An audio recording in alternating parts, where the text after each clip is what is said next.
killing it since tip-off. Come with it or stay home, the people gon' feel ripped off. It's only major leaguers in the office. If you giving half of an effort around the rest of us, you'll make it awkward. I'm about that action, not the one you talk with. You better hope I'm not the one your coach gon' have you out here really guarding. It took a lot for me to get here, but I have arrived. I really made it and the haters be looking surprised. Been down before, but now I'm better than I've ever been. Through all adversity, I saw them right down at the whatever the problem, we'll solve them. Make it through together, it'll be all love, and it's all good. Yeah. Okay. They say pressure makes diamonds. That's what I align with, cause the journey I've been climbing is riddled with perfect timing. I'm in a different mode when I be trying to get it. To even get a chance to compete is a form of winning. I mean, what's the point of playing if we ain't striving for greatness? I feel a sense of pride with every play that I'm making. To the top of the world when I came from the basement. Boy, I'm the one and not the two, so don't get it mistaken.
I'm the type of girl that turns logic into Artemis.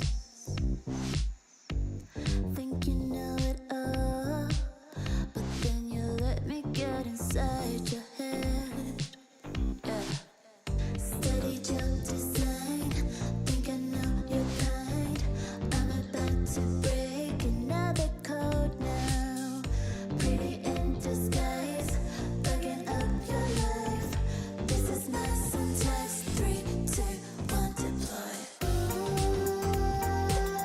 XOX cutthroat code, run it again with it. XOX cutthroat code, run it again with it. Steady jump design,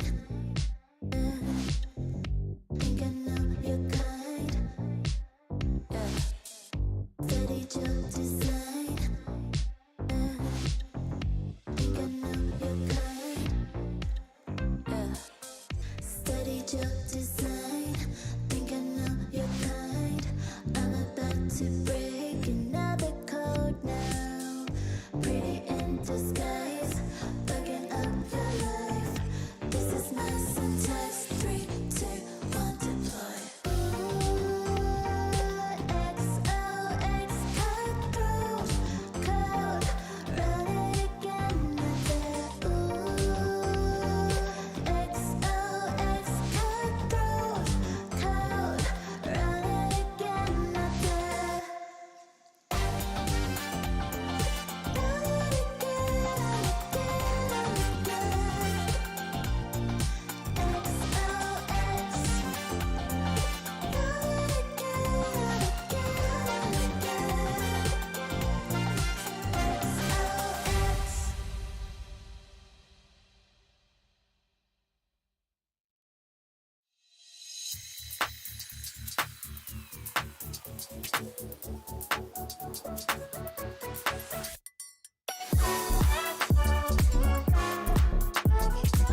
got me thinking things I didn't mean to. You got me wanting things I never wanted. Is this the way you always get what you want? Alright, alright.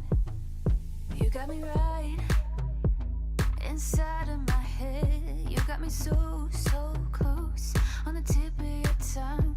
This is the way you always get what you want. Alright, alright. Let's do and say that we're done. Let's do, I know that you want to. Let's do and say that we're done. Say that we're done. Let's do and say that we're done. Let's do. You got me saying words I've never said. You got me powerless on the edge of your bed. This is the way you always get what you want. Alright, alright. Let's do and say that we're done. Let's do, I know that you want to. Let's do and say that we're done. Say that we're done. Let's do, say that we're done. Let's do, say that let's do. Say that we're done. Let's do.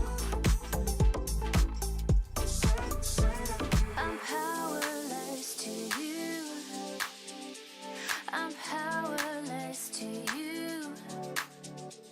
I know that I want you, and I know that you want me back, and I know that you want me back. Let's do and say that we're done. Let's do, I know that you want to. Let's do and say that we're done. Say that we're done. Powerless to you. Powerless to you.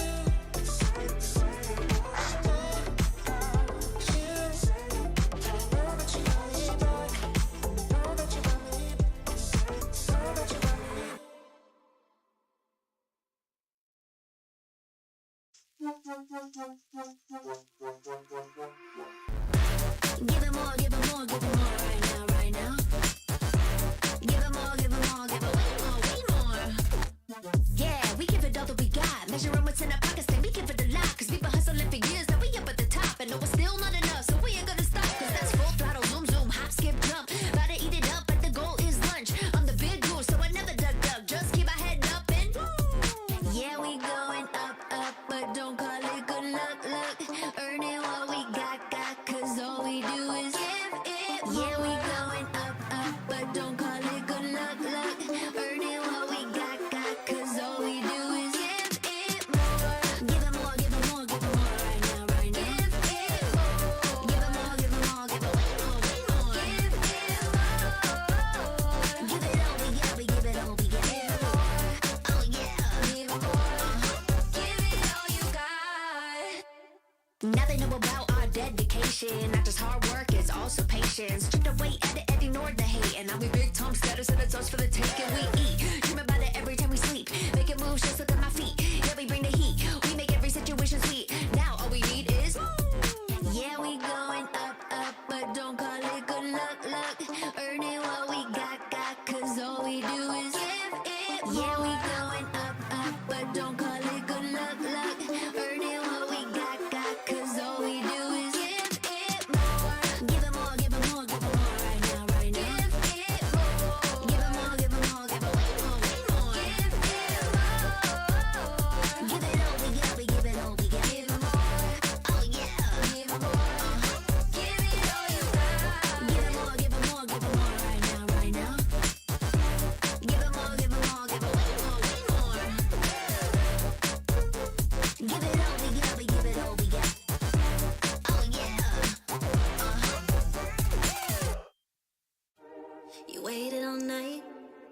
to come back. Why'd you think that it's not alright? Told you that I'm not that type.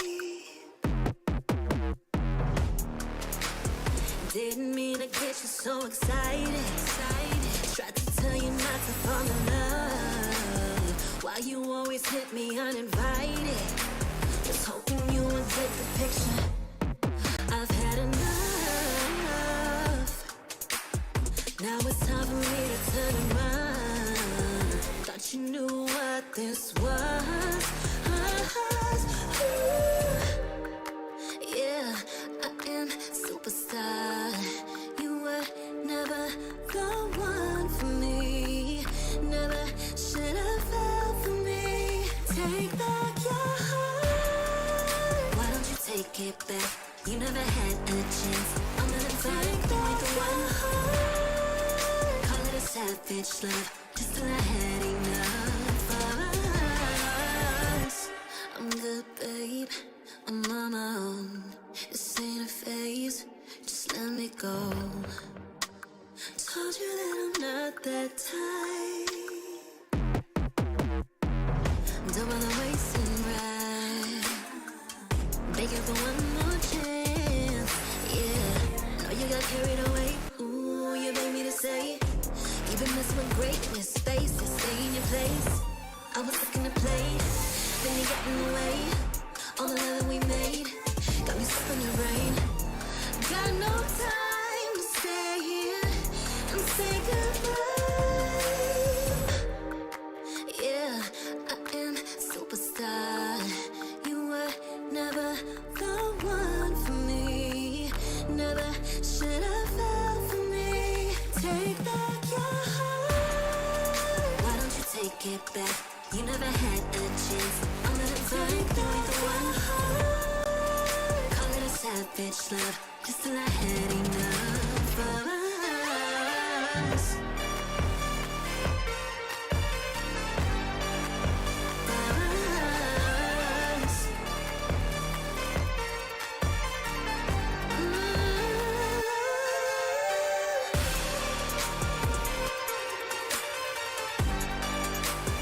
Take back your heart.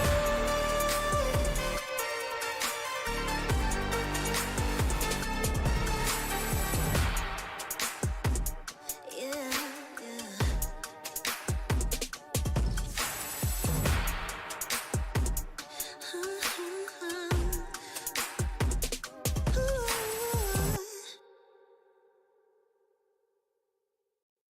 Ding ding.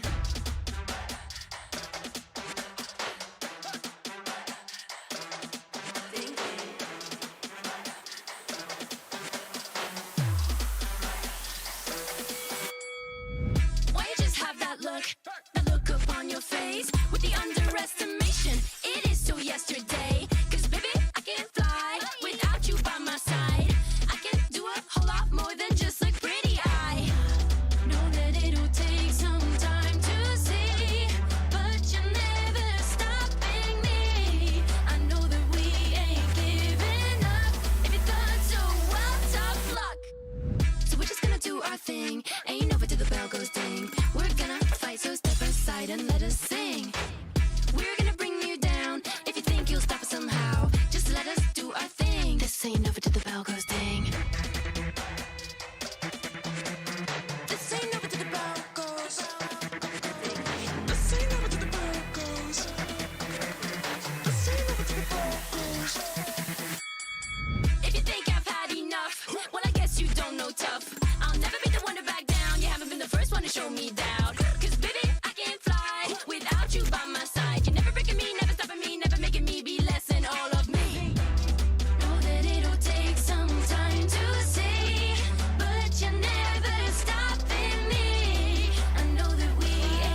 Cutie, dressed up and I'm glistening. I'm the gift, don't wrap me like it's Christmas. Want some yours, you'll know what you've been missing. Feeling like we should get into mischief. Listen, you've been looking like you're down on your luck. Need a girl like me to come through, lift you up. Hold me in your hand, I like when you touch me. Keep me around or you might get lucky. I'ma keep you with the good mood. Keep you up all night. Never, never around you.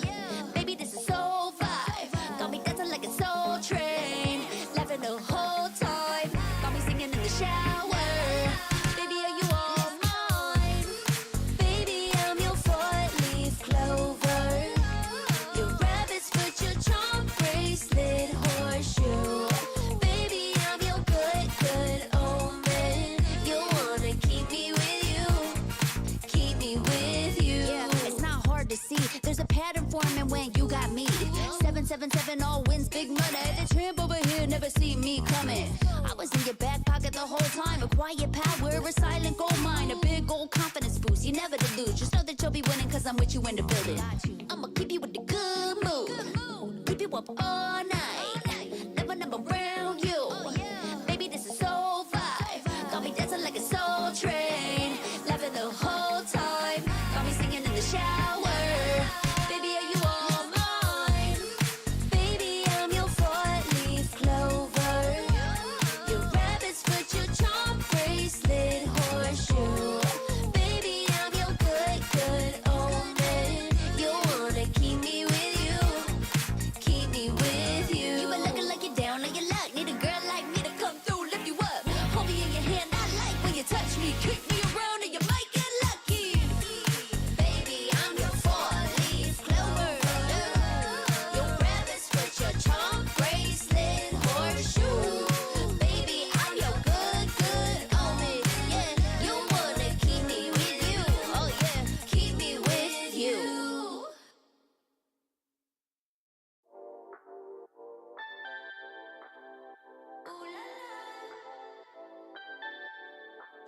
Let's go. Put it in motion. Baby, we're going faster, faster, faster, faster. Seizing the moment.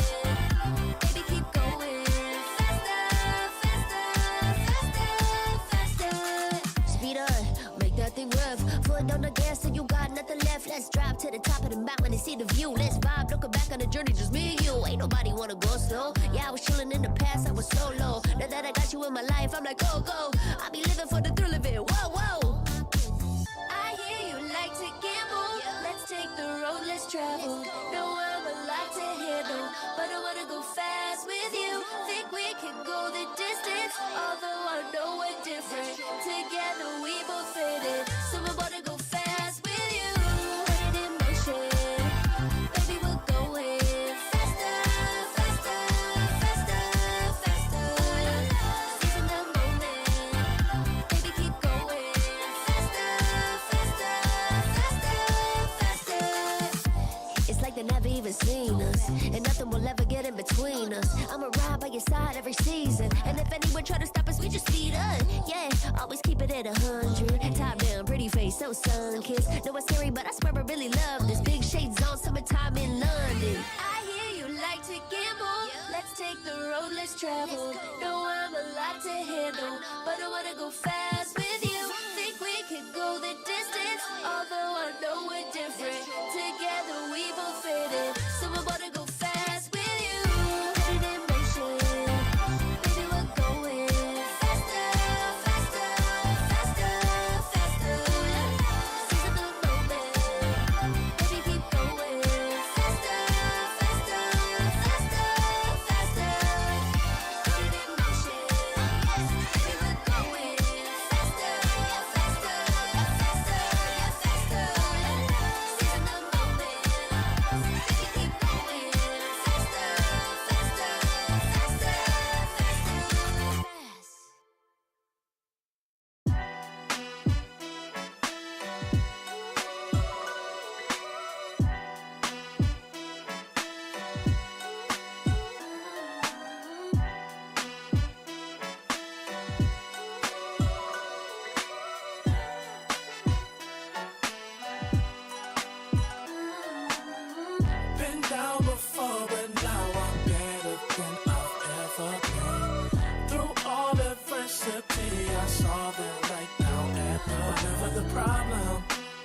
solve them. Make it through together, it'll be all love, and it's all good. And it's all good. Feel like I'm the big dog, been killing it since tip off. Come with it or stay home, the people gon' feel ripped off. It's only major leaguers in the office. If you giving half of an effort around the rest of us, you'll make it awkward. I'm about that action, not the one you talk with. You better hope I'm not the one your coach gon' have you out here really guarding. It took a lot for me to get here, but I have arrived. I really made it, and the haters be looking surprised. Been down before, but now I'm better than I've ever been. Through all adversity, I saw them right now at the whatever the problem, we'll solve them. Make it through together, it'll be all love, and it's all good. And it's all good. Okay. They say pressure makes diamonds. That's what I align with, cause the journey I've been climbing is riddled with perfect timing. I'm in a different mode when I be trying to get it. To even get a chance to compete is a form of winning. I mean, what's the point of playing if we ain't striving for greatness? I feel a sense of pride with every play that I'm making. To the top of the world when I came from the basement. Boy, I'm the one and not the two, so don't get it mistaken.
Snapdragon Pro Series is brought to you by Snapdragon Elite Gaming and DHL. वो जो था वो past में था, वो गया, अब future पे ध्यान देते हैं। ये डिसीजन गलत ले ली, जिसकी वजह से बहुत खराब हो गया। मेरे को भरोसा है कि इस टीम के साथ मैं ये ट्रॉफी जरूर निकालूंगा। हम लोग को रियलाइजेशन हुआ कि हम लोग हारने नहीं आए, यहाँ पे हम लोग जीतने आए, जीत गए और कुछ लोगों के हाथ से ट्रॉफी छीन ली। AKOP जो है को तो कोई जानता ही नहीं है। There comes a time when your worlds will collide.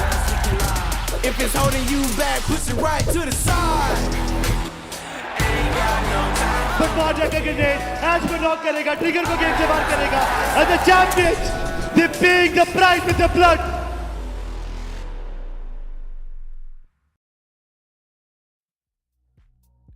Two days before we have our grand finalists for the final frontier, and I believe there is so much drama in for us.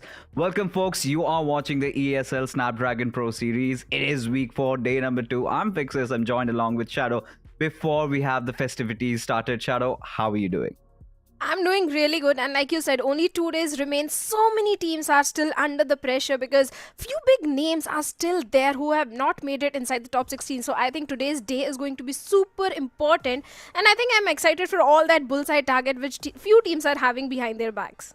And we're going to see that right off the bat, aren't we? Because Hero Extreme Godlike, they are just hunters on the prowl at this very moment. They do not care who is in front of them. They are just going for bodies and taking them down for good. So many clutches, so many awesome memories are created by Hero Extreme Godlike for their fans and for the team itself. But it's not about them anymore because they have pretty much secured their berth, Shadow. We are talking about the race to top 16. At least 8 teams have almost solidified their position in the top 16, but the fight still is on for the remainder 8. And there are so many competitors. And yesterday, we saw so many of those teams finally having a little bit of that bounce back. Cincinnati Kids, even 8-Bit had a very good day in the office. Wildfang secured their berth. We also talk about Diesel, Genesis, everyone putting their hearts out. So today is one of those days we really do not know what to expect. 100%, because even Phoenix Esports, they also had a really good day yesterday. They got a chicken dinner for themselves and they propelled themselves from the 23rd spot to the 18th spot, so very close to the top 16. So Phoenix Esports do stand a very high chance of coming in the top 16 if they have a really good day number 2 as well. They do. Ending the day on a good note, getting a chicken dinner, will give them that little bit of a confidence. But this is the tendency with Phoenix Esports that we have witnessed lately. They get a chicken dinner, the next game, they absolutely vanish from the face of the earth. So today, the challenges are for them. I think there's no second chances after this. If you have to stage that comeback, you have to do it in the 3 matches that you have to play.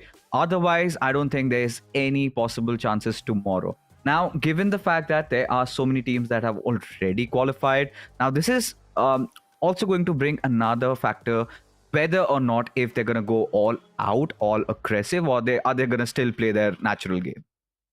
I think they should go all aggressive, just go for those average placement points and try getting those 4 finishes at the very start of the game. But all these teams, they are fighting for the moolah, the prize money, which is going to be 50 lakh rupees for the team who comes on the top, who becomes the champion of our Snapdragon Pro series. The second placing team will get 20 lakh rupees, third placing team will get 8 lakh rupees, fourth placing team will get 5 lakh rupees. Even the team who comes on the 16th spot will get something out of the major chunk.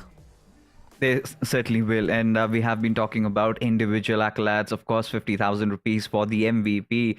Then we've got certain prize pools added even for teams having the highest finishes. And then we've also got some individual highest finishes prizes as well. Everything is stated down below. But I really want to get back to the conversation, because when I had a quick gander at the overall standings, till Orangutan, we can say that they've crossed over that 200 marker. We have been constantly talking about that threshold, that cutoff, and somewhere assuming it's 200 plus. All these 8 teams in front of us, Hero Extreme, Godlike, Versatile, Godstrain, Aiku Soul, Borami Esports, Reckoning, Wildfangs, and OG, they have secured their berth. I still feel like the teams below OG, at least the next 4, they still have a upper advantage in this. But at the same time, Shadow, it's so difficult to really come into conclusion, because a little bit of a slip up and everything just vanishes. That I do agree. That one bad game and you can be at the bottom of the leaderboard. So many possibilities are there. But I'm impressed on the first pitch, if we talk about, I'm impressed by the jump which Godstrain and Bot Army Esports have taken. Because if you remember, in week number 1, both these teams were really struggling and they were not in top 16. But the way Godstrain got those 3 chicken dinners, and after that Bot Army also getting the hat trick, they are looking so consistent and confident in the overall ranking. They indeed are. And we were talking about Carnival Gaming, Wingod, even Josh Shelley. They have already breached through that 190 marker, just a little shy of touching 200. But at the same time, Gujarat Tigers, we know fate has always betrayed them. They've always been in this situation to eventually bottle at the very end. Now, even the discussion comes around Red Ross. Not really the kind of performance that we had expected from their side. Same goes with Revenant X-Park. Having a couple of those early good finishes, but towards the end, lacking severely to finish the game with a chicken dinner or with a lot of points. They are also the ones that we have to look out for, and specifically them, because this is a team stacked up with champions. They have won back-to-back officials, and now looking at them struggle like this kind of fills my heart with a lot of pain and agony. But then you've got Team Empire, Phoenix, everybody. I think it's just that final breath before it ends, and you have to go all out. I think Team Empires and Phoenix are really on the route to do that. Oh, of course. Even Do or Die, they are also in the contestation. Everything depends on day number 2 for the plus of Do or Die, because yesterday, yes, they had good amount of points, total 31 points, which they accumulated yesterday. So if they continue the same run today as well, there is still a slight hope for the plus of Do or Die to make it inside the top 16. And minus 40, Team Tamilas, Legit Esports, RGC, I think chances for them to qualify for the challenge finals are already very slim. Even if they get a big winner chicken dinner, even then also, I don't think Team Tamilas and minus 40 can make it inside the top 16. It's pretty much their last chance, isn't it?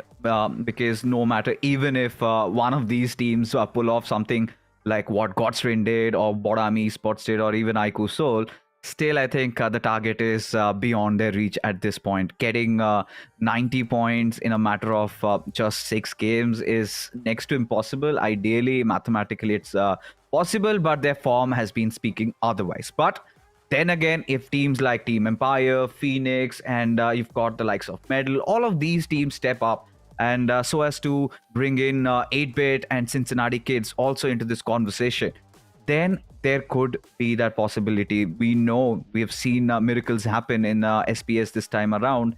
And every week there has been one of those teams that has managed to get those back-to-back chicken dinners. In fact, 3 in quick succession. So Bodam Esports has done this. Godstrain has achieved this feat. And same goes with Icosol. So we're waiting for a team that impresses us today. And it has always begun from day 2.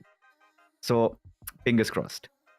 Of course, day number 2 is always a day for comeback for so many teams, and I like you said, 8-Bit could be that team to propel themselves in the top 16, because if you remember yesterday also, they had a really good day. They accumulated a total of 28 points. As compared to Cincinnati Kids, I think 8-Bit still had a better day on day number 1. So there is a very high chance for Hidden Ones and 8-Bit. If they continue the same run, they can be in the top 16. And because 8-Bit, especially Mafia, is looking so promising, the way he is getting those opening frags, and if Omega also steps up, I think 8-Bit will be looking in the top 16. Fingers crossed for 8-Bit, because at this point, both for Cincinnati Kids and for 8-Bit, there's literally no room for error. One match you slip up, you do not get any points out of that game, you're pretty much done. I think that will be enough to just deal that death blow and you lose hope, and then you will just be playing like headless chicken. So we would want all these teams to be putting their A game forward, and that's the way with BGMI, right? Somebody wins, somebody loses. And not everybody can get the chicken dinner or with high finishes. So it's going to be interesting to see with what sort of an approach they come up with. What I presume is they're going to start a little bit slow, try to get a chicken dinner, and then going forward, as if that game gets converted in their favor, they'll continue that style of play. Otherwise, we might see all these teams going all guns blazing, all out. There is a possibility, but there were few teams also yesterday, Fixes, which faced a downfall in the overall standings. Like Myth Official, they had such a good run in week number 3, and yesterday by just getting 9 points, they were so close to being in the top 16. After week number 3, they were sitting at the 18th spot, and now Myth Officials, I don't think they are looking that confident to make it inside the top 16, because yesterday was a super important day for Myth also. This was one of those conversations Necro and I were having, where we were under the impression that all these teams that have been relatively new into the scene in comparison to the others, to the old dogs, or the ones that have soaked in that pressure, know how to play under it. I think Myth Officials fell a little short there. Because for Myth Official, again, we've seen them in a couple of official tournaments in those early phases, but nothing promising out of them. And this time around, they came in with a lot of hope, and they earned their spot. It's not like it was gifted or they were invited or something. So maybe we had our hopes a little high, considering we saw them perform in those initial weeks. But slowly and surely, as the teams got conditioned to how Myth Official likes to play, that is where that self-doubt happened. And I feel like that's the reason behind their fall. Even Team Empire is also facing a certain downfall in their performance, because they were looking so confident. Even RGC, the way this team was performing in the open finals, but I think for RGC, it's already done and dusted. Their chances of qualifying are very less, but still there is a hope for the plus of Team Empire. I don't know why they are engaging in those bad fights, because few mistakes are definitely there from the side of Team Empire. It's only Ace from their side who's performing really good. Rest 3 players are really struggling. Yeah, they certainly are, but we've been talking a lot about 8-Bit and Heavy have their team card as to how they have performed so far in the Snapdragon Pro Series. You could see Mafia being the one carrying the torch over here, 34 finishes for this young lad, but Omega falling a lot shy there, 24 finishes for him, and Ash has been missing 30 games, 16 finishes. Of course, we do understand that he's the IGL. He's not supposed to be the one getting all those frags done. But so far has been the case where even IGLs have to step up as assaulters and have to deliver. And this is where this leads me into thinking, if Oasis is back into the roster, do 8-Bit experiment a little bit? Do they get Madre coming into play? Because last I remember, in fact, one of their players, Termi, I believe, it was Termi. So if they can get Termi to come into play, I know Termi's got that assault power. If Oasis can be the brains, he can get the job done. Because lately, even Oasis as an assaulter, you can see even the stats dictate that he's played lesser number of matches, still has contributed more in terms of finishes to the team. If they can sit back a little and go ahead with Termi, things could work out. But that comes at a cost. Experimentation is the key word. Are they willing to experiment? Are they willing to gamble here? At this stage, with only 6 games remaining, I think it's way too much to ask for to experiment. Had they tried experimenting in the previous week, that would have worked for the cluster of 8-bit. Because if you remember, when Termi was playing in the roster, he was getting those opening frags. Statistically speaking, Termi was getting good amount of finishes as well. So that could have been a boon for the entire team of 8-bit. But I think experimenting at this stage with only 6 games remaining, I think Obeys should stick to the team, or as already they have got the synergy built up. So... and let's leave everything on luck. I think that's a nice point that you brought up, that the synergy between these four is what led them to have such a nice run in the recently held officials. So that could also come into account, and they know how to handle the pressure. Team Forever, or currently known as 8-bit, they had been quite stellar then.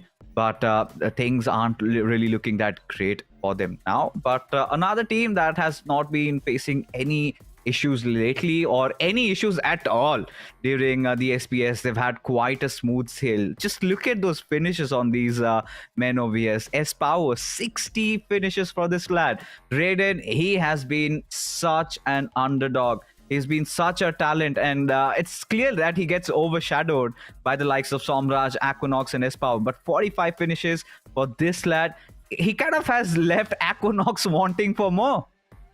Well, certainly. The entire team of VXT has been looking super confident from the very first game. Because if you remember, the very first game which they played was a map of Sanhok where they got 31 points. Total of 51 points just one day. And that gave the morale boost, the confidence boost which VXT needed, if at all they needed. So that game definitely gave all that to VXT. And one thing which I like about VXT is they're never in the experiment zone. They always stick to the basics. They always go for the similar rotations. But recently, they have been going for the hunt against the players of Vasista. I'm sure Vasista is not going to be happy at all. And, you know, we've got so many questions on mind, so many targeting being done, Versatile being targeted. Let's just head over to an interview with the Hindi desk where we've got Somraj with us. का दिन थोड़ा hectic हो गया था आपके लिए. कल Godlike पीछे पड़ी हुई थी पूरा time.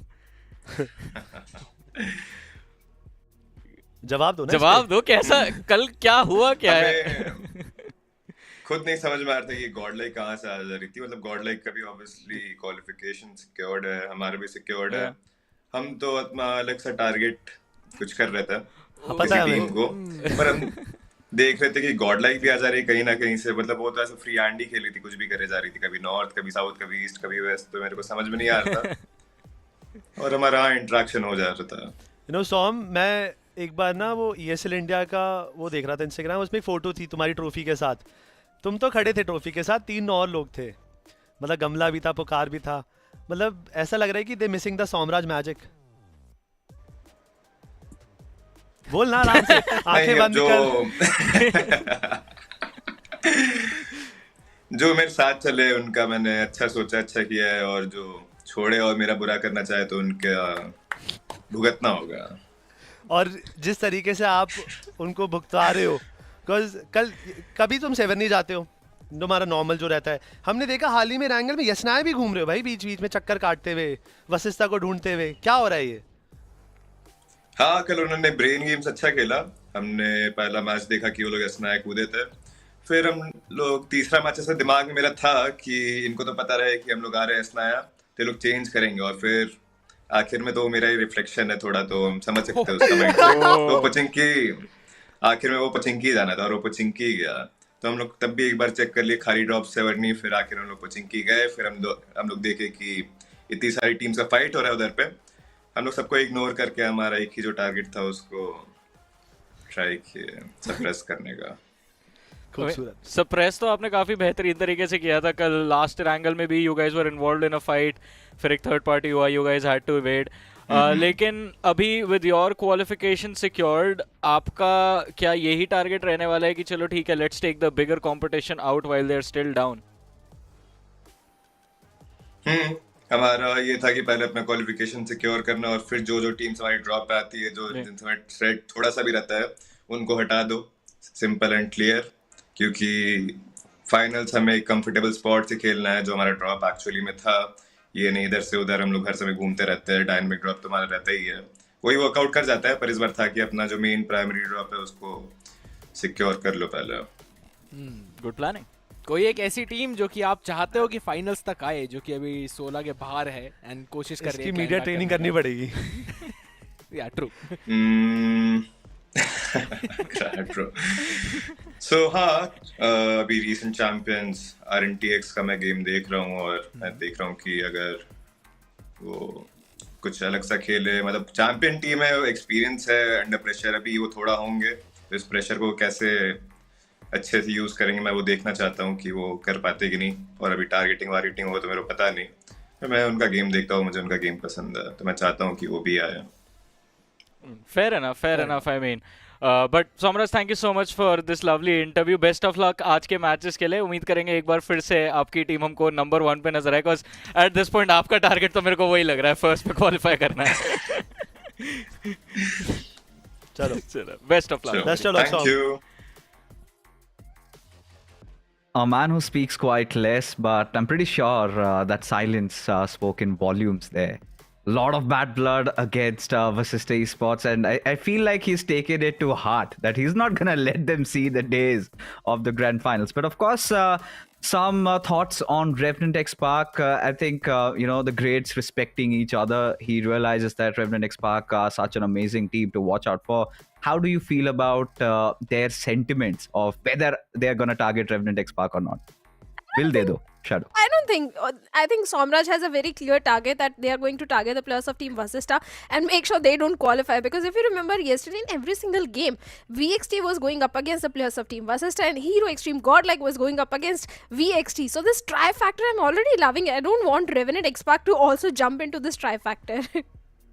We had to be the gossip queens yesterday. I went in and searched around what could be the possible reason. And the only common link that I could find between Versatile and Hero Extreme Godlike was his power. And we know before all of this happened, all the switches happened, there were heavy rumors that S-Power might be heading over towards Hero Extreme Godlike. He did not go there. He rather chose Versatile. And could that be the case? Why Hero Extreme Godlike are going after Versatile? I mean, we do not know. Maybe we'll get to know once Hero Extreme Godlike makes it to the LAN. But what we do know is that we've got the schedule in front of us. And it brings me great joy to say that we're going to be starting off with Groups A and C. Now, when I'm talking about Groups A and C, in A, we have Hero Extreme Godlike, and in Group C, we do have Revenant X Park, Erangel, Miramar, Erangel. I think it's going to be a lot of fun tonight. And also a little hope for the players of Revenant X Park, because yesterday they played on those off maps, so maybe there is a possibility of Revenant X Park to stage that comeback which they are looking for in the map of Erangel, Miramar or Erangel. That could be a possibility even for the players of Cincinnati Kids as well, because these three maps are a possibility for Cincinnati also to stage a comeback. But God's Train, Bot Army, Esports are already looking so fantastic in the overall ranking. I would love to see even God's Train to go for the hunt, because they are not doing so.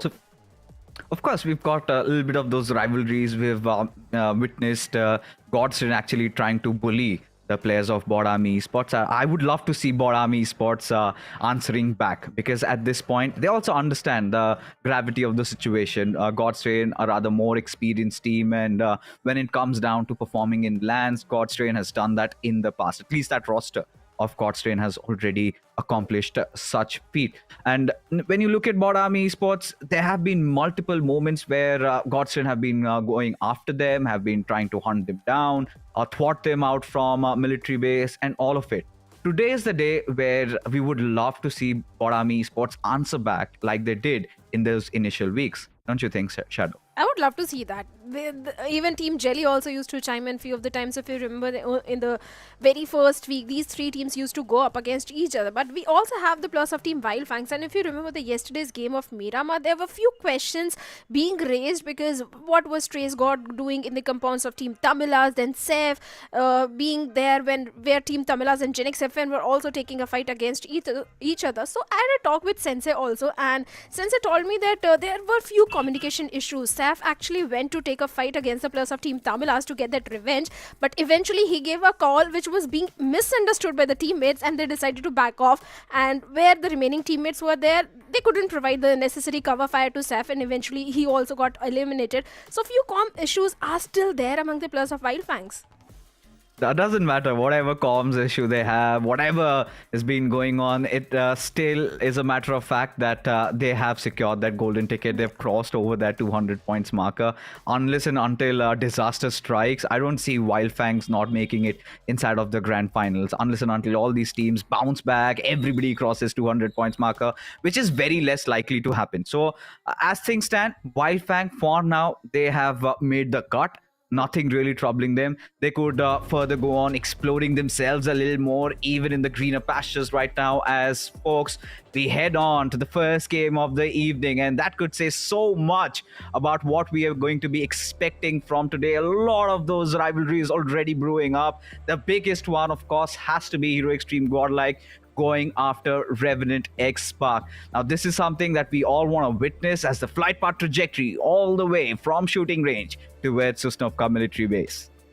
I just want to see if anyone is going to change their drop location, because if that happens, that is going to make things so much interesting. I'd rather just go directly to the drop location of Hero Extreme God, like a Revenant X-Pac or any other team, and try taking a head-on fight from the very start of the game. But for now, we have the players of Team Red Ross. They are going all the way toward the side of Sivone, since Kane and Esports are not there, and they're sitting this one out. Diesel Esports, even they are also struggling. For now, they are going to their normal home ground, which has been Zarki. But I want to see where Hero Extreme Godlike and Revenant X-Pac, they are heading. Yeah, they are definitely heading, and at this point, it's going to be interesting to see what happens next, because for Revenant X-Pac, ideally, they would want to take over the Yasnaya Polyana region, and for that, they need vehicles. And the good thing so far is they have avoided any sort of an early skirmish, and they've found vehicles. But for Bot Army Esports, it's interesting because they have also dropped down right beside them. Ideally, we've seen them head across towards the military base, and they have been avoiding these fights. I think this also comes down to the fact that maybe they're preparing for the LAN. Maybe they're trying to do something different, because during the LAN, you would not want to be taking constant 4v4s right off the get-go against GDR, which is a team that has been performing so well. As for GDR, they are quite safe and dandy around the military base, but Hidden Ones could always be a mystery to them.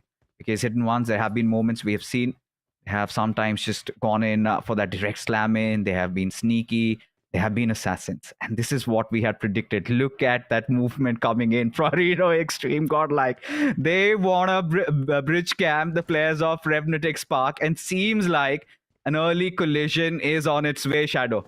I really want Shadow to be anticipating that sort of a situation from the side of Hero Extreme God. Like, maybe they have a plan B. If not, then this is not going to go very well for the plus of Team Revenant X-Pac, because Hero Extreme God, like, they still have those basic resources, basic weaponry, which they need to take an early 4v4 fight against the plus of Revenant X-Pac. So I think Shadow is prepared for that, because if you look at the rotation which is coming from the side of Revenant X-Pac, instead of going directly to the bridge, they are going for the complete northern rotation towards the city of Yasnaya. But Bot Army Esports, even they are in a pickle against the plus of Team Reckoning Esports. As Monty is trying to find some sort of connection, but he is the one to be knocked out, and instant confirmation also coming in.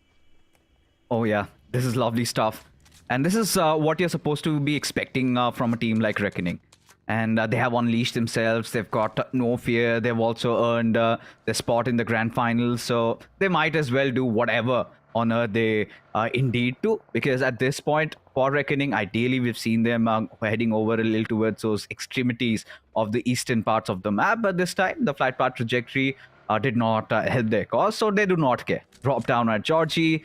Are just going hunting after bodies, but this is a fight that we have been talking about as Shadow opens things up. Punk already done and dusted. Hero Extreme Godlike coming in to take a fight, and seems like Revenant X-Pac so far have been the better one.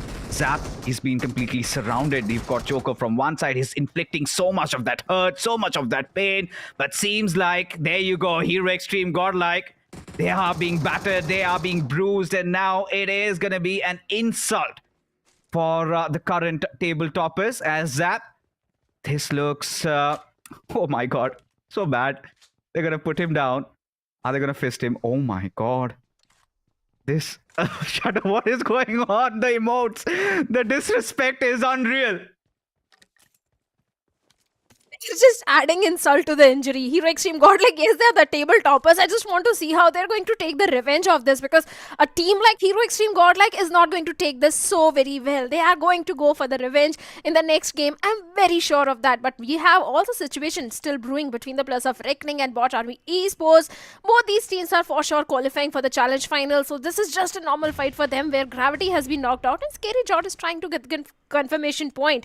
But Hero Extreme Godlike, I wonder how the remaining two players are going to, what they are going to do in the remaining game. I mean, I'm starting to wonder what is going to happen in the next two games that are yet to happen. But for now, Bot Army Esports in a little bit of a situation over here as Devotee finds some means of escape. Does manage to get that knock onto its Viper. As Bot Army Esports, they've already gotten that one finish, but Reckoning, the climb is going to be quite steep. And it is going to be filled with so much hurdles. As one after the other, everybody has been dismantled, and so goes Dionysus. As Bot Army Esports does not matter if it's not their drop, but they were the smarter ones. They took over the high grounds, and as a result of which, got tremendous advantage in that fight and capitalized on the situation as Reckoning departs from the lobby. Certainly, Reckoning, yesterday they had such a fantastic day. They're already in the top 10 for sure, making it to the challenge finals. But this time, like you said, Bot Army Esports, they were trying to experiment something. They were trying to prepare themselves for the challenge finals. And that could be the reason for the change in the drop location. And this time, it did work out in their favor. Yes, they lost on to Monty because Monty was in a 1v3 situation, being in the same compound as the players of Reckoning. That didn't really go well with him. But all in all, I think Bot Army Esports, the plan which they had is for now working for them, as the circle is also benefiting the players of Bot Army. Yes, it indeed is. Because now Bot Army Esports, they've gotten that early sport vibe. Pretty sure will instill them with a lot of confidence moving on ahead. And these are the fights they have to be prepared for. Especially when the conditions would be quite different when you're playing your LAN. And I'm pretty sure it should be the first LAN that Bot Army Esports would be attending, and one of the biggest LANs of this year. So really excited to see them perform. But when you take a look at -40, got to feel little for them, especially a team that rightfully earned their spot from the open finals. They have been nothing but stellar. But so far, the challenge season has been too much for them. So it seems. -40, yes, I do agree. The struggle has been there. But I still feel that Spider and Nishu, they are performing decent from the side of -40. The major struggle is from the remaining two players. But I'm sure next time, whenever we are going to see -40, they are going to look so much stronger. But look at that, what is really happening. Revenant X-Park is going for the hunt against the players of Team Hero Extreme Godlike towards the school apartments. The whole cavalry of Revenant X-Park is there. And Hero Extreme Godlike, they are outnumbered in this one. Repaying the favor in kind, aren't they? Revenant X-Park, a team never really forgets, always remembers. They gotta clear their dues, they gotta clear their debts. If Hero Extreme Godlike did intervene their city, their drop location, surely now Revenant X-Park would want to answer back, and they want all the heads. Jonathan slithering through the rooms, and he's trying to find a cheeky spot for himself as Revenant X-Park just swarming through the apartment areas. And still, they're on the hunt, they're on the prowl. At this point, Revenant X-Park have no idea as to where Jonathan is. Admino will be quick in providing some aid. At least they have rallied their forces. A 2v4 situation for Revenant X-Park as they check every nook and crannies, building after building. But again, these areas are quite tricky. These areas are quite treacherous. One misstep like this, what Spray God's doing, could prove quite fatal. A grenade comes in. Pretty drop down a little bit low as Admino, he has to face the forces. He has to face the wrath of Revenant X-Park. 1 against 3 situation. Jonathan trying to provide the cover fire. Admino trying to lure them out towards the rooftop as the grenade goes sailing in. As Admino, he answers back, and so will Jonathan as well. And suddenly, piece after piece, Revenant X-Park, they're on the verge of a collapse. In the blink of an eye, Shadow, they are down to their final 2.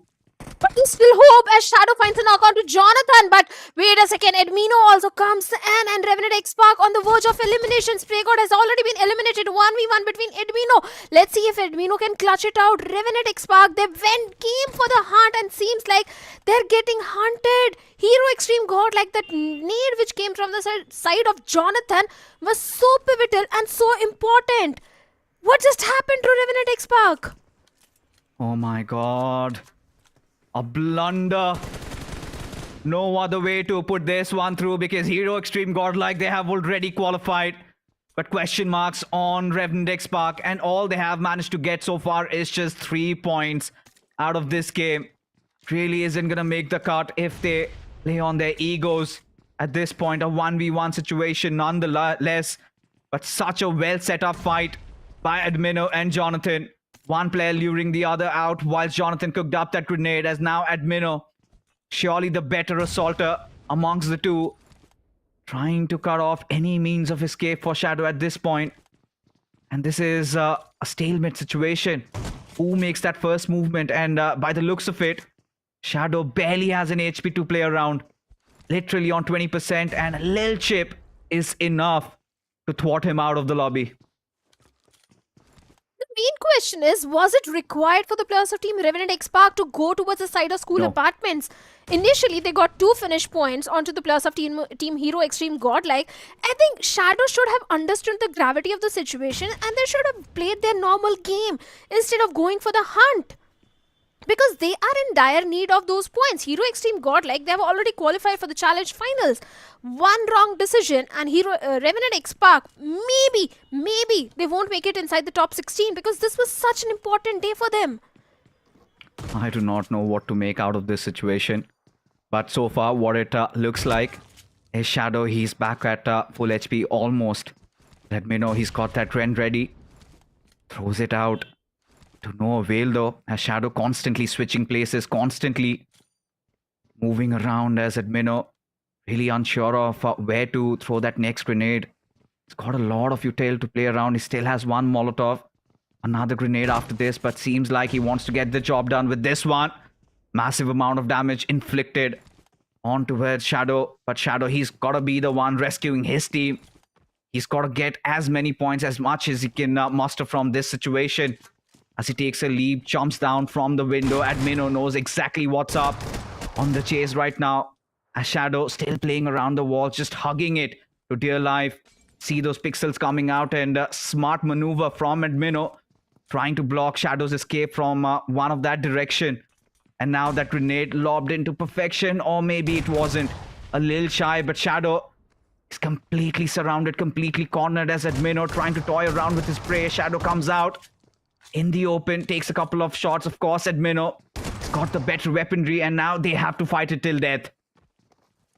Yeah, they have to. A cat and mouse chase is going on, as Admino is not leaving those hard covers, and Shadow is also trying to find some sort of connection onto Admino. It is so important for Shadow to clutch at this moment to win this 1v1 battle against Admino, but Admino comes victorious, and Revenant X-Spark getting eliminated on the 15th spot with just 3 points to their name. And Admino adding insult to the injury with that emoji. Oh my god, take a bow, you young lad, Admino. What a play that was. What a moment that was, and lets the world know that this Hero Extreme Godlike isn't the ones to be phasing back from a fight. They are the ones that can rescue themselves from the worst of their nightmares and usher in to a phase of glory. This is what Hero Extreme Godlike have accomplished. Quite a bitter story for Revenant X-Spark. Must be fuming at this point. Huge errors being made, and Shadow at this point, I want to make this loud and clear. If Revenant X-Spark, if they do not make it inside of the grand finals, where does the buck stop? This was so unrequired. It was not at all required for Revenant X Park to go towards the side of school apartments. They should have I understand that you're angry, you're getting targeted, you want to take that revenge, but first of all, qualification should have been your priority instead of going for that ego fight against the players of Hero Extreme Godlike. In Yasna, I understand Godlike came for the fight and you handled that situation so perfectly. But after that, going towards the side of school apartments was not required at all. I don't know, Revenant X Park, I really want them to qualify for the challenge finals, because if that happens, this rivalry is going to continue to the LAN, and that is going to make things so interesting for the entire audience and us casters as well. Now that's the big question, right? Do they make it from here on? Right now at the 13th spot, and let me remind the viewers once again, a lot of the teams breathing down their necks. And for Revenant X Park, if they do not come out with a biggie in the next two, then it is pretty much done so. But we know what to expect. Hero Extreme Godlike will be on the hunt once again. Now the question lies, do Revenant X Park change their drop location? Do they go elsewhere?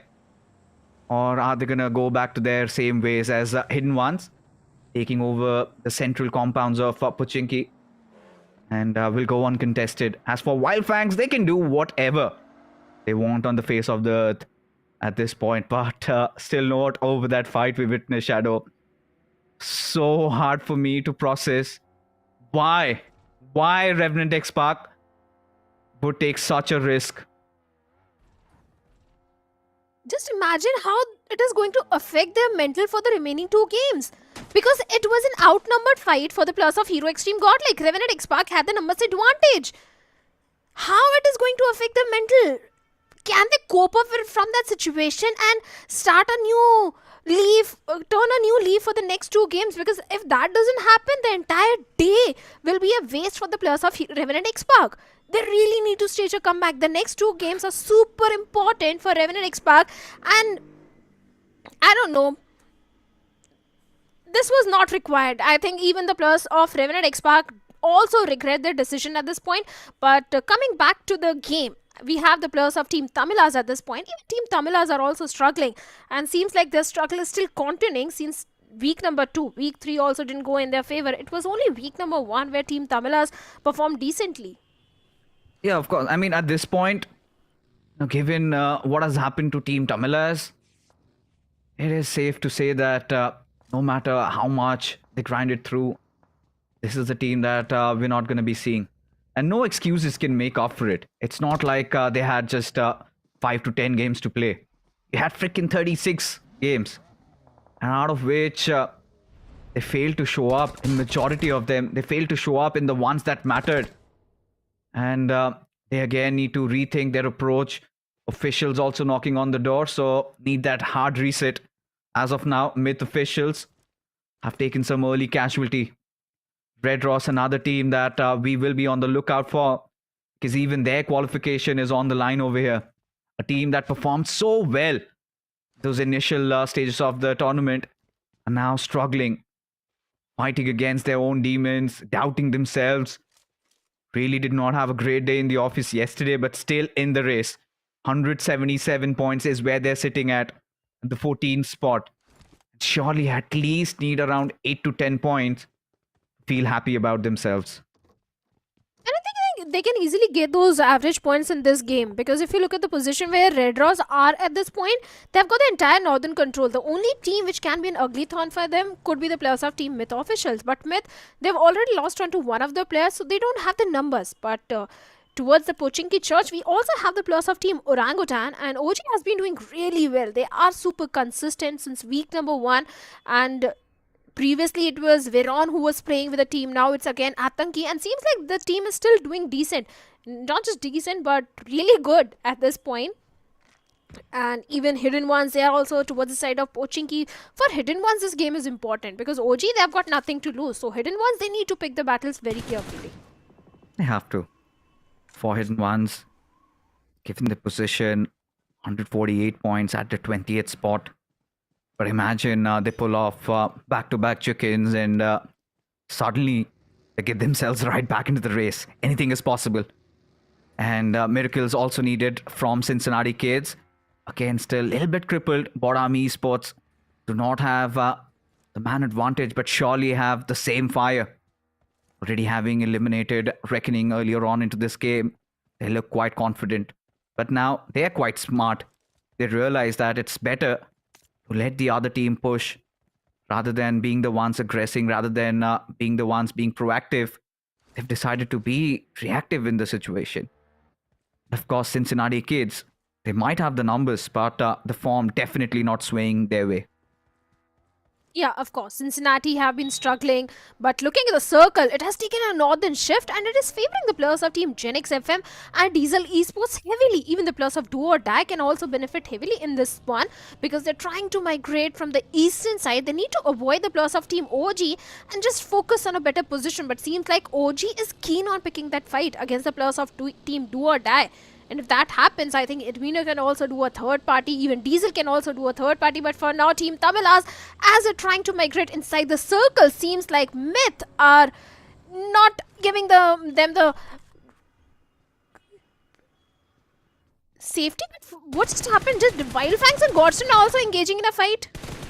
Yeah, I saw Wildfangs getting a lot of those finishes there, and there you have it. Just as we speak of, God's Rain wiped off from Erangel already as they depart. As we take a look, Oxen, the final player surviving as Red Ross. They go in for the breach. They've had enough. They've done already heavy lifting, everything needed. And there you have it, Oxen. He's been dealt with, and Myth officials, they had to buy out. No other options left as Do or Die under heavy fire from the forces of the orangutans there. As they've managed to secure a couple of knocks, and one of them already finished off. Niche, the last player alive, especially such an important game for DOD, where they could not afford any hiccups. They're almost stumbling down. The last player surviving, he will escape, but I think the deed is done. The damage has been dealt, and for DOD, no hope. Of course, they were sitting on the 25th spot, and getting an early elimination is definitely going to hurt the players of Do or Die, because yesterday only they got a chicken dinner for themselves, and getting an early exit in this one is definitely going to hurt. I think one player still remains from the side of Do or Die, and he should go for the placement points, because if they get those average points also, there will be still hope for Do or Die. But we have the players of Team OG, where Visgod was knocked out and seems like an easy revival. He's again back on his feet.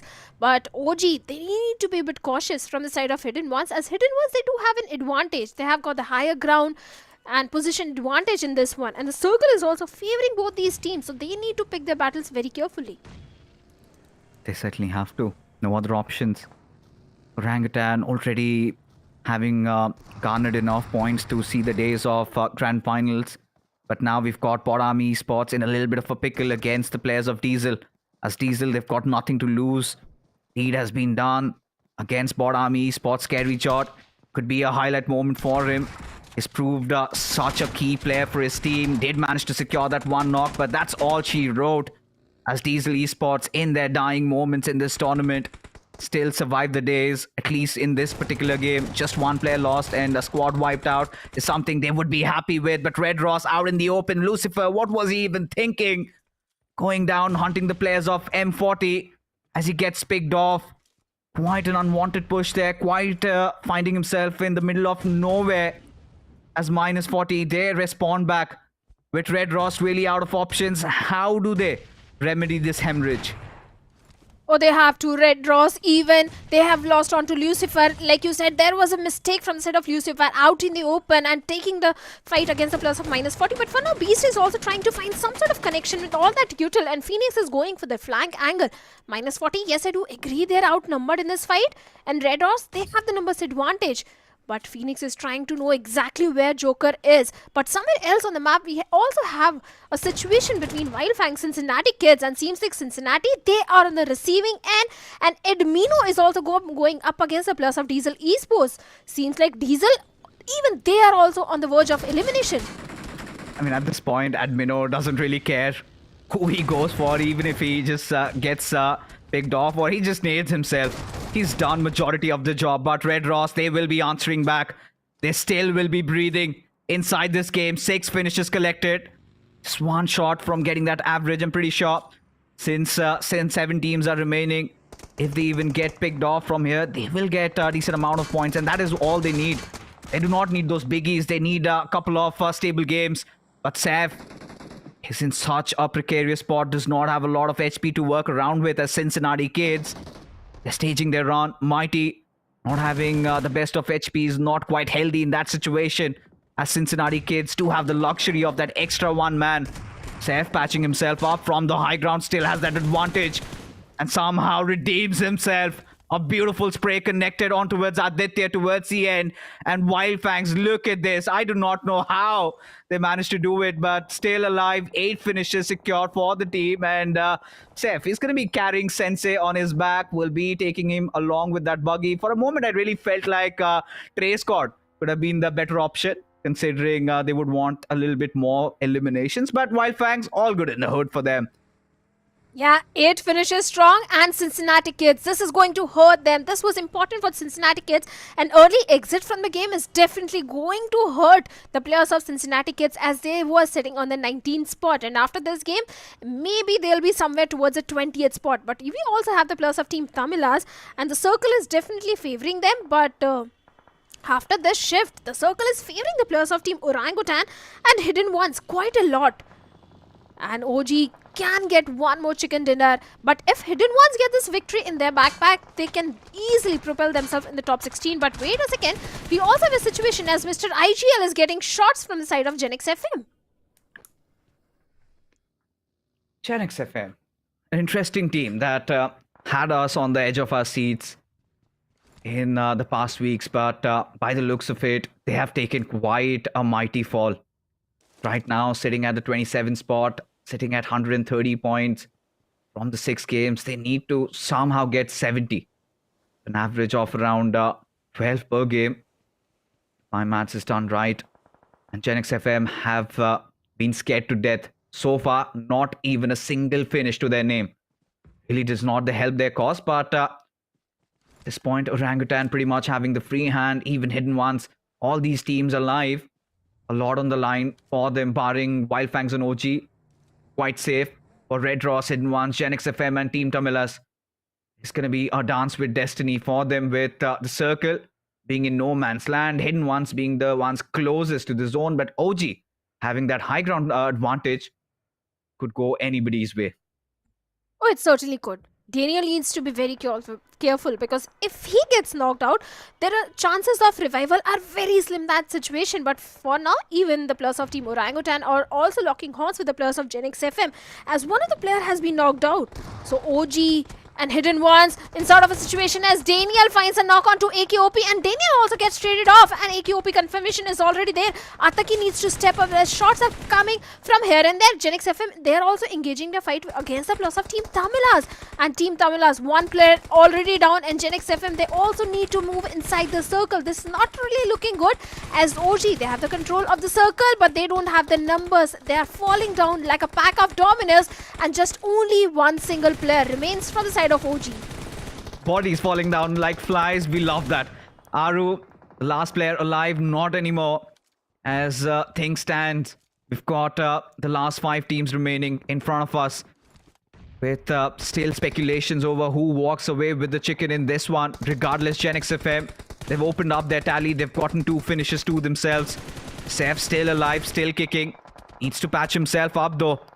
Out in the open, just has a thin layer of smoke. Just one bullet shy. If somebody sprays wildly and it connects, Seth is pretty much done for. But Seth, he's been such a phenom in this game. 7 finishes already to this young lad, as he looks forward to redeeming himself in this situation, as the final 3 remain. Wildfangs just with that one player, and Genix FM with the entire pack, with Hidden Ones staging that comeback with 3 of their players remaining.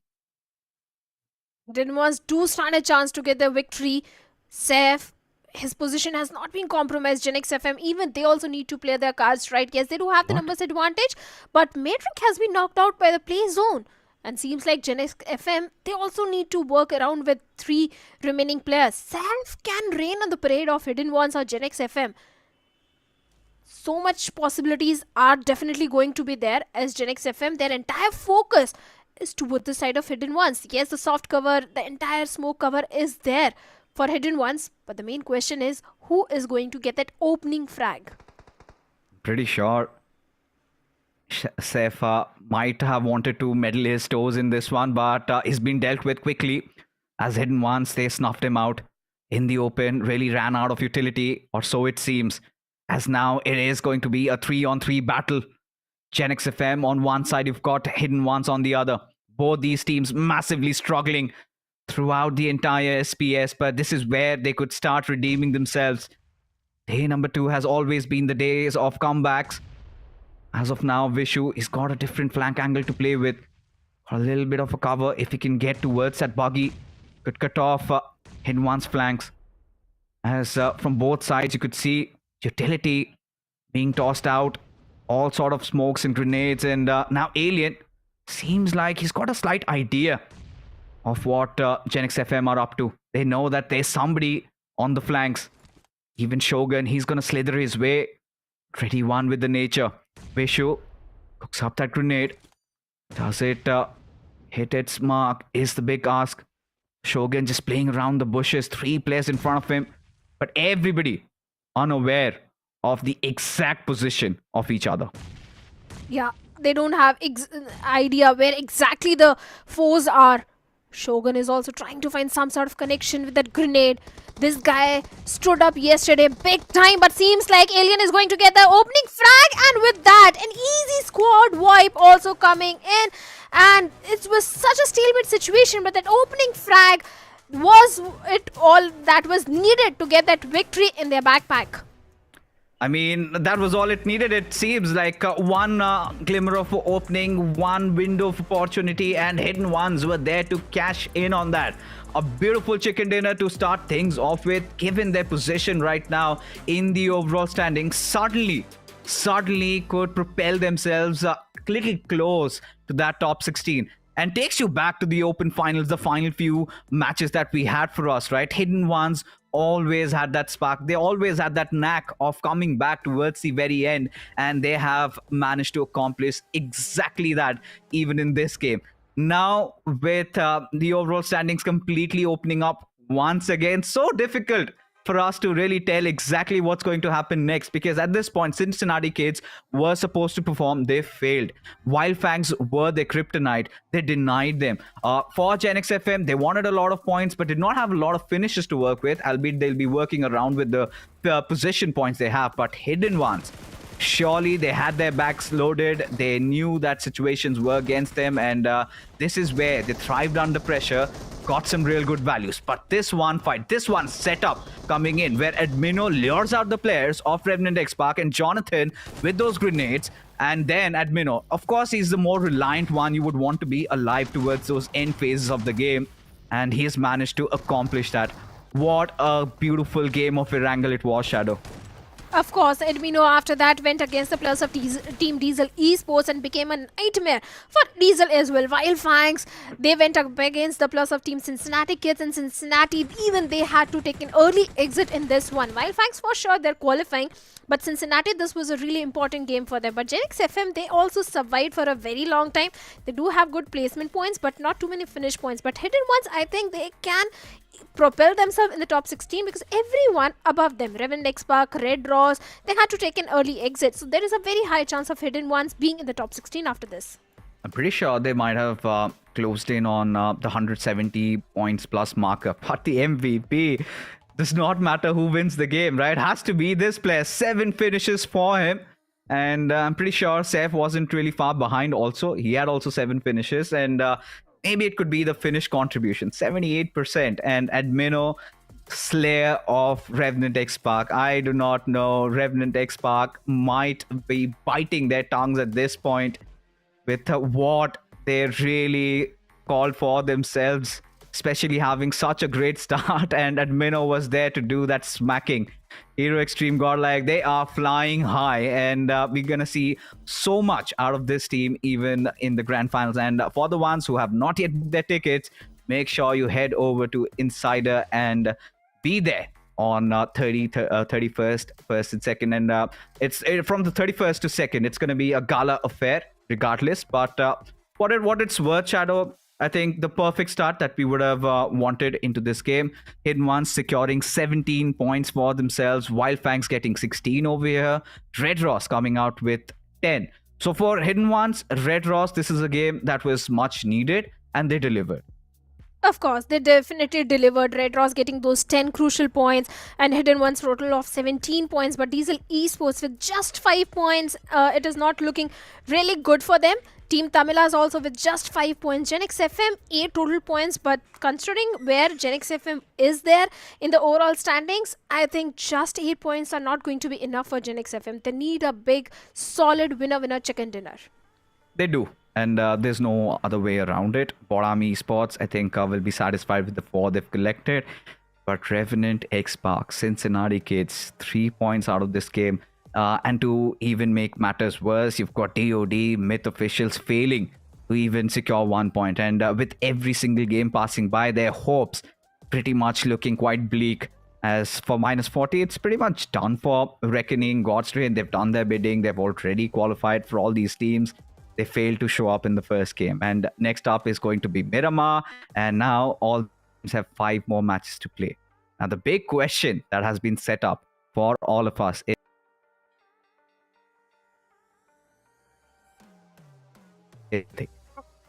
I'm 100% sure they're going to go up against each other, and this time Hero Extreme Godlike will for sure go directly to the drop location of Revenant X-Pac. If not the drop location, they're going to cut off the rotation and take a head-on fight, because what happened in the previous game, a team like Hero Extreme Godlike is not going to forget it at all. Yes, they got their revenge by winning that 2v4 fight against Revenant X-Pac, but I think the team wants more than that.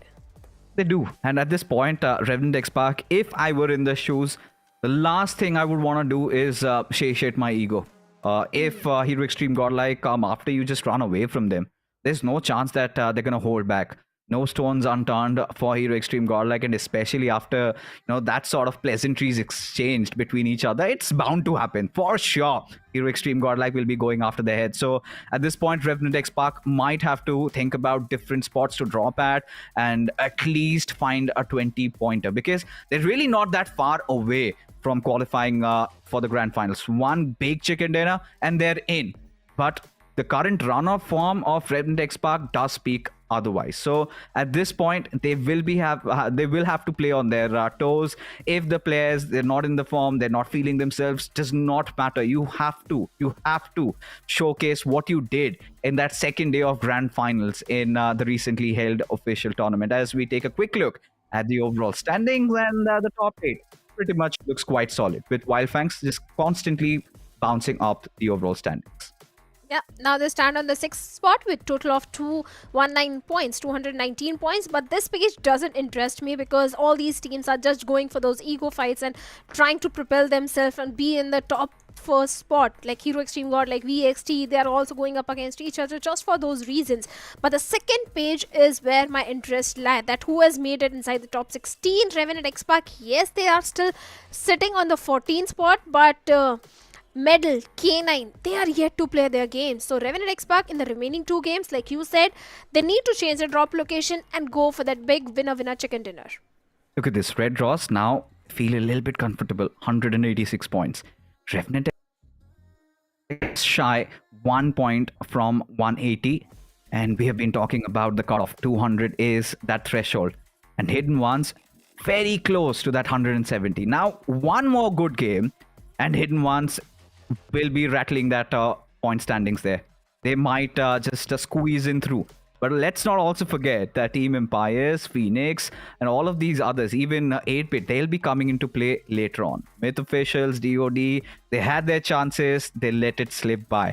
And for Sister Esports, things aren't looking that great. With 128 points, really do not fancy their chances. Mathematically, yes, it's possible. With Versatile up next against them, I do not know how they're going to be faring off with BXT constantly being a thorn up their bums. So at this point, we'll talk about that a little bit later, but heading on into this matchup. What are the rivalries we're supposed to be expecting? One is Hero Extreme Godlike against Revenant X-Pac. The other could be Borami Esports and God's Train. with Reckoning coming in out of nowhere, being the catalyst. They could incite sort of rage and fuel in the other players. They could do whatever they want to do on Earth, is what I feel. Yeah, Reckoning can for sure do whatever they want because they are already sitting in the top 10. But like you said, Bot Army Esports and God's Train, they might go up against each other, might not, because Bot Army Esports in the previous one also, if you notice, they are in the experiment zone. They're trying to experiment few things, go for different drop locations. So that could be a possibility. At least in the map of Erangel, they are trying to do so. Maybe they can try something different on the map of Miramar as well. They certainly can, and they should. At this point, but on a humble request to all of you guys, if you haven't really booked your tickets, because the sparks are flying, right? Old rivalries and new, everything has been incited, instigated, and we will see absolute inferno happening in Noida Indoor Stadium. It is going to be blazing hot, and we're going to see the best rivalries after so many years. You've got Hero Extreme Godlike making it inside of the grand finals, inside of SPS. You've got Aiku Soul coming in with such a prime form, and then you've got GDR. They're also hungry, and then you've got the defending champions themselves, Somraj and Co. Of course, he's going to be joined along with a different set of boys this time, in considering how he played the past SPS, a different team, but nonetheless, the fire is still there, and it's going to be absolutely hot. So make sure 31st, 1st, and 2nd is where you got our dates booked. And there's also an announcement that as of now, there is no offline registration. So make sure you head on towards Insider app and book it right now. Later on, do not complain. Also, bring along your official ID cards so that we can verify you and have you joining us with all that fun. So coming up next is going to be Miramar, and it is going to be groups A and C once again. And this is this wild thought in my mind. What if Wildfangs hunt down Hero Extreme Godlike before they go after Revenant X-Pac? How do you like the ring of it?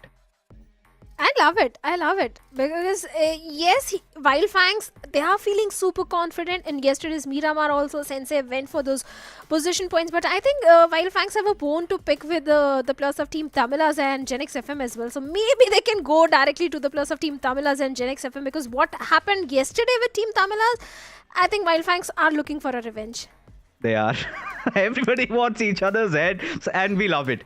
Especially when you look at the grand scheme of things, these are the rivalries that we thrive on and we live on, and that makes the competition so much more intense. And imagine, these are just those online stages, the challenge stages, because what is going to happen in the grand finals, we do not know. Players will be playing with new devices. The crowd must be roaring, supporting their teams, and that is where your hands start to shake.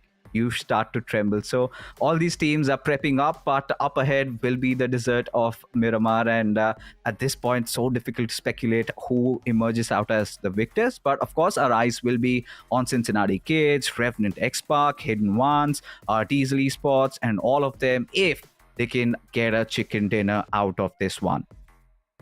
I really want Revenant X-Pac to get a chicken dinner in this one. I want them to qualify, and for that they really need to change their drop location or something they need to do to avoid the plus of Hero Extreme Godlike at any cost. They certainly have to. They have to avoid all those drop collisions. And of course, after that exciting game of Erangel, which literally had us out of our breath, Shadow needs to catch it, whilst I've got Necro joining along with me on this one. And Necro, first question, you know what it is. What were your thoughts about Revenant X-Pac deciding to go after Hero Extreme Godlike like that? Listen, whatever's going on, I'm loving it. Hero Extreme Godlike is playing to please their egos and their fans' egos. And Revenant X-Pac, for them, it's the fight for survival. Pretty much both the teams are now having a major rivalry against each other, and I'm loving that. The fact that now Revenant X-Pac's survival's on the line as well, and Hero Extreme Godlike, they've got nothing to lose. It's better for Revenant X-Pac to just back away and play for placements. We've been saying that from the start. Revenant X-Pac do not go for early game fights. Try and play for placement till the late game, but still they do the same thing, and they once again get slammed. And the worst part is, initially they did get the better of Hero Extreme Godlike. What I'm still trying to fathom or get my heads wrapped around is the fact that why would Revenant X-Pac go hunting down for Hero Extreme Godlike, just kind of blindsiding themselves from the bigger picture? That is that doubt that creeps up in my head, because for now, Hero Extreme Godlike, they'll be setting sail towards maybe the northern areas of Cruz del Valle, or they could just get some basic weaponry and head off straight towards San Martin, because Revenant X Park, they're quite stubborn. They have decided not to go elsewhere, but Hero Extreme Godlike, they've got their own sorrows to deal with. It is against Board Army Esports. And that's going to be a great pick-off as well.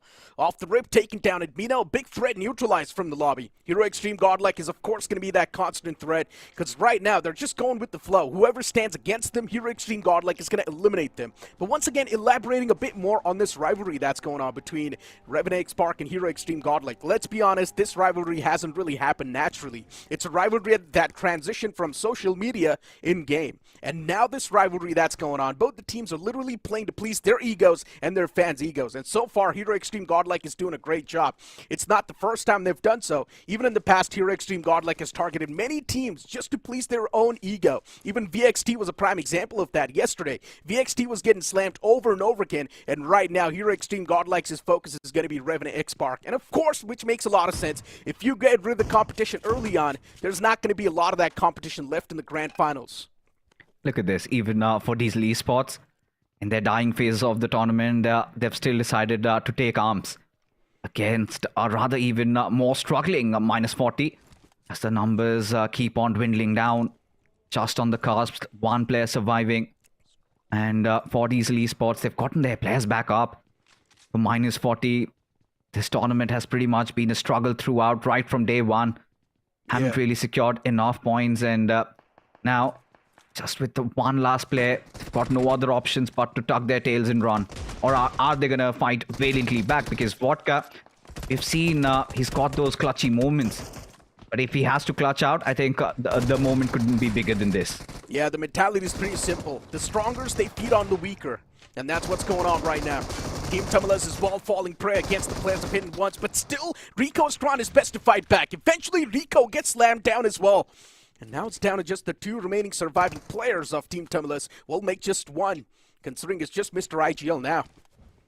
It really blows the fact that Team Tumulus is getting taken out of this tournament in such a way. They're getting disrespected every single time, no matter what sort of fight they pick. They don't even stand a chance to win that fight. Mr. IGL on fire. He's pretty much going to be taken away to his death.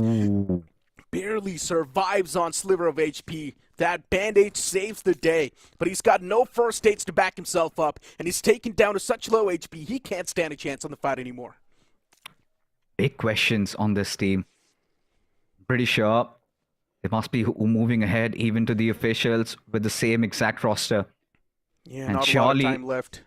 Yeah, rosters are pretty much locked in. The registration's just 2 days left, and Team Tumulus have been shaky as ever. It's just that 1 year, 2024, where we saw Team Tumulus redeeming themselves, and suddenly, after the recently held officials, they are nowhere to be found. The performance completely extinguished. Feels like it's a whole different Team Tumulus. Only if Mr. IGL might have to say something about it, as he answers back in kind. Already 2 players done and dusted, but still so much to go, and he does not even have a single amount of meds to really patch himself up with. He's still going to take his chances, but falls on his face. Valiant effort, but still, Hidden Ones get 4 finishes. That's a great way to kick things off. And Hidden Ones as well, the previous game, they had a great start. The exact start Hidden Ones needed. And that's the way they like to play as well. They will be absent for a complete day, and then later on, they just come through with a big chicken dinner and instantly get themselves back in the race every single time this happens. And right now, you've got Reckoning Esports locking horns against the players of Diesel Esports. Diesel, first man getting knocked out. That's not a great start for Diesel Esports at all in this fight. And of course, Reckoning Esports, the Howling Wolves, they are hungry, and they will feed upon Diesel Esports with ease. For Reckoning, it's just another day in the office. That is exactly the kind of mentality they've come out to play with. They've lost on their IGL, but it does not matter. They've already secured 4 finishes. Doing quite well in terms of the overall standings. A fight around Partona. Kyoya gets 3. I think at this point, it's alright if Reckoning come with the ambitions of having Kyoya get back to the form of his life. The one form that he showcased around in INKR, if you remember, whilst he was playing under Metal Esports. So we want to see that Kyoya, or even a better version of it, if Reckoning have their eyes set at the trophy. It definitely does feel like Reckoning Esports, they found that lost piece, and that was in the name of Kyoya. And the same thing can be said for Kyoya too, who was looking for a suitable roster. And finally, Kyoya found that roster for himself. He's able to shine through individually, and even as a team is doing a great job. But all they need to do is just make sure they're continuously playing like this, even in the grand finals, even on the LAN itself, and show the audience what they're capable of. Revenant Spark, qualification still on the line, not doing too bad in the overall standings. In the top 16, they can easily move on, that's not even a question, but still, just have that cherry on top of the cake right now. Revenant Spark, if they keep on taking early game fights, it's really not going to pan out that well. You've only got 5 more games to go, and in those 5 games, you just need to pin your spot down. At this point, it's so difficult for all these teams struggling at this point. Hidden Ones, they've had the right start, the right mentality. Get a chicken dinner in the first game and heading on forth. They will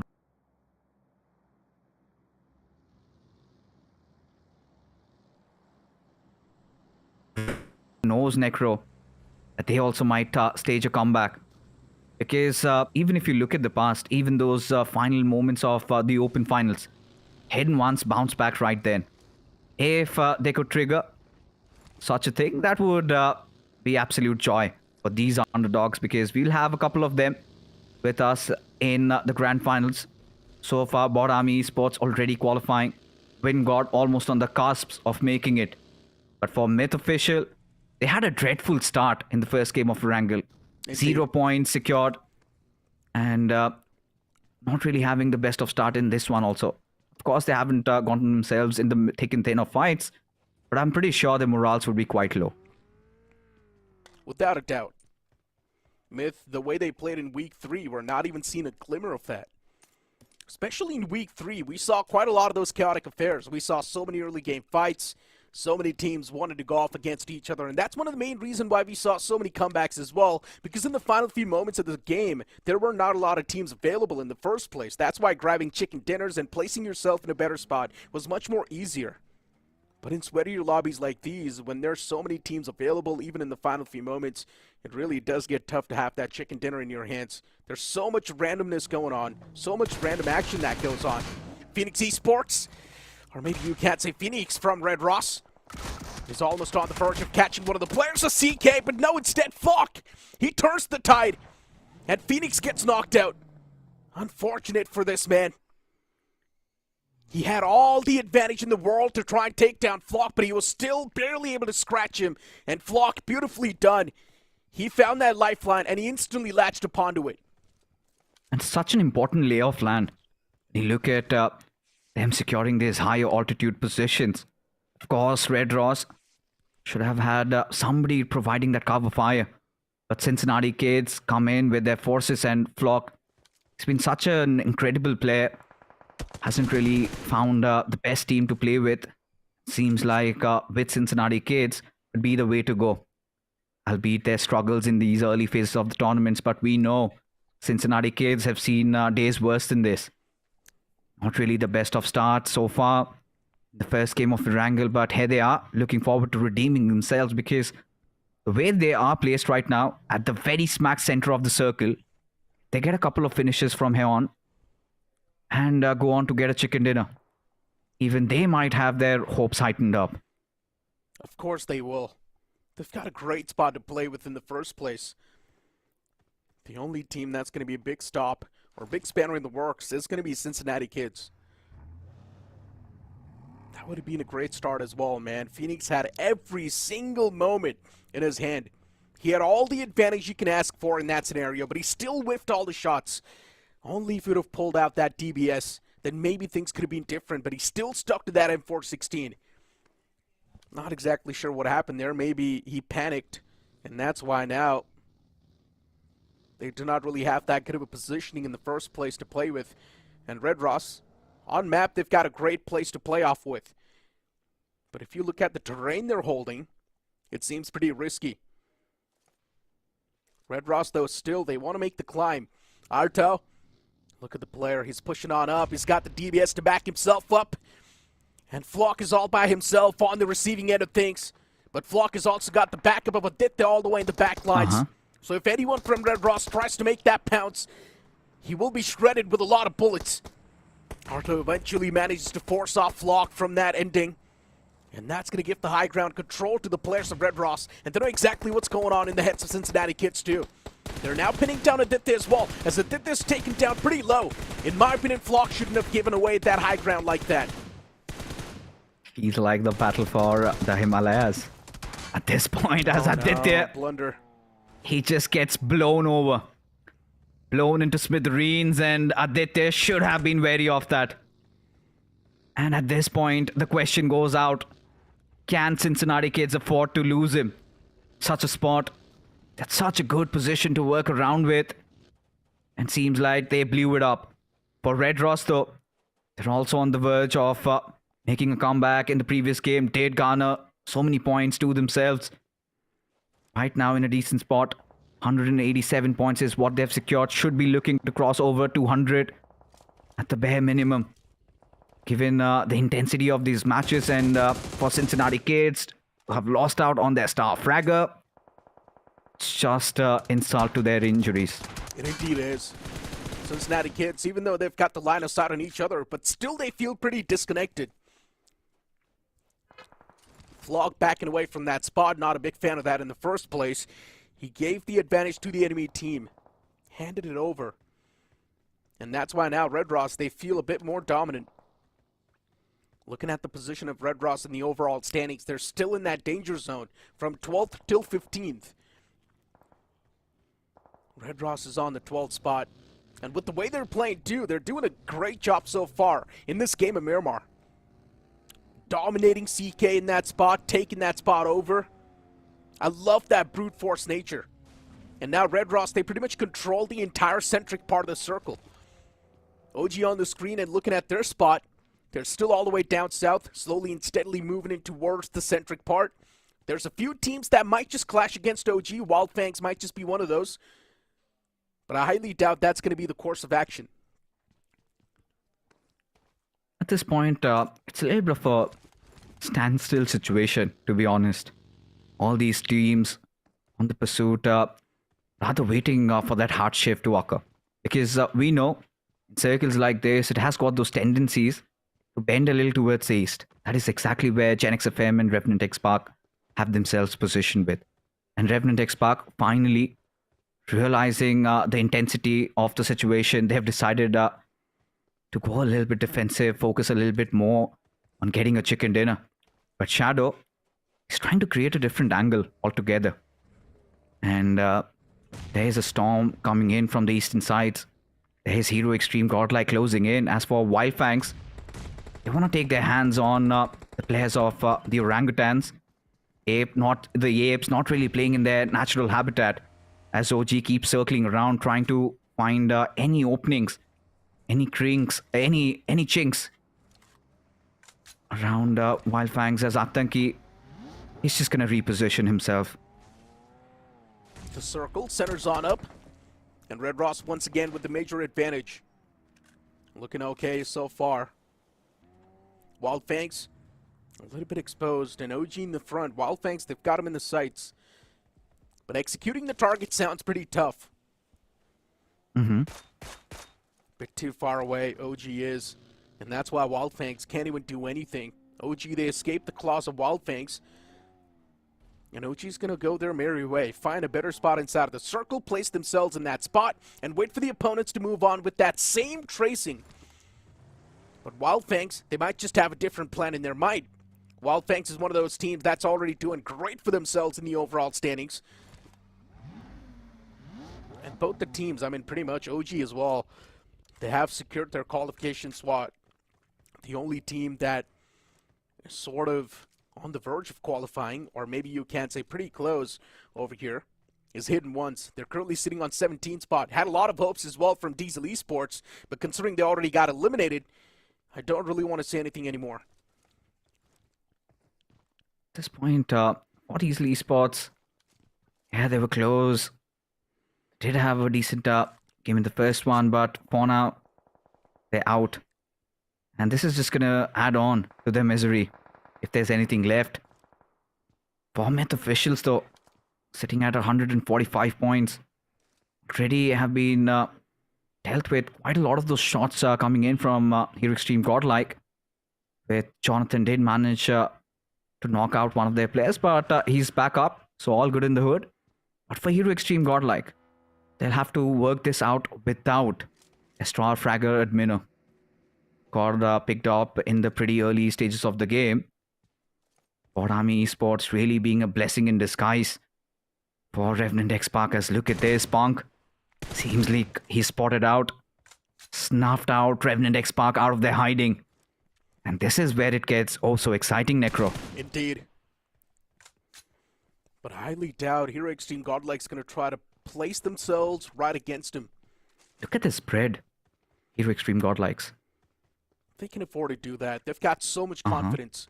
They've got so many points, a lot of confidence as well. So Hero Extreme Godlike at this point, they can literally do whatever the hell they want.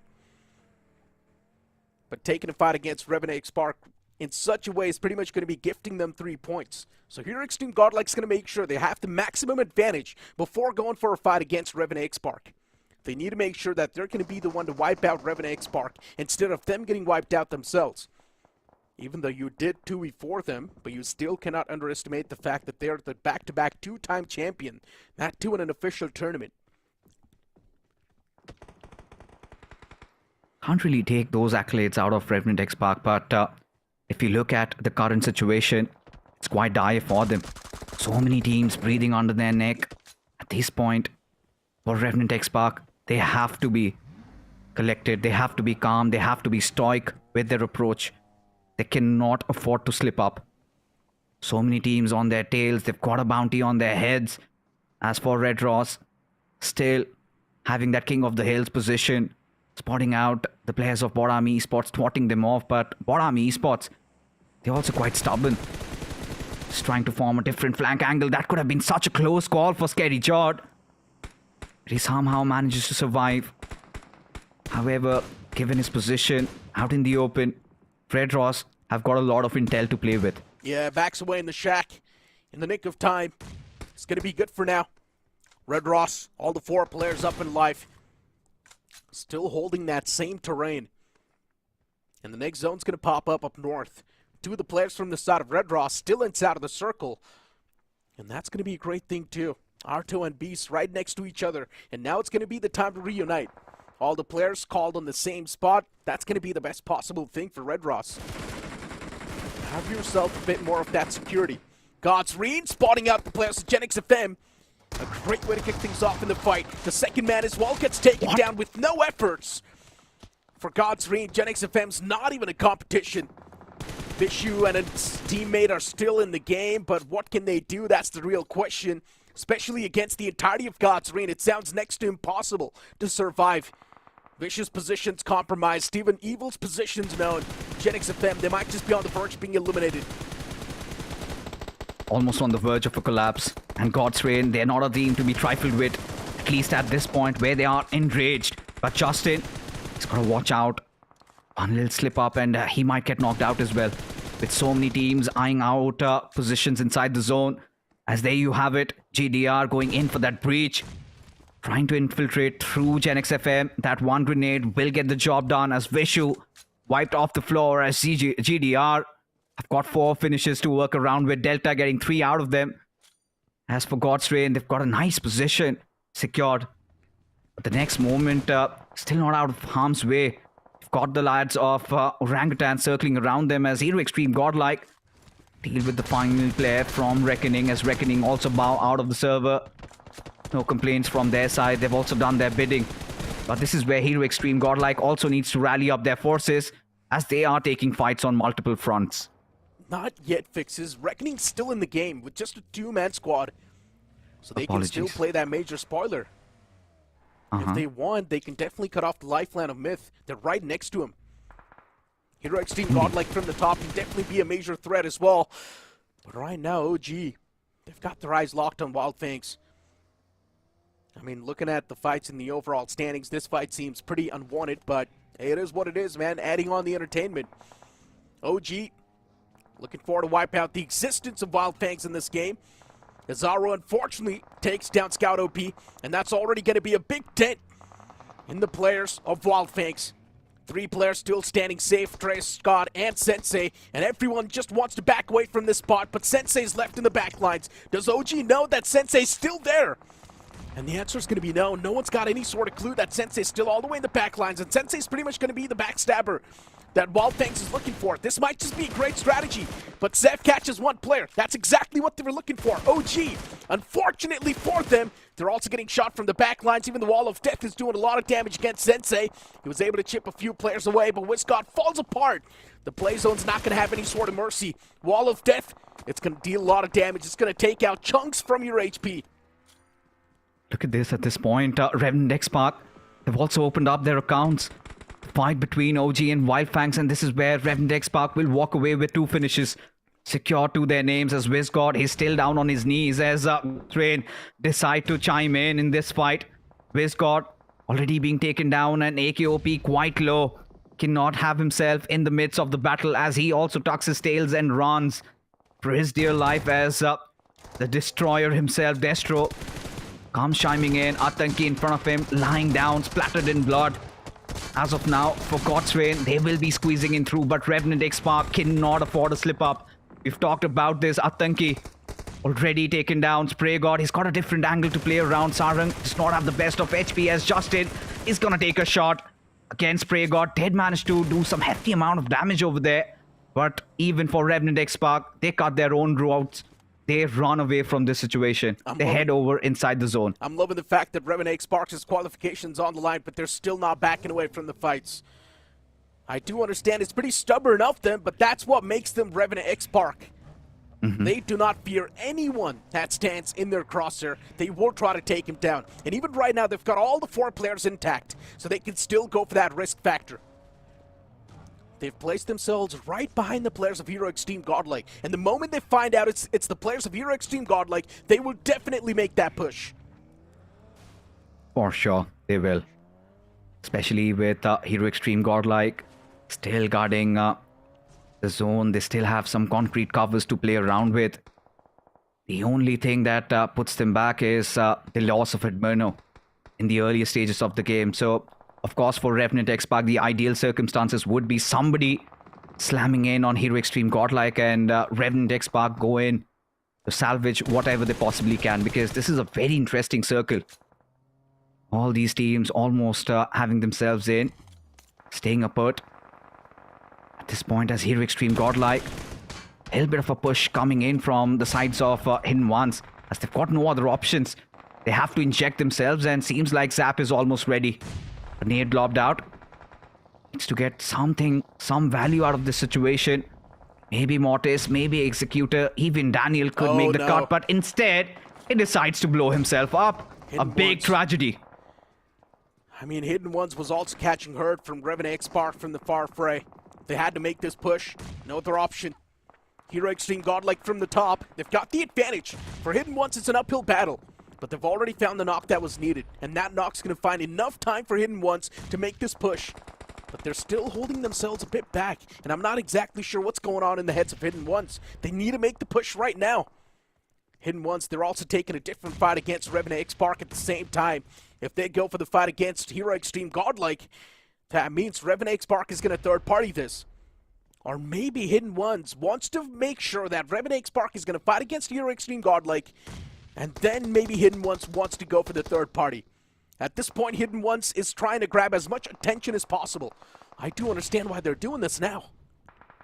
At this point, even Hero Extreme Godlike, they've got their hands full. The only thing that's stopping Revenant X Park from pushing in on them is that the circle has gone away.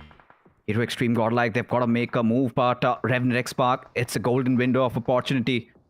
But they get to be the ones entering inside the circle, but the only bane for them in that situation is they've got no covers to play around. As Jonathan, he's still going to take a dig at the players of Hidden Ones. It's got to be very, very careful though.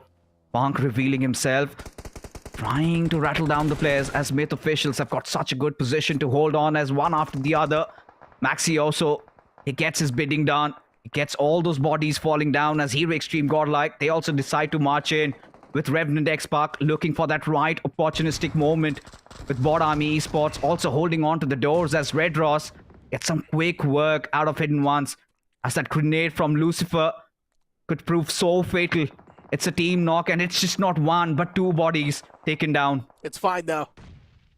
They haven't really gotten that much attention upon themselves, so that's a great thing. Red Ross can easily get the revival on the fallen players, but Hero Extreme Godlike now also getting pinched from the back by the players of Revenant X-Pac. And they're in such a big pickle, they can't even get out of this spot. It's a big sandwich at this point.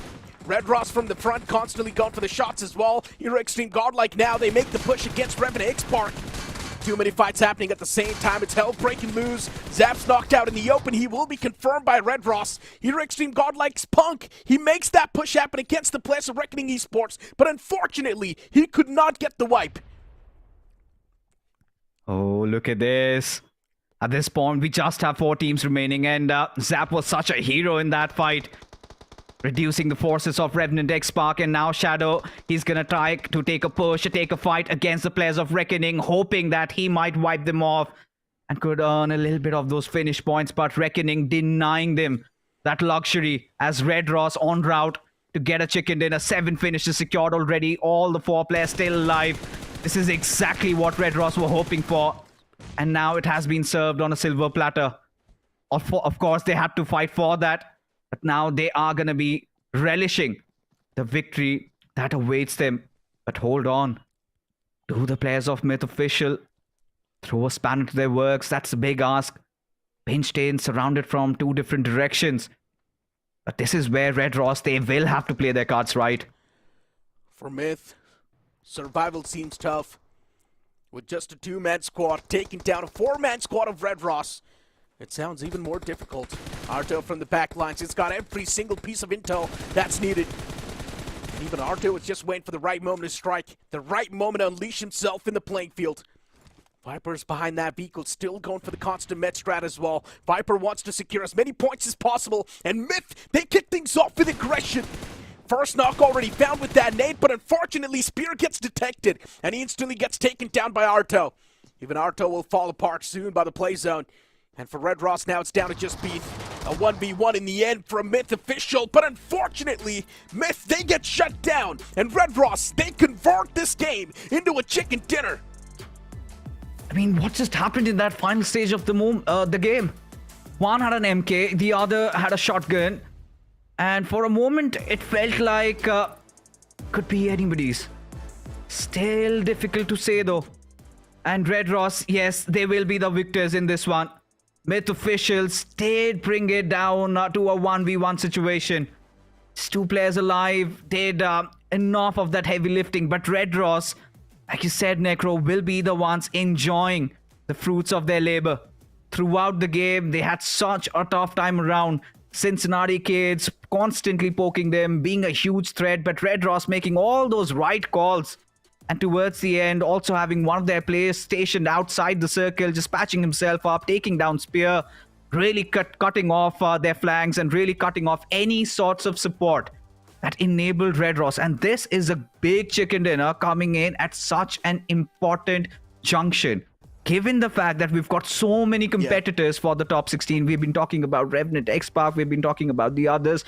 Red Ross, yes, they had a very good opening weeks, but lately they had been struggling. But now with this chicken dinner, they might also close in on those qualification doors. With Revenant X-Pac, still big question marks on them. Red Ross, they've solidified their slot in the Grand Finals. Fixes, that's not going to be pretty much a question. They have pretty much done it. Red Ross is going to be moving forward. Revenant X-Pac as well. They had quite a decent game in the previous one. A lot of elimination points to back it up. Yeah, the placement wasn't that great. Maybe got taken down on the 5th spot or something like that. But still, even Revenant X-Pac had a lot of elimination points to work with.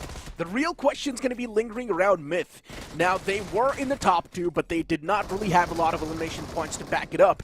Have they done enough to initiate a comeback, or they still need a few more points? That's my question. For Myth Official, I think it's a little too late.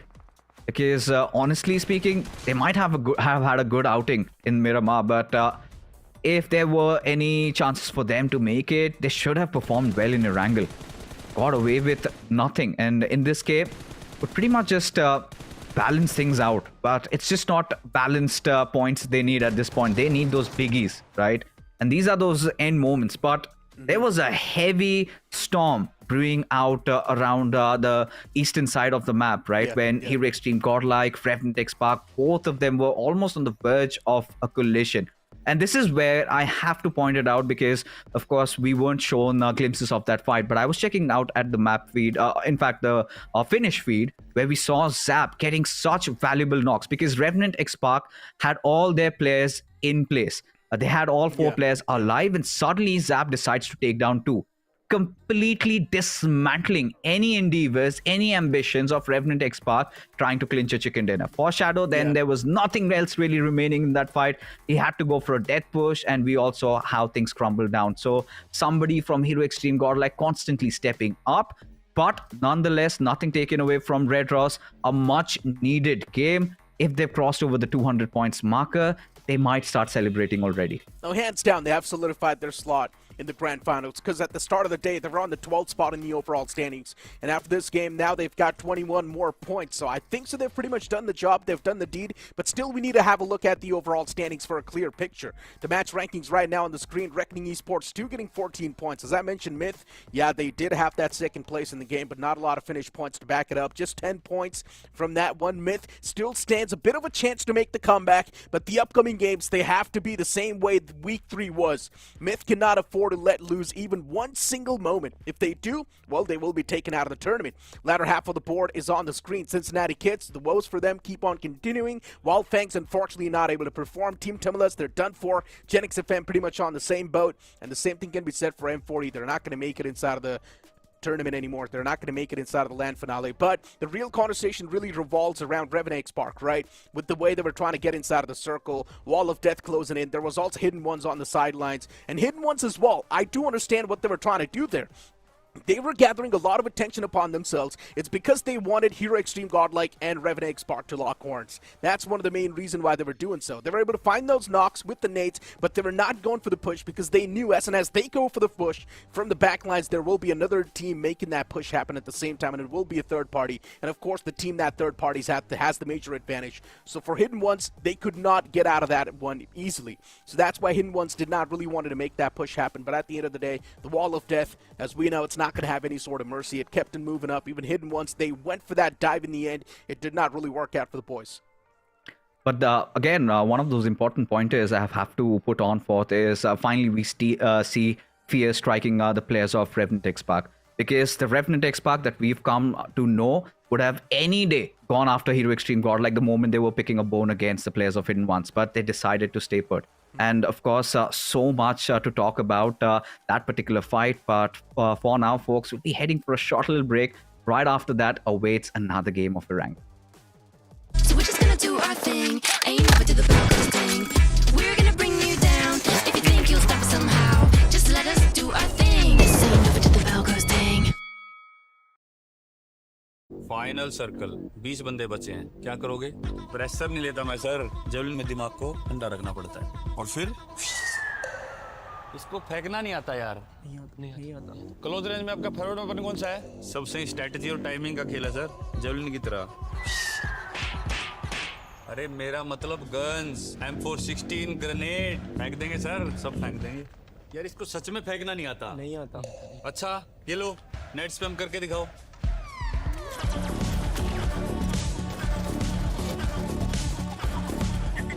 Wow, इसको फेंकना नहीं आता, मगर इसको net फेंकना आता है यार। आता है। नीरज तो फेंकने में पास हो गया। आप भी BGMI खेलो और रश करो और चिकन डिनर। यार तुम तो फेंकने में चैंपियन निकले। चैंपियन नहीं sir, conqueror. Oh yes. 777 all wins big money. The tramp over here never see me coming. I was in your back pocket the whole time. A quiet power, a silent gold mine, a big gold confidence boost. You never to lose. Just know that you'll be winning 'cause I'm with you in the building. I'ma keep you with the good mood. Keep you up all night. Never number around you. Baby, this is soul vibe. Got me dancing like a soul train. Laughing the whole time. Got me singing in the shower. Baby, are you all mine? Baby, I'm your 4-leaf clover.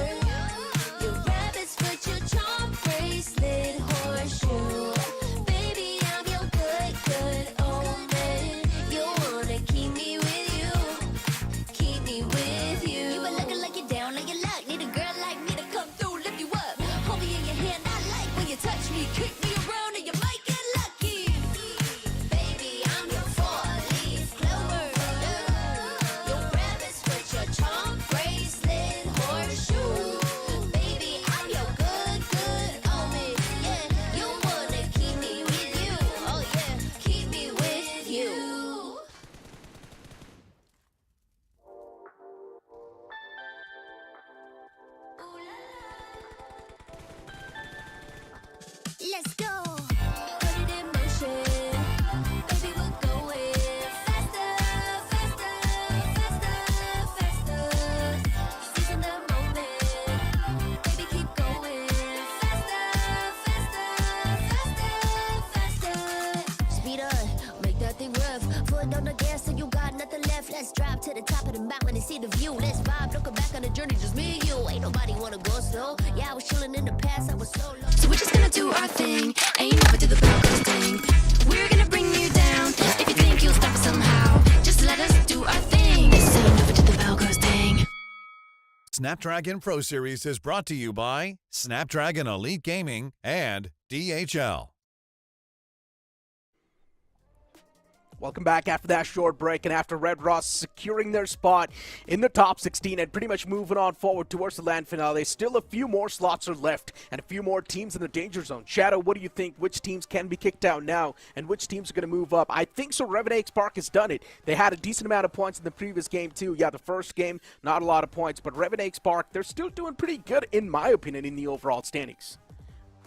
See, let's be honest, they are sitting on the 14th spot and total points which they have accumulated today are total of 10 points, and I don't think they are enough to solidify their spot, because if that continues, I think Revenant X Park will be on their toes till the very last game. They need a big chicken dinner. They need more than 10 points in a day if they want to for sure solidify their spot in the top 16, because one bad game and Revenant can be out of top 16. I do understand that, but I'm saying they're in an okay spot. Like, they can easily make a comeback from the spot they are right now. Yes, they're in the top 16, and all they need is maybe even 10 points per game, and they can easily move on forward, and they can easily make the comeback happen too. The way Revenant Spark played that previous game in Miramar, just avoiding a lot of those early game fights and surviving till the late game, that's what exactly I want to see from Revenant Spark. They were taking those fights, but those fights happen in mid-game and late game. And that's the exact way Revenant Spark should play this upcoming game of Erangel too. See, here's the thing. All the teams who are below Revenant X Park, like the players of Team Hidden Ones, they are staging a comeback. Hidden Ones are having a fantastic day number 2 of this week. And if this continues, Hidden Ones can easily propel themselves in the top 16. Because at the start of the day, they were sitting on the 19th spot. Yeah. And now they were on the 17th spot. So there is a chance of Hidden Ones making in the top 16. Even Myth Officials in the previous Miramar also fared off really well. So that's the main concern. Yes, Revenant X Park, they're doing okay for now. But if the teams who are below them, they get a big victory, Revenant can be pushed out of top 16. That's my main concern, that all other teams are doing better than Revenant X Park.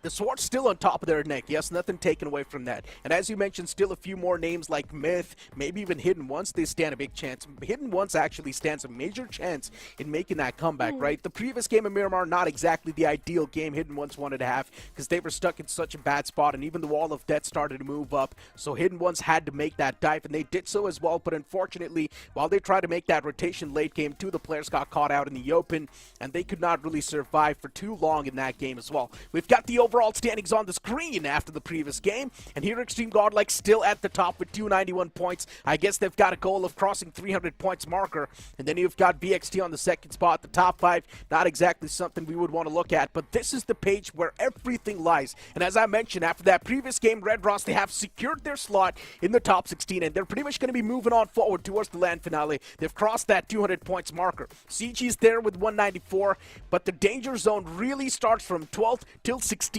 Revenant Spark is right now sitting on 13th spot with 186 points, and that's what I'm saying. They're in an okay spot, not doing too bad.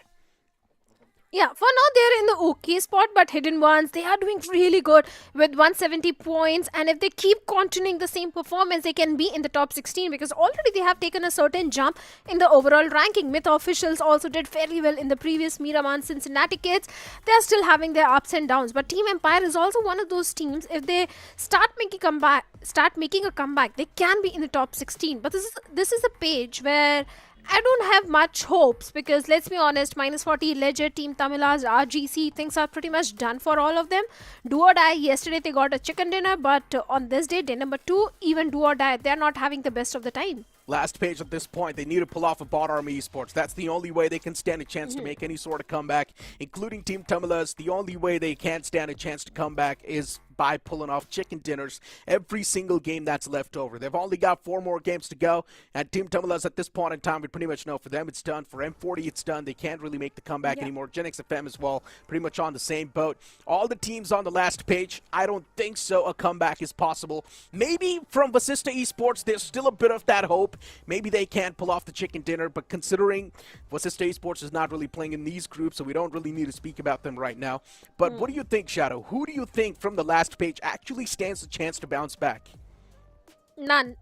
To be honest, none. Because let's be honest, they need more than one chicken dinner. If you're on the last page, you need so many points if you want to see yourself in the top 16. Yes, Vasista can be that big name, but considering that VXT is also going up against the players of Vasista, it's not going to go very well with Vasista in every single game. And getting multiple chicken dinners is something Vasista needs at this point. And since we will be playing on those 2 off maps, that itself makes it very difficult for them. And once again, we're going to move on towards the map of Erangel. In the first Erangel, we saw storyline unfold in quite a weird manner. Revenant Spark and Hero Extreme Godlike locking horns off the rip. First Hero Extreme Godlike moving in towards Yasna Poliana. Revenant Spark bullying them a little bit, but then later on, when they try to hunt down the players of Hero Extreme Godlike, they got 2v4'd. And yes, that was the exact salt on top of the wound moments that was needed for the fans as well. And I'm mentioning this from the start. Both these teams are literally playing to please their egos and their fans' egos. And Hero Extreme Godlike has been doing that since such a long time. Even yesterday, they targeted VXT. Today, it's Revenant Spark. Tomorrow, it might just be someone else. Before now, the game puts up on the screen as the plane fly pad's also going to be there, starting all the way from Norupnoy towards Primorx. Yes, we have a southern flight path, so all the teams who love going towards the side of Kameshki, Stivani, Yasna Poliana, they do have a long journey up ahead. But like you said, Hero Extreme Godlike, they have been going for those ego fights. But here's the thing, Hero Extreme Godlike can afford those ego fights because they are sitting so comfortably in the overall ranking. Revenant X-Park on the other side, they can't afford those ego fights. They need to be very cautious. They need to pick their battles very carefully. And the mistake which they did in the previous Erangel, they need to avoid such sort of mistakes. They can only do that towards the last game when for sure they have qualified for the challenge finals. At this stage, Revenant X-Park can't afford it. But wait a second, Hero Extreme Godlike going all the way towards the southern side. I know what Hero Extreme Godlike is trying to do here. Drop all the way down south, maybe thinking that Revenant Spark is going to drop in towards Norupnoy, but that's not going to be the course of action this time around. Revenant Spark, they're playing it pretty smart as well. But Hero Extreme Godlike, they can instead switch their targets and focus on Hidden Ones, because even Hidden Ones is in a really bad spot in the overall standings. So Hero Extreme Godlike can definitely disrupt their flow too. Yesterday it was Genix FM who kind of rained on the parade of Hidden Ones because Shogun was in the compounds where Hidden Ones executor was, and this time, like you said, Hero Extreme Godlike, since they just want to have fight, be it anyone. So Hidden Ones could be that team that Hero Extreme Godlike decides to go up against. But such a mature decision coming from the side of Shadow of Revenant X-Park. Had they gone in towards the side of Novo Ripnoy, they would have to face an early fight. But seems like Diesel Esports in -40, they're in sort of a situation as Nishu OP is trying to knife the players of Diesel Esports. But seems like the cavalry is there and Nishu has been knocked out. Revenant X-Park, no matter what, they will need to face an early fight because the place where they've dropped right now, there's Reckoning Esports right next to him. And focusing on this fight for now, M40 versus Diesel Esports. Diesel Esports is one of those teams that can still maybe stand a chance to qualify, but M40, they deny that. Diesel Esports, lifeline stolen. And with this wipe, Diesel Esports now does not stand a chance to qualify to the LAN finale, because they're going to move all the way at the bottom of the page. And this is going to be a big blunder. They're now on the last page officially. Diesel Esports, that lifeline stolen by a team that did not even stand a chance to qualify in the first place, which was M40. This has to sting. But once again, speaking of Revenant Spark, the place where they have dropped right now, there's Reckoning Esports right next to him. And even Reckoning Esports is one of those teams that's already qualified. So Reckoning Esports, if they want, they can definitely go for this threat. They can definitely go for this fight. But Revenant Spark, they cannot afford to fight Reckoning Esports, because Reckoning Esports, they've been feeling at the top of their game from the start. DOD, they take a fight against the players of Red Ross, and actually, they find the opener too, taking down 2 players off the rip, and Phoenix gets confirmed as well. What's going on? Red Ross is getting picked apart. Oh yes, they certainly are. Do or die, Red Ross, they're locking horns with each other. Even we have got the players of Team Wildfangs and Gen X FM in a close proximity. They can decide to do a third party in that scenario. But seems like Red Ross, they've decided to back off from that situation. And Do or Die with 2 finishes, a good start. But the chances of Do or Die making it in top 16 are very less. They need one more chicken dinner if they really want to be in the top 16. But like you said, Revenant X-Pac, they could have gone against the players of Team Reckoning. But seems like Reckoning went all the way towards the side of Georgiapul City. And that is where we have the players of Bot Army Esports. And for now, Reckoning and Bot Army, they are locking horns with each other. And Revenant X-Pac, they're sticking to the complete western smaller compounds of the Erangel. Indeed. I mean, the way Reckoning Esports rotated from that spot, they were right next to Revenant X-Pac. And now they're moving all the way towards Rozhok. Or maybe even Yasna Poliana. I'm not exactly sure what the final stop is going to look like for Reckoning Esports, but whatever it's going to look like, I want them to start hunting right now. Wildfang's already kicking things off against Hero Extreme Godlike. And Hero Extreme Godlike, I'm not exactly sure if this fight is on purpose or it's happening randomly. But Hero Extreme Godlike dropped in such a spot we did not really expect him to drop in the first place. Red Ross once again constantly getting picked apart by Do or Die, and I'm not even exactly sure what's going on here. See, here's the thing. Hero Extreme Godlike that saw that Revenant X-Pac is not in the city of Novoripnoi, so they decided to go all the way towards the side of Yasna, and in the process of doing so, they clashed against the players of Team Wildfangs, and Fixes was already talking about it. Let's imagine Wildfangs go up against the players of Hero Extreme Godlike before Godlike decides to take a fight with Revenant X-Pac, and seems like that is happening as Trace God finds a knock onto Jonathan. Zap is already down, and Edmino is the last man standing. Yeah, he's the only player standing, and Zeph is going to be in the front lines. Who will be on the receiving side of the spectrum? Seth tried to run over the player, but what a beautiful drive-by that was. Seth puts that final nail in the coffin as Wildfangs, they wipe out the existence of Hero Extreme Godlike. Hero Extreme Godlike did not even have that much loot to play this fight with in the first place, because Jonathan did not have any helmet. Even Edmino was not really having that good of a helmet in West in the first place, so Wildfangs clearly had the advantage. Well, certainly, they had the advantage because they had all the resources which they accumulated from the city of Milta. But for now, even the players of Bot Army Esports are in such a close proximity to the players of Revenant X-Pac. But looking at the finish feed, I'm sure there is someone who is going to have a big smile on their face. And those are the players of Revenant X-Pac. That Godlike has been eliminated. So that means there is no one in this game who is going to stop the players of Revenant X-Pac and go for that ego fight. So Revenant can play their natural game in this one, maybe aim for that big winner chicken dinner for themselves. But I guess for Hero Extreme Godlike, they've done their job. They've wiped out Scout. If you know, you know. Yeah. Bot Army Esports on the screen, and Monty, he's the casualty.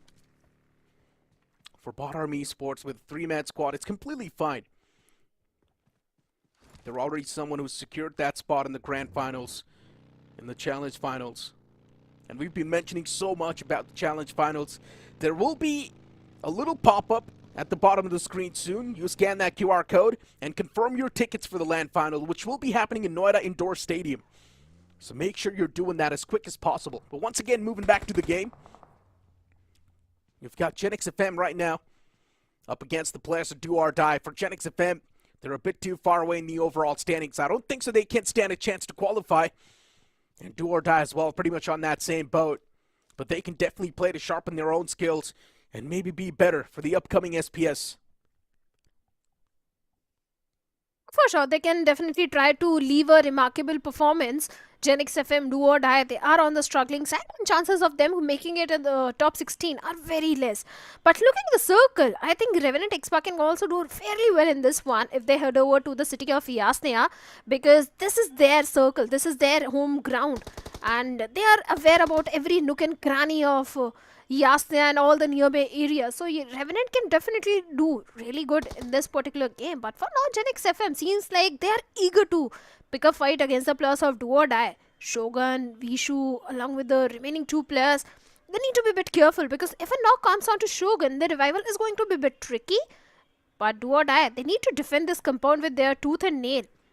Kind of a stalemate situation as the two players of Gen X FM are going for those flank angles, but -40 and Bot Army, even they are also locking horns with each other as Joker has been knocked out. Once again, moving back to this fight though. Not a lot of movement happening so far. Both the teams just playing it put. They've got their own individual slots to play with. And right now, both of them, they seem pretty good. Gen X FM, looking at the way they're placed as well, it does seem like on paper, Gen X FM, they've got the advantage in the fight. But no one's looking to execute. No one's looking for that first knock. Both of them are too comfortable in the spots they've gotten, which I'm not a big fan of as well.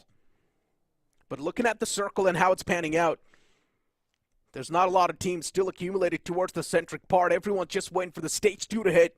And as soon as the stage 2 pops up, that's when they're going to try to drive a better pathway in the circle. And the stage 2 is going to be tilted a little bit on the northern side. There's so many compounds up for grab, and Myth Official can definitely be one of those good teams to go in the circle and put themselves in a better spot. Of course they can, because in the previous Miramar also Myth had a recent game. Yesterday was not really a good day for the players of Myth Officials, and considering they were so close to being in the top 16, they are trying again. And if they get a victory in this one, there is a chance of Myth also to close in that gap. But so many teams are still going for the late rotation, just like the players of -40, Team Tamilas, Bot Army Esports. They're still taking the brunt of the blue. Even God's Reign, they are also out in the blue. Cincinnati kids, they need to be very careful, because the way Cincinnati has been making the rotation towards the southern side, they might directly head over to the cluster which is forming. But for now, like you said, Gen X FM and Do or Die, kind of stalemate situation. The minute the players of Do or Die are going to come out in the open, I think Gen X FM will be ready to strike, and that is exactly what Vishu is trying to do at this point. Indeed. They've got him locked in the sights. Pinned down in the crosshair. And looking at the way the game's shaping up as well, there's going to be so many teams moving from that southern side up north. The centric part's going to be accumulated by a lot of teams soon. And I really wanted Myth to move on and secure a better spot, be in the smack center. But Myth is still playing around the school. They're in the school apartments. That standoff between Gen X FM and Do or Die has been going on for days at this point, and no one's really executing that. Both the teams needs to understand they're pretty much playing these fights to try and improve themselves in the game so they can be better in the upcoming official tournament. Both of them don't stand a chance to qualify anymore. They're a bit too far back in the overall standings. Looking at Bot Army Esports on the screen for now. Bot Army Esports on the way towards a better spot inside of the circle, which they are soon going to find. DOD. Finally, the ice is going to be broken in half. Gen X FM, a bit on that receiving end of the spectrum. Maverick falls down. And does Gen X FM want to go for the revival on the fallen comrade? Hovercraft spotted. Spray was taken against that, but no confirmation yet. And Gen X FM, finally a man closes on up, wanting to get the revival on the fallen player. The revival will come through as well, but Cincinnati kids, they're a constant threat. And Gen X FM needs to watch out from CK. Oh, they certainly need to. CK is also one of those teams which has been struggling in the overall ranking. Currently on the 20th spot, they need to be very careful, and Spider out in the open has been spotted down by the players of Team Tamilas. And -40, even they have suffered casualty with only 2 players remaining. -40, let's see how this game is going to turn out for them. But -40, one thing I have to say, yes, they are not going to qualify, but the way this team has improved their 4v4 fights, that is commendable. Ever since the last week, I think -40 has been looking so confident in those 4v4 fights. Yeah. So yes, they are on the right track. Maybe next time when we see -40, they are going to leave a remark, and maybe they'll qualify for the LAN Finals as well. But this time, yes, the improvement is there, but it came too late. Indeed. They're pretty much playing pressure-free. They've got no pressure now. They know their back's against the wall. They're pretty much going to be eliminated from this tournament no matter what they do. So it's better to go out with a bang, right? And M40 making some rash decisions, but still surviving with that slam. They're going to find themselves in a decent spot. Not exactly the best, considering that spot is already accumulated by the foes. And Myth now, their attention's grabbed towards this one single apartment. I'm not exactly sure why Aiden backed away, because he needs to back Maxioso up. But everyone from Myth is actually going to let the opponents have that place to play with. They're respecting the opponents, and I'm not exactly sure why Myth is doing so. Myth, they've got the man number in the school apartments. If they want, they can brute force a fight, but they still don't want to do so. Myth struggling with confidence, self-doubting themselves. There's even Red Ross in the same compound. And Red Ross's players is now getting charged on. Myth, they have managed to isolate that player. This entire apartment area. There's so many foes in the same compound. Beast in the front from Red Ross, and he's now getting punished. He's now getting pushed on constantly. UMP 45 on the receiving end of the spectrum, but against a shotgun, the UMP can't really do a lot. And with that, Red Ross, they have also been eliminated on the 14 spot. 2 finish points towards the side of Myth officials is definitely going to help their case. And that's the reason that Myth backed off from that fight against the plus of -40, because I think they got the call that someone is there in the same apartment, in the same building. And Myth, they decided to go up against Red Ross first. And after that, maybe they'll decide to go up against the plus of -40 once again. But even if they don't go against -40, I think they are in the safety of the circle. And Myth is also one of those teams which is in dire need of those points. So Exactly. maybe they can take that extra sweet time to engage in a fight, just like what Godstrain and Vingod did yesterday in the map of Vikendi. Even Myth can also try to do the same thing. No, in my opinion, they should go for the fight right now. The smaller the circle gets, the longer the opponents live, they will be a bigger threat. If you eliminate -40 right now, you are not going to have that constant thought of a foe in the same compound. But if you do not get rid of -40 right now, Myth official, there will be this constant threat lingering in the compound. And Myth, their movement will be limited. Myth, they cannot even play with a free hand with M40 being around. That's why Myth should force a fight right now, because if they do force a fight right now, there's not going to be any sort of third parties. But hold on to that thought. Godsreen getting charged up by Cincinnati Kids, and it's not even a struggle as they wipe out Godsreen from this game. Well, certainly Godstrain, they have also been eliminated, but it is not going to hurt them because they are already in the top 5. But bottom Esports and Wildfangs, even they're also locking horns with each other, as both of them are trying to get the southern control for themselves. As one of the players from the side of Wildfangs has been knocked out, and Trace God and Sensei, they're going for that longer flank. Seems like it's a lost cause. Seth won't be getting any help, any rescuation. But wait a second, even Reckoning and Revenant X-Park are also locking horns with each other as per the Finnish feed. And Revenant X-Park, this is such a crucial fight for them. It indeed is. For Revenant X-Park, it's going to be a crucial game. It's one of those critical standpoints. A critical scenario in a tournament. And Revenant X-Park is put in those. Bot Army Esports on the run, on the move. And looking at the place where Bot Army Esports is playing from, backs against the wall of death too. It's something you cannot really trust for too long. And a lot of teams have already learned the lesson. Looking at the elimination feed, finally Myth, they make the push happen. A few casualties taken upon themselves while they make the push, but it's completely fine. It was just a knocked player. Not any sort of confirmation. And I love the fact that Myth, they realized the same thing that I realized. The longer the opponent lives, the threat's going to be even bigger. And Reckoning Esports, they pick a fight against the players of Revenant X-Park. It's not going to be a good fight for Revenant X-Park at all, but they're still Sarang at the top and can constantly rain down death and destruction. And Reckoning Esports is going for the revival. Does Sarang have the line of sight? That's my question. He's going for the shot, but unfortunately does not have any line of sight on the revival that's coming through. Sarang now finally breaking his silence as he wants to make the push happen up close and personal. But Reckoning Esports, they're already in too deep. Spray Gotti can still stand a chance to convert this fight and save the day for Reckoning Esports. But Revenant, even they can flip the odds and flip the tables. The floor is lava for Kyoya.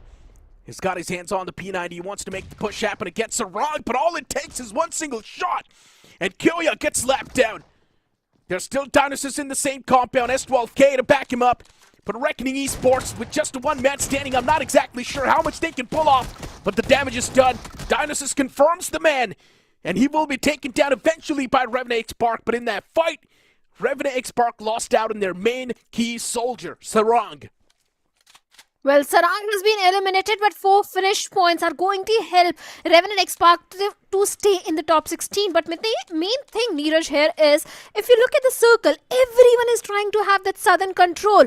Revenant X-Park is the only team who is having the northern control of the circle. They can potentially rain death and destruction from the northern side. And it is going to be so important. This can be a good game for the players of Revenant X-Park if they play all their cards right, because the only threat they had were the players of Reckoning, which they have already eliminated. So the entire northern control is with the players of Revenant X-Park at this point. Indeed it is.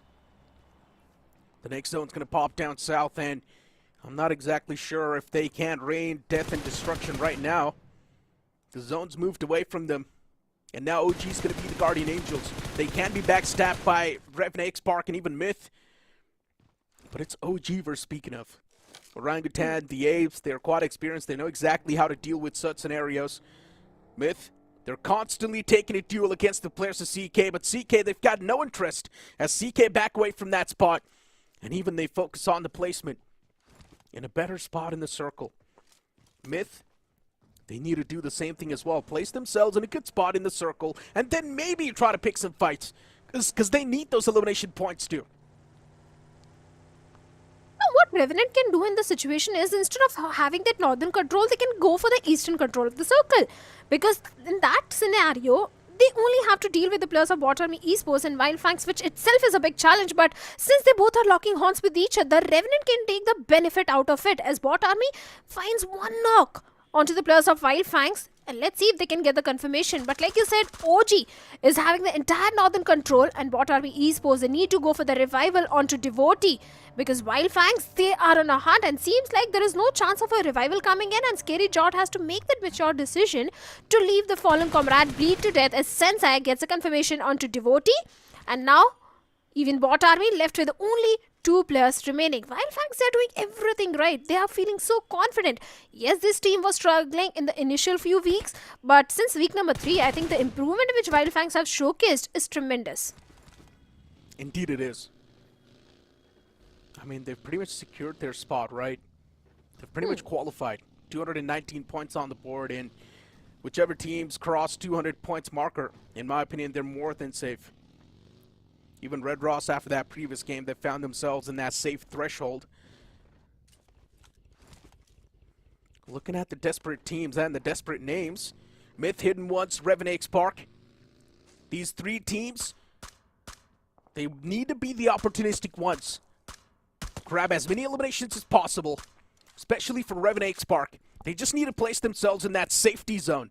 That's it. Cross that threshold of 200 points mark.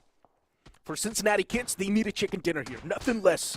But with just a 3-man squad, it sounds really tough. Yeah. Not having the numbers is definitely going to hurt the case of Cincinnati Kids.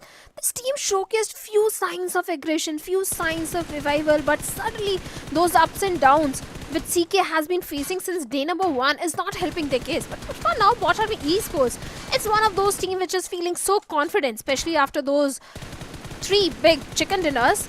They're looking so promising, and for now they are, like you said, they are engaging in a fight with the plus of CK, but they also need to prioritize the rotation, as the circle has taken a shift and it has gone all away from the plus of Bot Army and even Wild Fangs, and it is favoring the plus of OG and Gen X FM heavily. The next circle's going to shift out in the open, and what a knock that was from Scary. Sensei did not even know what exactly hit him. But now OG, they've got a few more foes approaching them. As I mentioned, they're going to be the Guardian Angels on the northern side. They've got the experience. They know exactly how to deal with those. But it's 2 different foes on 2 different spectrums. How can they deal with 8 players at the same time? 4v8, can they make it happen? And OG, right now they're picking a fight against the players of Myth. Myth have found a few isolated players for themselves. Are in the back lines, just trying to provide that cover fire. Gather a bit of that attention upon himself. And maybe he's successful as well doing so. Maxioso finally finds the first engagement as he shuts down AKOP. Athenki in the compound as well gets taken down by Iden, and Myth is slowly and steadily clenching their fists in this fight. Aru closes on up but gets greeted by Spear as Aru is taken down super low, and Spear is going to shut down Aru in return. OG is trying their best to fight back in the fight constantly, but Myth, they've got two players standing against just the one man surviving of OG. And WizCon, he can't do a lot. And here comes the third party from IQ Team Tumulus. Rico gets slapped across as Oxen, he's the man constantly punishing the players of Team Tumulus as well. Eventually, Team Tumulus, they come in with the third party, wiping out OG and even Myth. I think one player is still surviving. Actually, two players are surviving from the side of Orangutan. Athenki is again back in the game.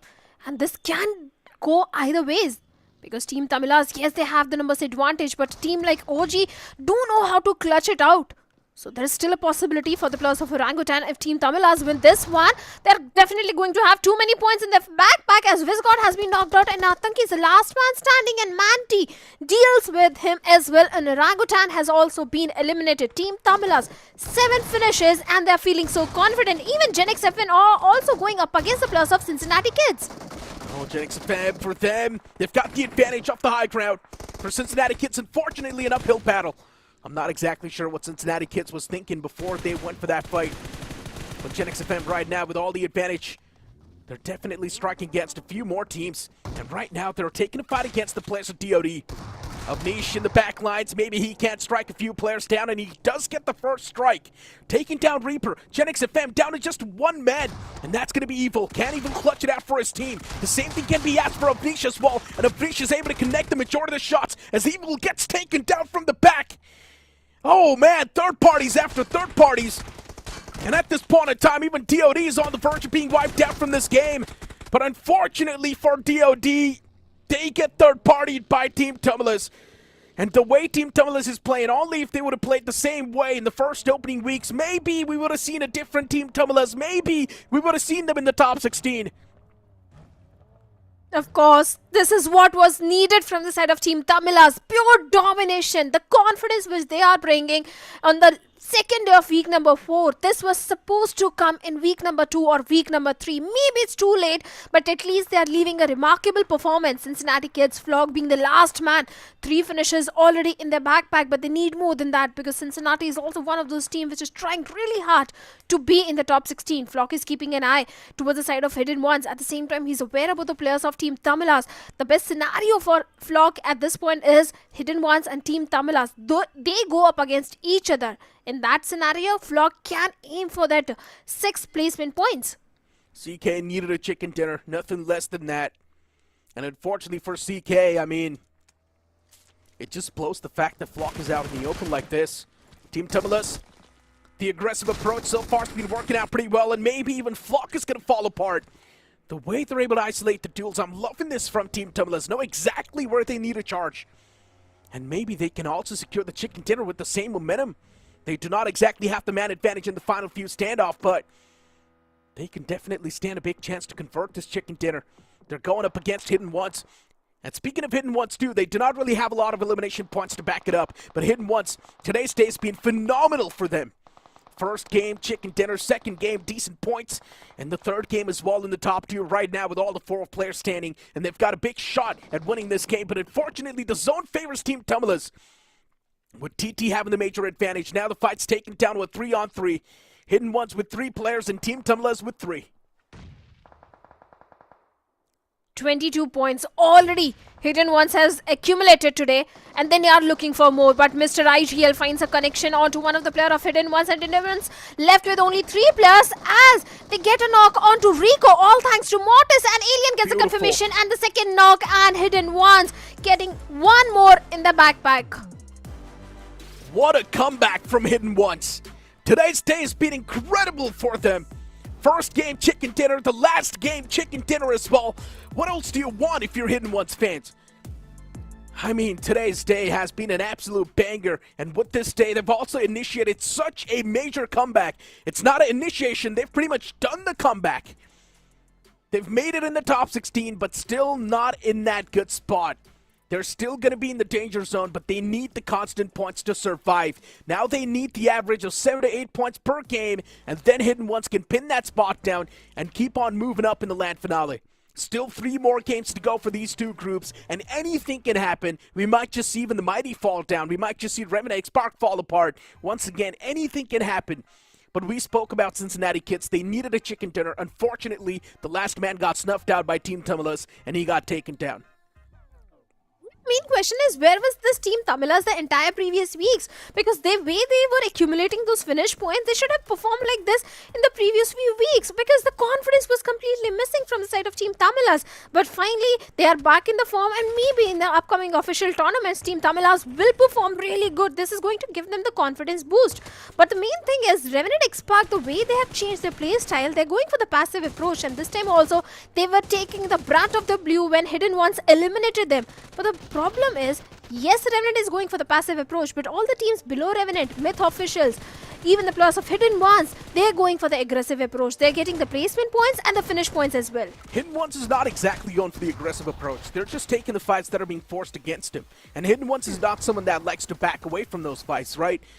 And the crazy fact is, they're actually able to convert those fights in quite the positive trade-off as well. So as long as it's working out, keep on doing the same thing. Hidden Ones, they were always known for their inconsistency, because sometimes they would get quite the good days, and sometimes a day would completely fall off. But this time around, they performed when it was needed. All 3 games quite consistent. First game, chicken dinner. Last game, chicken dinner. What else do you need? And pretty much the last game was spoiled by so many big names, right? We saw so many early game fights, so getting that chicken dinner wasn't too tough for Hidden Ones. Well, of course, it was not easy, because we had the plus of Team Tamilas, Gen X FM, so many teams. Even the plus of Wild Fangs and Bot Army Esports were also trying to migrate inside the circle from the east and southern eastern side. That is exactly where the plus of Hidden Ones are also placed. So yes, Hidden Ones did defend their area, did defend their position with all the tooth and nail, and did accumulate good amount of finish points. But looking at the starts of the match, we have Mr. IGL, as he was going all out with 6 finishes. The best companion is going to be Steph from the side of Wild Fangs. I mean, stars of the match, pretty much expected. Team Tamilas finally stepping up massively, but it's a bit too late in the competition now, considering they can't really initiate a comeback at the spot they've got and the amount of games they've got. They cannot get the comeback done. It's not even possible, mathematically.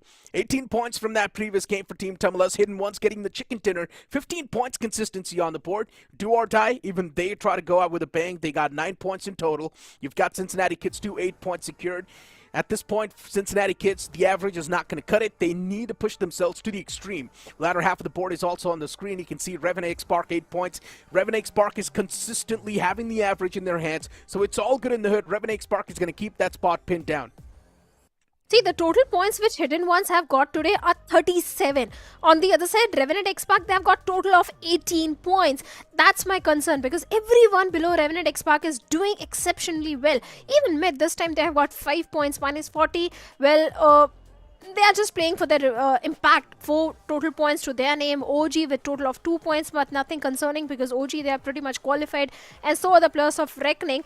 Red Ross, yes, in this one they have 0 points, but the previous 2 games did go really well in their favor, so nothing to complain about. Red Ross, they have pretty much solidified their spot already in the top 16. Exactly. It's not even a question. All the teams that have crossed on over that 200 points barrier, they've pretty much done it. Reckoning Esports and Revenant Sparks' fight, I'm not going to lie, it sort of sparked a bit of that concern for Revenant Esports, considering can they really confirm their slot in the top 16? Can they constantly get the points? But luckily enough, they did have 8 points on the board. So I guess as long as you're getting 7 to 8 points on the board, if you're in the top 16, you're pretty much going to pin that spot down. And right now, Revenant Spark seems pretty okay. But still, you cannot really rule out the fact that 2 more groups are going to step in the upcoming games. And anything can happen over there as well. We might just see even bigger comebacks. Yeah, K9 Carnival Gaming, they can definitely stage a big comeback. There is a possibility, because K9, they are also not shying away from all those fights and then feeling confident in those 4v4 fights. So if K9 gets a big winner chicken dinner, K9 can solidify their spot and Revenant can be pushed out of top 16. So many possibilities are still there. I'll still say that Revenant, they need a chicken dinner, because if they keep getting those average points, they'll be up on their toes till the very last game. And let's be honest, right? The 2 groups that are still yet to play, they can look at these previous games and know exactly exactly how much intensity they're going to be facing in the battlegrounds, right? If you're trying to compare the first game till the last game, first game, we saw so many teams playing for the survival. Second game, pretty much the same thing happened. We saw a lot of teams in the final few moments. But the third game, it was the complete opposite. We saw so many fights happen off the rip. And I guess one of the major part of that was also the plane fly path, considering it was so down south extreme. That's why we saw so many fights happening. We saw Diesel Esports clashing on against M40. Even Reckoning Esports almost crashed on towards Revenant Spark. Pretty much a lot of fights happen off the rip. So in the final few moments, there were not a lot of teams to sort of stop the teams from going for the consistent approach, and that's why Hidden Ones and Cincinnati Kids got a good game in their hands. See, in the final week, I think the survival towards the first few minutes, first few circles of the game is going to be more challenging as compared to the survival in the last few circles, because everyone is trying to engage in a fight at the very start of the game. So many teams are also trying to experiment and change their drop location, which itself is making a comeback for all the bottom teams more difficult. So these are all the things which every team who is somewhere between the 13th to 20th spot, they need to consider. Yeah, exactly. But you know what? We've been mentioning so much about the LAN finale. We've been mentioning so much about the challenge finals. And here it is on your screen. Scan that QR code and claim your seats now. Starting all the way from 31st January till the 2nd February. So what are you waiting for, man? Go right now and claim your seats. Because trust me when I say this, it's going to be fully packed soon. So you better go and claim your seats right now before they run out. Once again, Shadow, moving back towards the conversation. Now, as we know, 2 more groups are going to step in. And in those groups, as you mentioned, there's CG, there's even K9 Esports. A few more names are going to be there, including 8-Bit, who did initiate a big comeback yesterday. And 8-Bit now, all they need to do is just nail it down.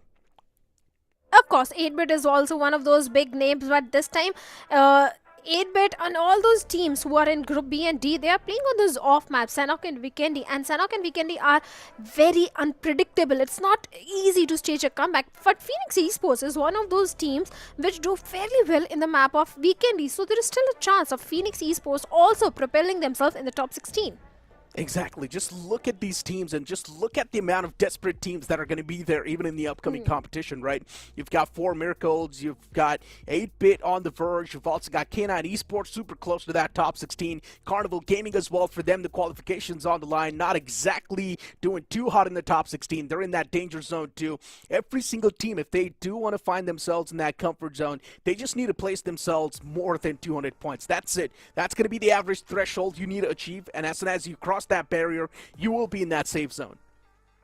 40 points. If Team Empire and Phoenix Esports, they do manage to get those 40 points, they can easily be in the top 16 and they'll qualify for the challenge finals. That is itself making the competition so difficult, because at this point, Team Empire, they stand with 159 points, Phoenix Esports with 151 points, just 50 more points in the remaining games, and they can be. And Phoenix can definitely do that, because if you remember yesterday, Phoenix Esports, they did get a chicken dinner for themselves. They popped off. Phoenix Esports was doing great. And if you remember from the start, I've been saying this, Phoenix Esports, no matter how much they struggle, I still, for some reason, think they can easily initiate the comeback. Now, a big name that is still all the way outside of the top 16 and not even close to qualifying is Vasista Esports. And that's definitely been a major surprise for us, a big letdown as well, considering in the past, Vasista Esports was also known as Carpadium, and they were doing much better when it comes to the firefights. But right now, Vasista Esports, they're just nowhere to be seen. Beat the placement point, beat the elimination points. Vasista Esports, they're struggling with confidence, and they're self-doubting every single decision they're taking. Yesterday, they got just 1 single point. In the entire 3 games, just 1 single point.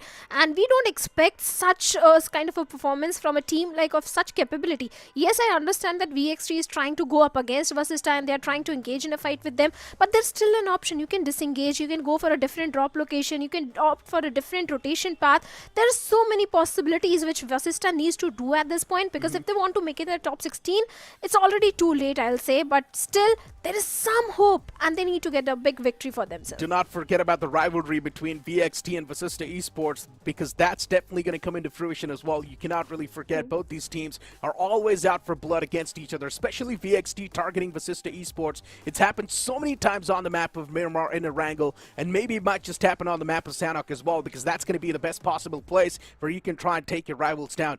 Now you move on the conversation towards GT. It's another one of those teams that is on the struggling phase as well. GT's not doing too hot in the overall standings too. You cannot forget that. Yeah, Gujarat Tigers, the dip in the performance is certainly there. Yesterday also they got only 12 points, but they were starting at the 12th spot in the overall ranking, so nothing to complain about as long as they keep getting those average points.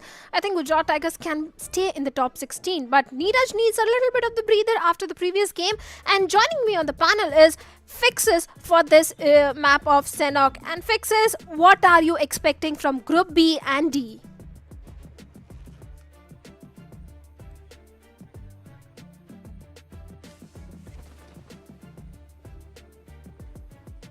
A lot of carnage, a lot of madness, with a little bit of a tinge of those third parties into the mix.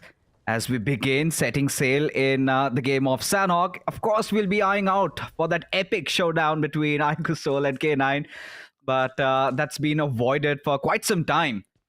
Eyes also gazing out at where the circle forms. This time, it's going to be an Eastern one at that. Like you guys discussed, a very important game for Phoenix Esports, and look at who's right beside them. It is going to be Team Empires. Well, certainly both the teams, one who was on the 17th spot and the other one who was on the 18th spot yesterday. Super important game for both these teams. Even Vasista is also towards the side of Cow. And for these three teams, this is a very important game. And the circle is already favoring them. But Phoenix Esports, the kind of split which they're having at this point, where Phantom is all the way far away from his teammates towards the side of Team Empire, he needs to be very cautious and careful, because if Team Empire realizes that there's someone all by himself, all the four players of Team Empire will charge towards him. Indeed, they will. And for Phoenix Esports, they cannot let loose even a single point. Of course, have to keep their forces tight, do whatever it takes to win this one out. And we've seen those tendencies of Phoenix Esports. They get a chicken dinner the next game, literally wet the floor. So this time they have to break that curse. The time is nigh and they will have to step up. But for legit esports, things are looking quite murky at this point, Shadow. So hard to gather around the fact that if they can really qualify, unless and until they pull out a rabbit out of their magic hat, I don't think they're making it to the grand finals. Even the chances for Vasista are very less, considering they are sitting on the 28th spot with just 128 points. Even Vasista need to do something similar. Because all the teams who are on the last page of the overall ranking, the chances of them making it the top 16 are very less. Even for 8-bit, yes, they had a decent day yesterday. They accumulated decent amount of points also, but still, because they are on the 24th spot, it's not going to be easy for the players of 8-bit as well. Of course it won't be. But for 8-bit, they've been having a little bit of a steady climb. Sooner than later, eventually they'll have a lot of fights to deal with. But the circle really does not help their case, considering it's gone quite opposite to where they have dropped down. So they have to really play their cards right. One small mistake and everything could go falling down. Have to be aboard on that momentum train they built up yesterday. I think could be the best day that 8-bit has had so far this entire tournament, as Ikusol, another team that is quite safe in Jolly and Sound, they would be looking down to hunt down K9. And all in good spirits. I understand where Ikusol are coming for, especially in order to make sure that they have their lives easier in the grand finals. Taking down K9 right here, right now, would be such a blessing for them and their fans. Of course. Let's see if they can try to do so. But for now, Legit Esports seems like they are on the receiving end, as the players of Team Genesis are also locking horns with each other. E0 gets one knock, and it seems like the entire team of Legit Esports has been eliminated. Genesis, yes, a very good start, but Legit Esports, what just happened? Oh, in the blink of an eye, they're done. Of course, a little bit of a collision around contention for the central positions of the game, and there you could see an accident occurred and a mishap followed. Genesis walking away with all the frags there, doing quite well for themselves. And the big question, have they lost any player? No is going to be the answer. So everything, all good in the hood for Genesis. They also did stage quite some comeback yesterday. Still, a lot needs to be done. If they can pull off something like what Hidden Ones did earlier, then you could also count them in. But for what it's worth, this game is all going to be about how well can 8-bit perform, how well can Phoenix Esports stage that comeback alongst with Vasista Esports. anything less than a chicken dinner with good amount of finishes for Vasista Esports, I think we could already call the curtains on them.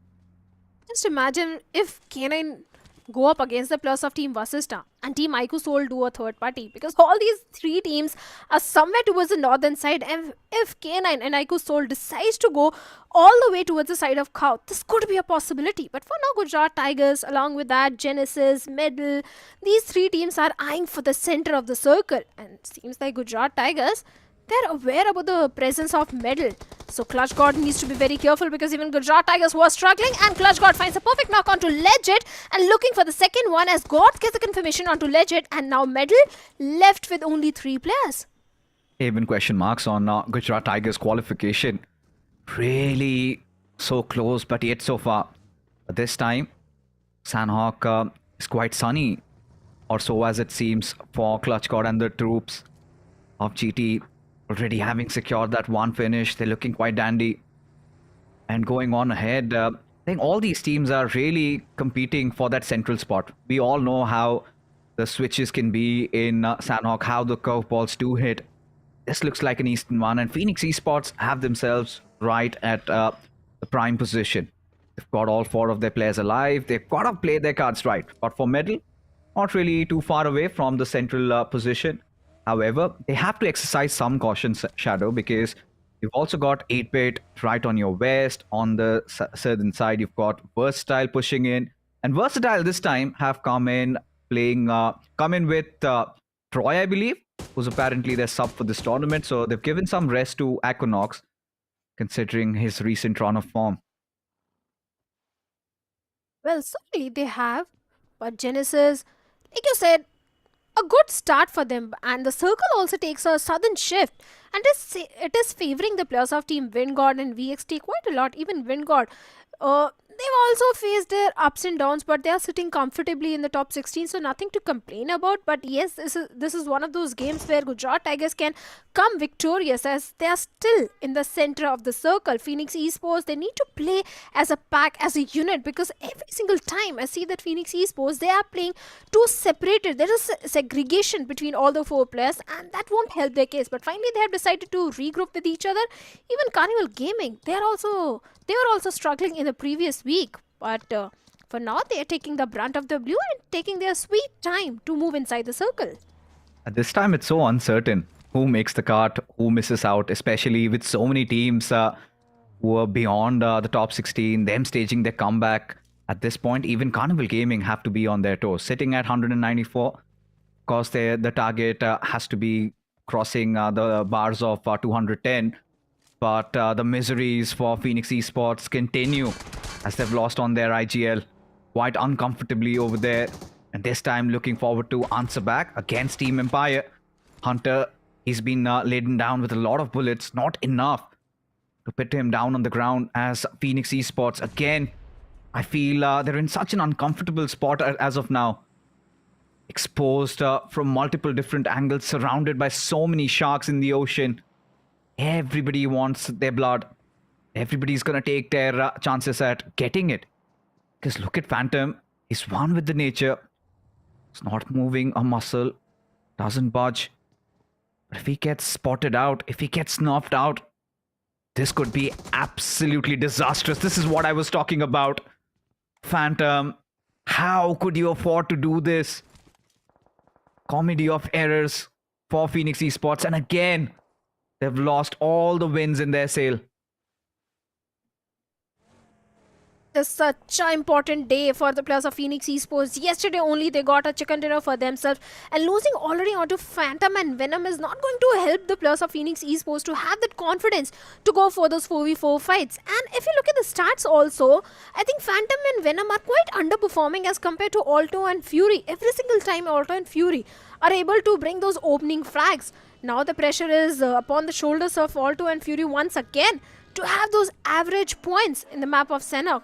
Because if they don't, I think Team Empire can propel themselves, and Phoenix Esports might have to face a downfall in the overall ranking. But for now, Team Jelly is also trying to find a better spot for themselves, and seems like Sam and Jelly are aware about the position of Wingod Esports at this point. Even Team Jelly haven't made the threshold yet. Sitting at 190 points. They would also have a target of crossing that 210 marker and spotting out Wingard, just peppering them down. Couple of pot shots. Nothing really connecting. At this point, the entire argument or the entire case of Phoenix Esports comes crashing down. You're trying to play the center with just 2 players alive. I think that's the worst thing that they can do at this point. Pretty much have to hunker themselves down to the edges of the map, try to collect as many meds as possible, do whatever it takes, at least collect 7 or 8 points, the bare minimum, given that sitting at 151 points. And now Fury, he's not got a lot of options to work things around with as the circle slowly squeezes in. Even IQ Soul infiltrating inside the zone, and it would be K9 right ahead of them.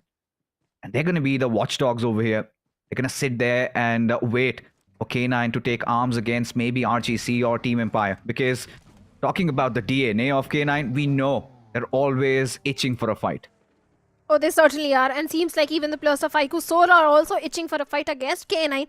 Because just look at the way IQ Soul is trying to migrate inside the circle. They're heading directly toward the side of K9 Esports. Even the players of VXT and Carnival Gaming are also so close to each other, as both of them were going for the southern rotation, where we have the players of Team Jelly as well. So these 3 teams might try to lock horns with each other.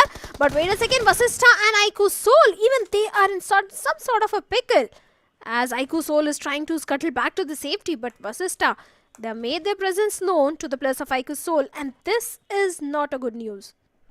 It isn't. Because at this point, at least for IQ Soul, they wanted to have stealth on their side, but positions compromised still. All good in the hood, at least for IQ Soul, right? Sitting at 227 points, but for K9 Esports, really cannot afford that luxury. They know about that looming threat right on top of them. And one little mishap, one little mistake could be costing them quite heavy.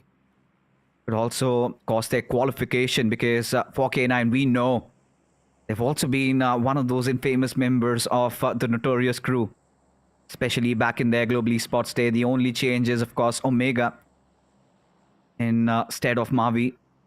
But for now, K9 Esports, they're taking things slow. They're not really having that hasty approach. They've got a little bit of a spread playing around. A 1-3 split, as it looks like. Everybody just slithering on the floors. Not giving an inch of space, because we know if IQ Soul spot them out, they can easily thread the needle. They certainly can. But we also have the players of Team Empire in the mix. So there is a possibility of a third party or fourth party happening in that situation. And Sanhok is one of those maps which is known for all that scenarios. So K9, yes, they need to defend their compounds. And seems like Omega is aware that someone is in the close proximity. But the next circle shift is going to determine that how everything is going to pan out. If it goes a little south, it is going to favor the players of Medal and Gujarat, I guess. But if it takes one more northern shift, then IQ Soul, Team K9, Vasista, even Team Jelly, they'll be in such a prime spot. And look at the rotation which Jelly is bringing in. He was all the way towards the southern side of the map, and now he has gone for the northern control, where exactly we have the players of Team Vasista. So Jelly and Vasista can also lock horns with each other at this point. Lately, we have noticed that Team Jelly, they have been indulging in a lot of these fights. They've been finally forcing these 4v4 situations. They've been going up against the big dogs, but this time they've made their presence felt. Of course, Ninze is making his position visible over there, and now Fierce knows it. He has to channel his inner demon, and at this point, Vasista Esports, for sure, if you look at the surroundings, they've got an upper advantage. Considering that little high ground they've got to play with, and the abundance of information, the positions of the players of Just Shelly, it's just going to make matters worse if Just Shelly decide to infiltrate Vasista Esports at this point. But they decide to part their own ways and trying to execute a very long rotation, and this is where things might come crashing down, as Fierce is not the one player who kind of tends to mess up his praise, does he? One of the finest assaulters, and has finally stepped up when it mattered the most. and landed a big blow to the players of Team Just Jelly. They were just trying to make a quick escape and move into the safety of the circle, and Fierce striked at the right moment, and now Jelly and the team is left with only 3 players remaining. For now, even Vasista, they're also trying to migrate inside the circle, but just look at the position of Some, so close to the players of Team K9. If K9 spots him out, it's not going to be really good for him. But now we have VXT and VE also going up against each other. Trace coming back and forth, and Toy is trying to get some confirmation with that grenade.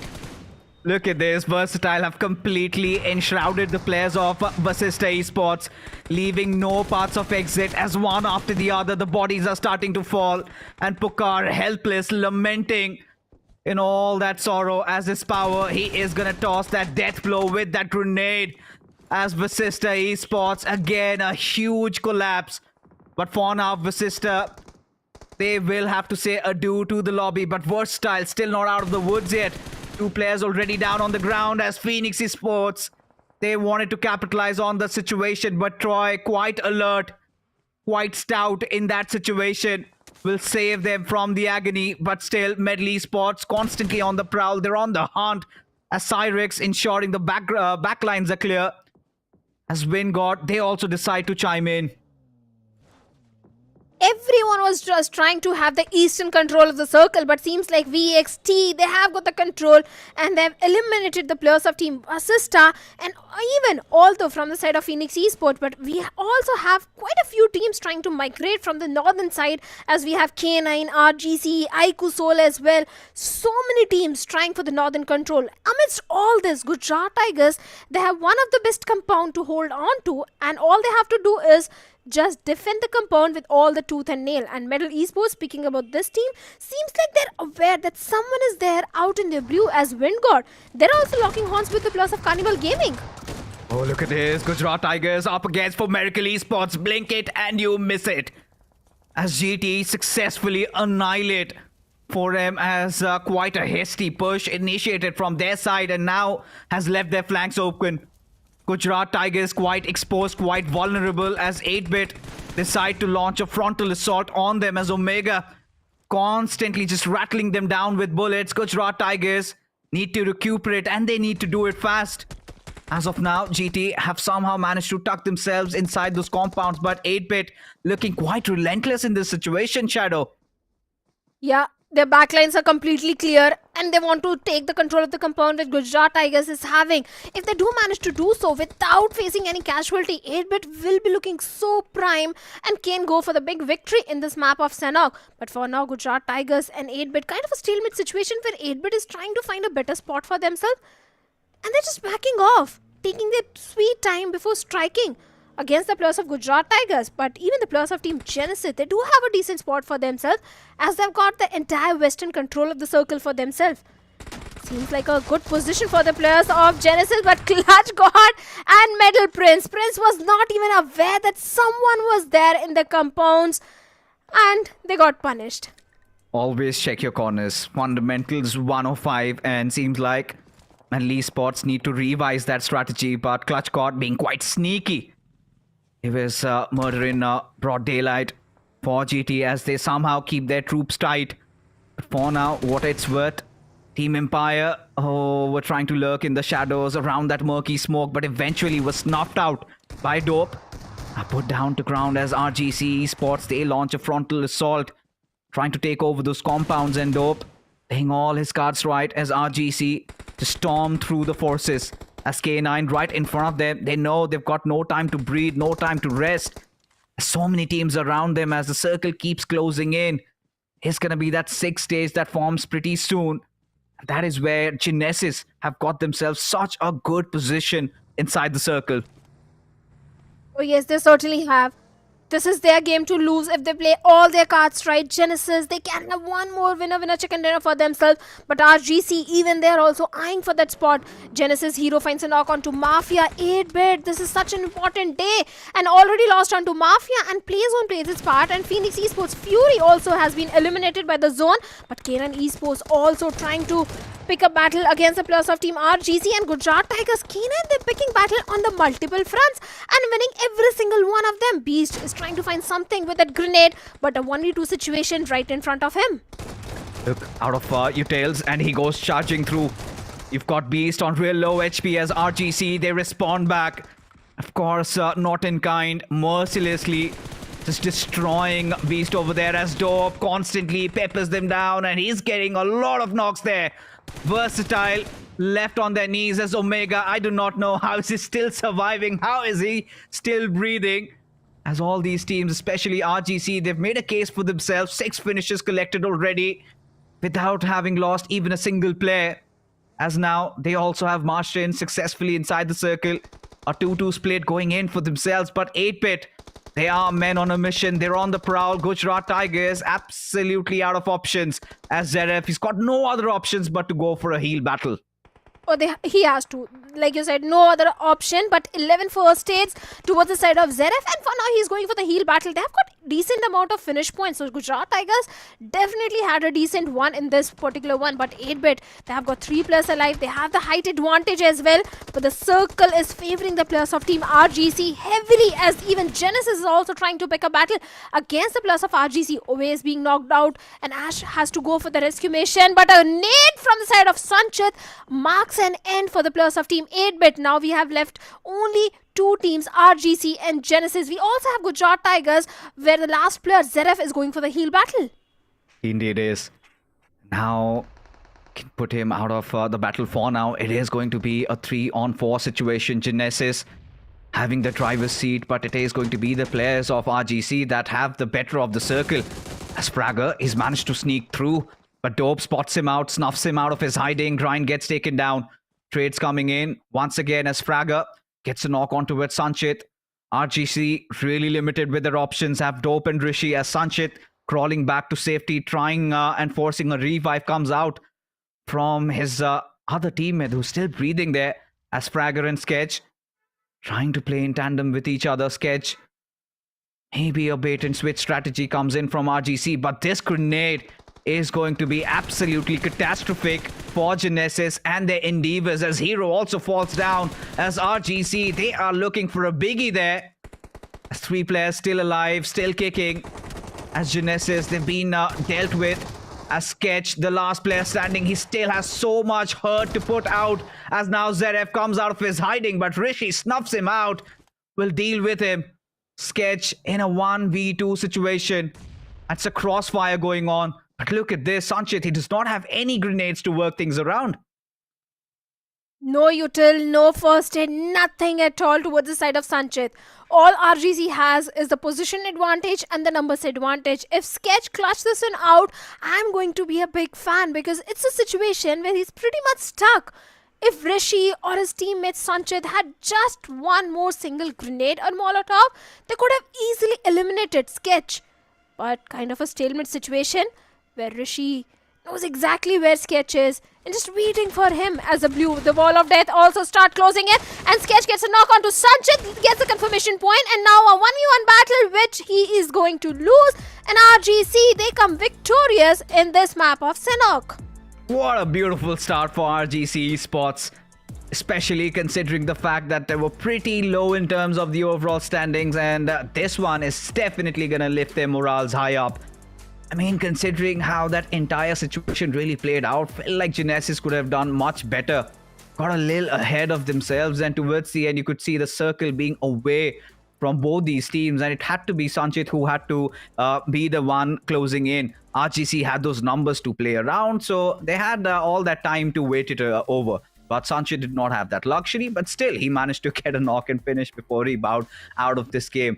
And again, Sanhok being one of those unpredictable maps where anything could happen, and RGC Esports clinched themselves a chicken dinner. But when you talk about the teams that we had to look out for, Gujarat Tigers did have a ball in this one. Zeref absolutely gaining quite a lot of those position points, courtesy to him surviving till the very end. 8-bit, they were looking so good up until those final moments where they were pincered down and those grenades doing the deeds. But really feel bad for Vasista Esports, because, you know, when you are in a group with Versatile, every single time you come into play, you know your kryptonite is there. how do you escape?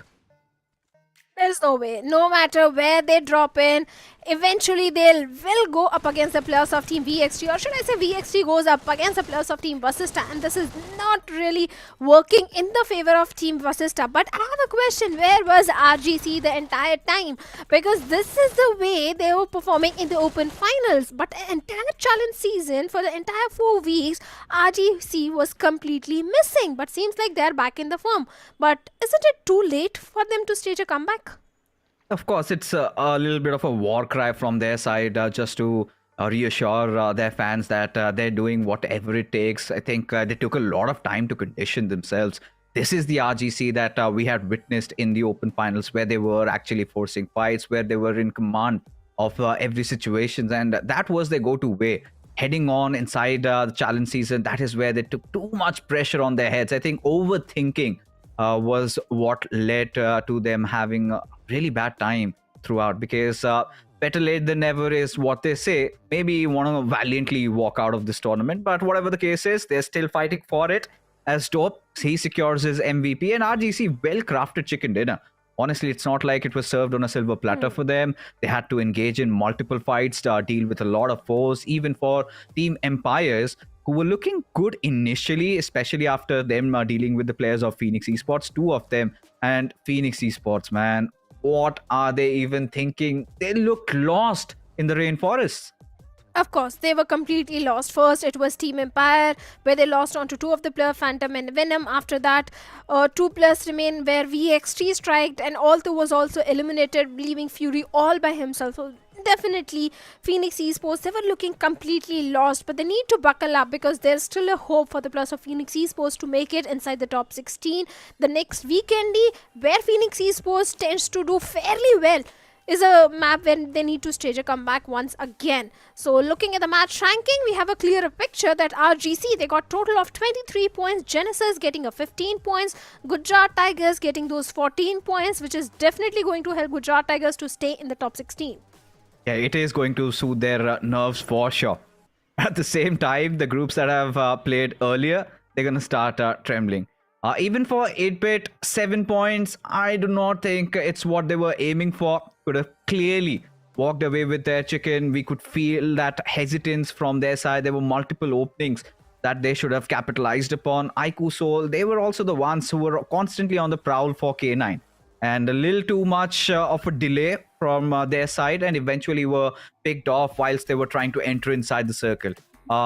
For K9 though, a decent game, not a lot of points secured, but they need to start pushing through, man, especially considering so many teams across that top 16. They're starting to bounce back. K9 cannot lose that flow. They cannot lose that momentum at this point of the tournament. Yeah, of course, K9, they were in the top 16 at the start of the day, and they need to keep maintaining those average points in every single game, because everyone is trying to stage a comeback, especially the teams who are out of top 16. They're not thinking before taking in a fight. They're just going aggressive, be it the players of Team Genesis Esports. Even Genesis this time was really having a good outing. The way they migrated inside the circle, they had the complete western control of the circle, and they kept themselves away from all that commotion and traffic. And when all the bottom teams are performing really good, so it's really important for the teams who are in the top 16 to maintain that consistency. Yeah, heading on into Vikendi, it would be such a stormy affair, because few of the teams that we were actually expecting would show up, they failed, and few of the teams that we had no expectations from, they are starting to thrive. Now for Genesis Esports also, it's going to be such a good bounce back, especially if you're looking at just week 4. Yesterday's day was completely stellar. And this time, off to such a good start, they've already secured 15 points. I'm pretty sure if they keep on this momentum going ahead, if they get on those 10, 12 points every single game, you never know, Shadow. We might have another surprise waiting for us in the top 16, because things are looking so tight at this point. I want to see how many points have Genesis secured for themselves in terms of the overall standings, because adding on that 15 to the tally would definitely be quite helpful. See, they were sitting on the 24th spot at the start of the day. So I think Genesis, they need few more good games. And after that, we can say that there is hope for them to be in the top 16. But for now, Team Empire and Phoenix Esports are the ones I am eyeing for the next map of Vikendi, because that map is going to be super important for both these teams. Phoenix Esports, yes, Sanhok didn't go entirely in their favor. It didn't go the way they wanted it to go. Even for the players of Team 8, because 8-bit was also sitting on the 20th spot with total of 148 points. So 8-bit, Phoenix, Team Empire. The next two games are going to be so critical and so important for all these three teams. Yes, but of course, before Vikendi begins, we'll be cutting in for a short little break. We'll be right back. You guys don't go anywhere. So we're just gonna do our thing. Ain't never do the bell goes ding. We're gonna bring you down. If you think you'll stop us somehow, just let us do our thing. This ain't never do the bell goes ding. कब तक हम ऐसे defensive खेलते रहेंगे?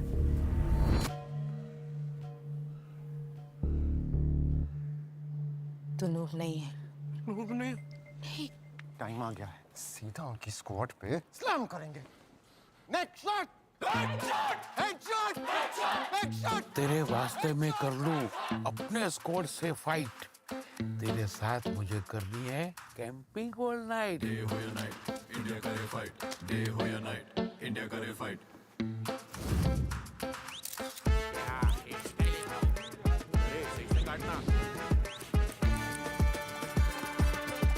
मैं noob नहीं हूँ, मैं नूब नहीं हूँ पापा, मैं नूब नहीं हूँ। मेरा बेटा नूब नहीं है। तेरी आंखें M416 ग्लेशियर का हथियार बेबी, हो गया दिल के आर पार बेबी। टीपीपी पे जा, FPP, TPP, FPP.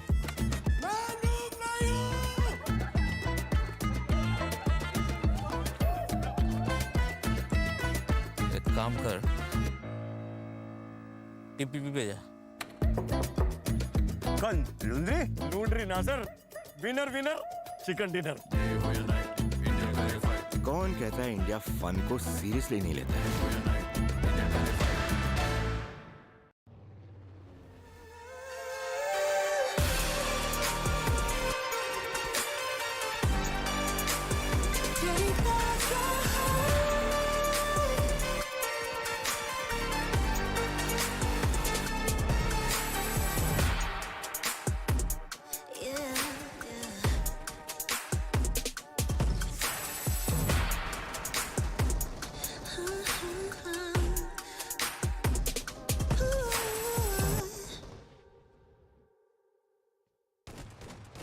Ding ding.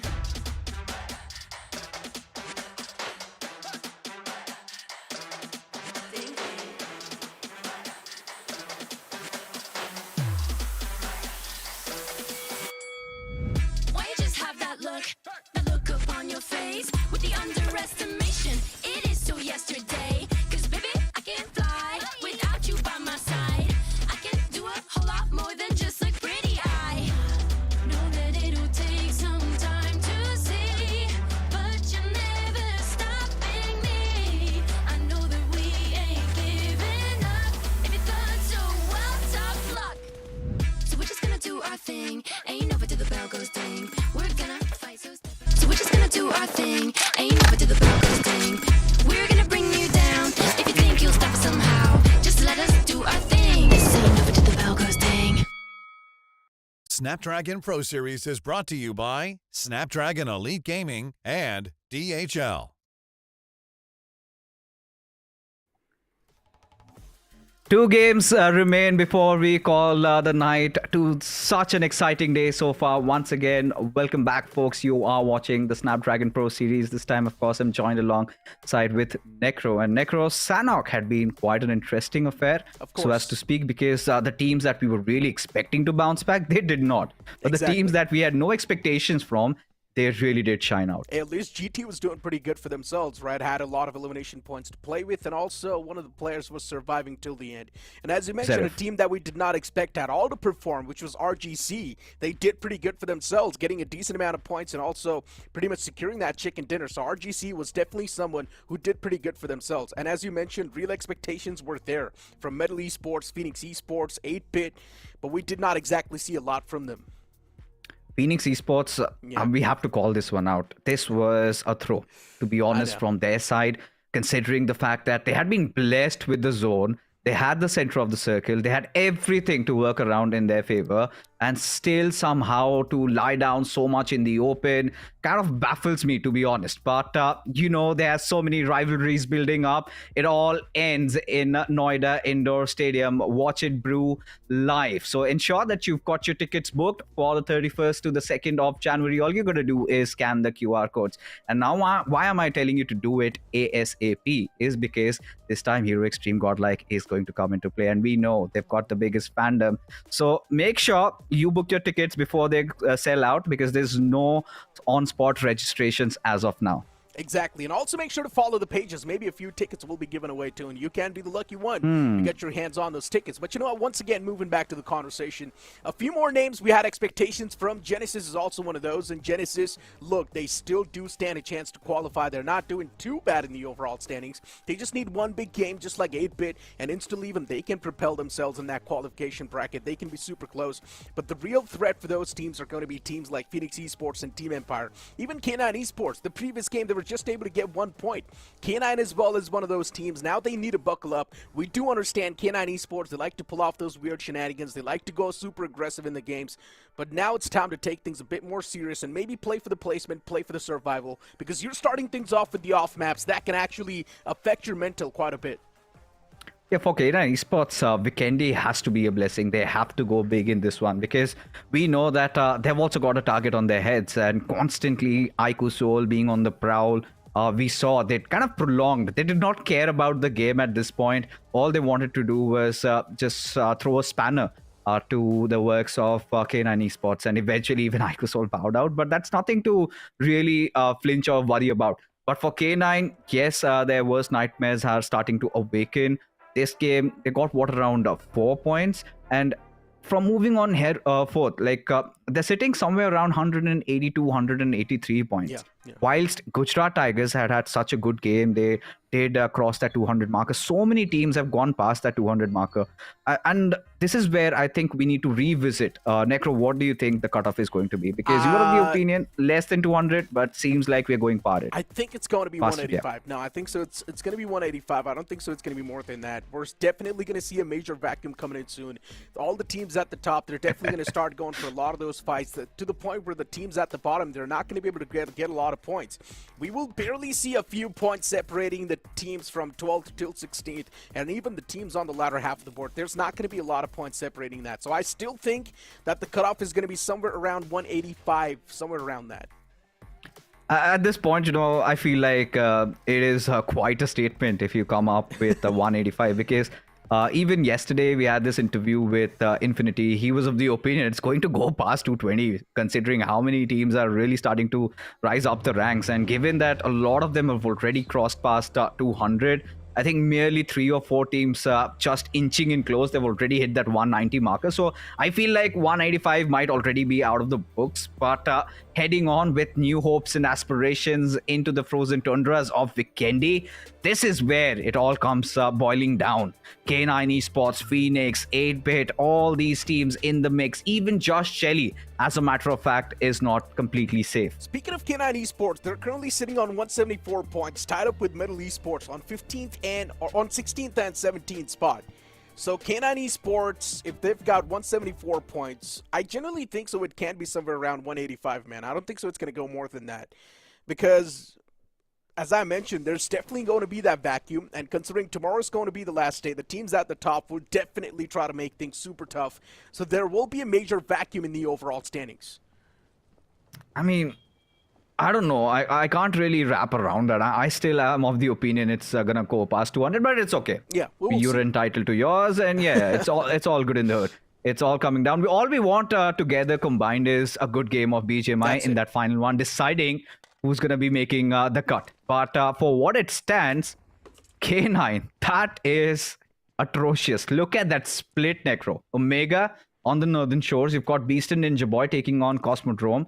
Slug somewhere around Pudvosto, and Castle has been taken by Josh Shelley. So for K9, is it safe to assume that they might be resorting to a little bit of a contingency plan going for the healing battles in this one? I'm not even exactly sure what K9 Esports is thinking at this point. If they're going to go for the med strat off the rip, then it's something that's going to be pretty uncharacteristic. And it can also point a lot of fingers on K9 Esports' confidence moving forward to the LAN finale.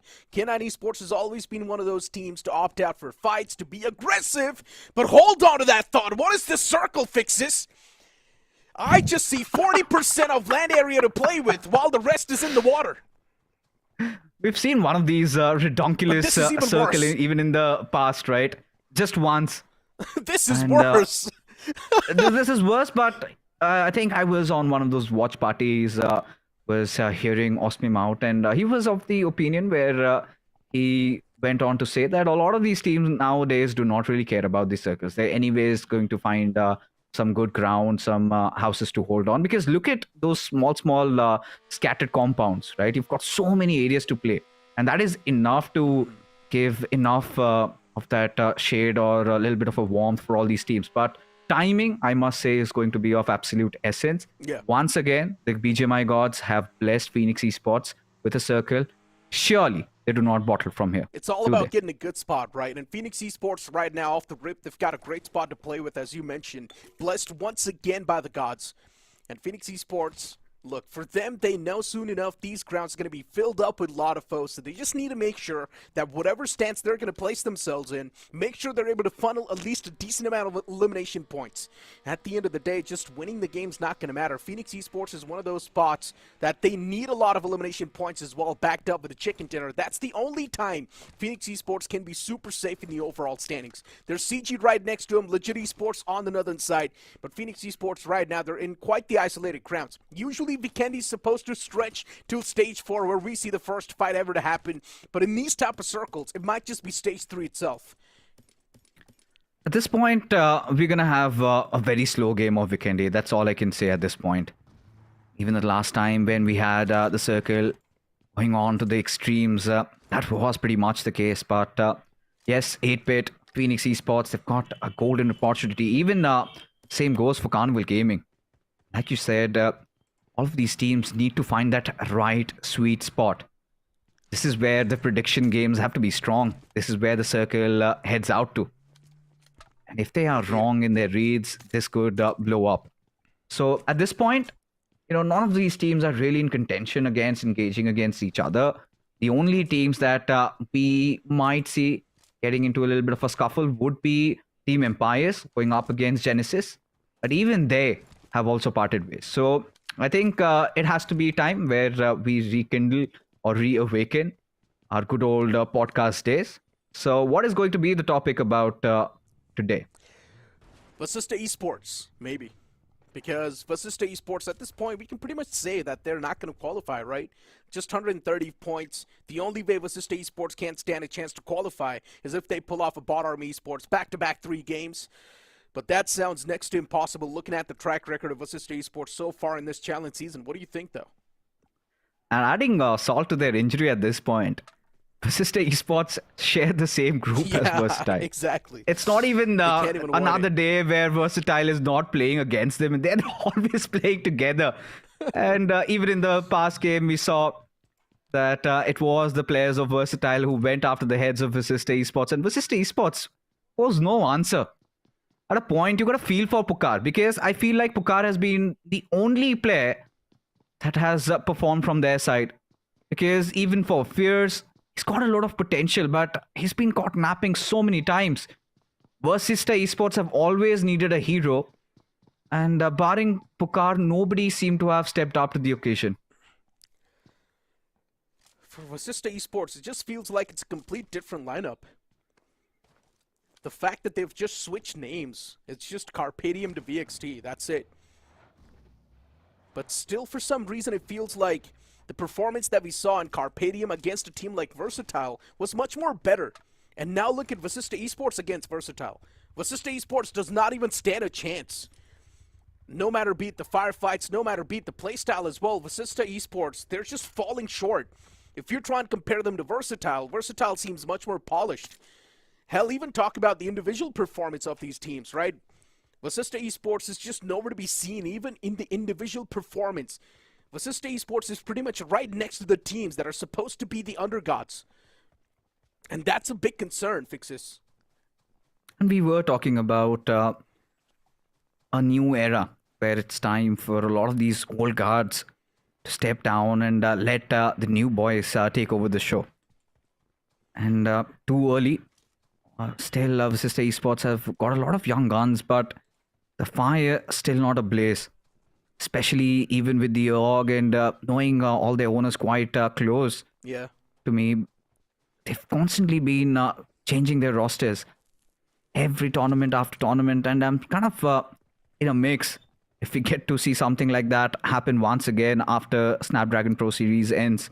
Because with the officials also knocking on the doors, I do not know if they can still have the same faith on this lineup, on these set of players, because you have high expectations when you've got Kamla Boy, you've got Pukar, and let's not forget all these players were the defending champions last time.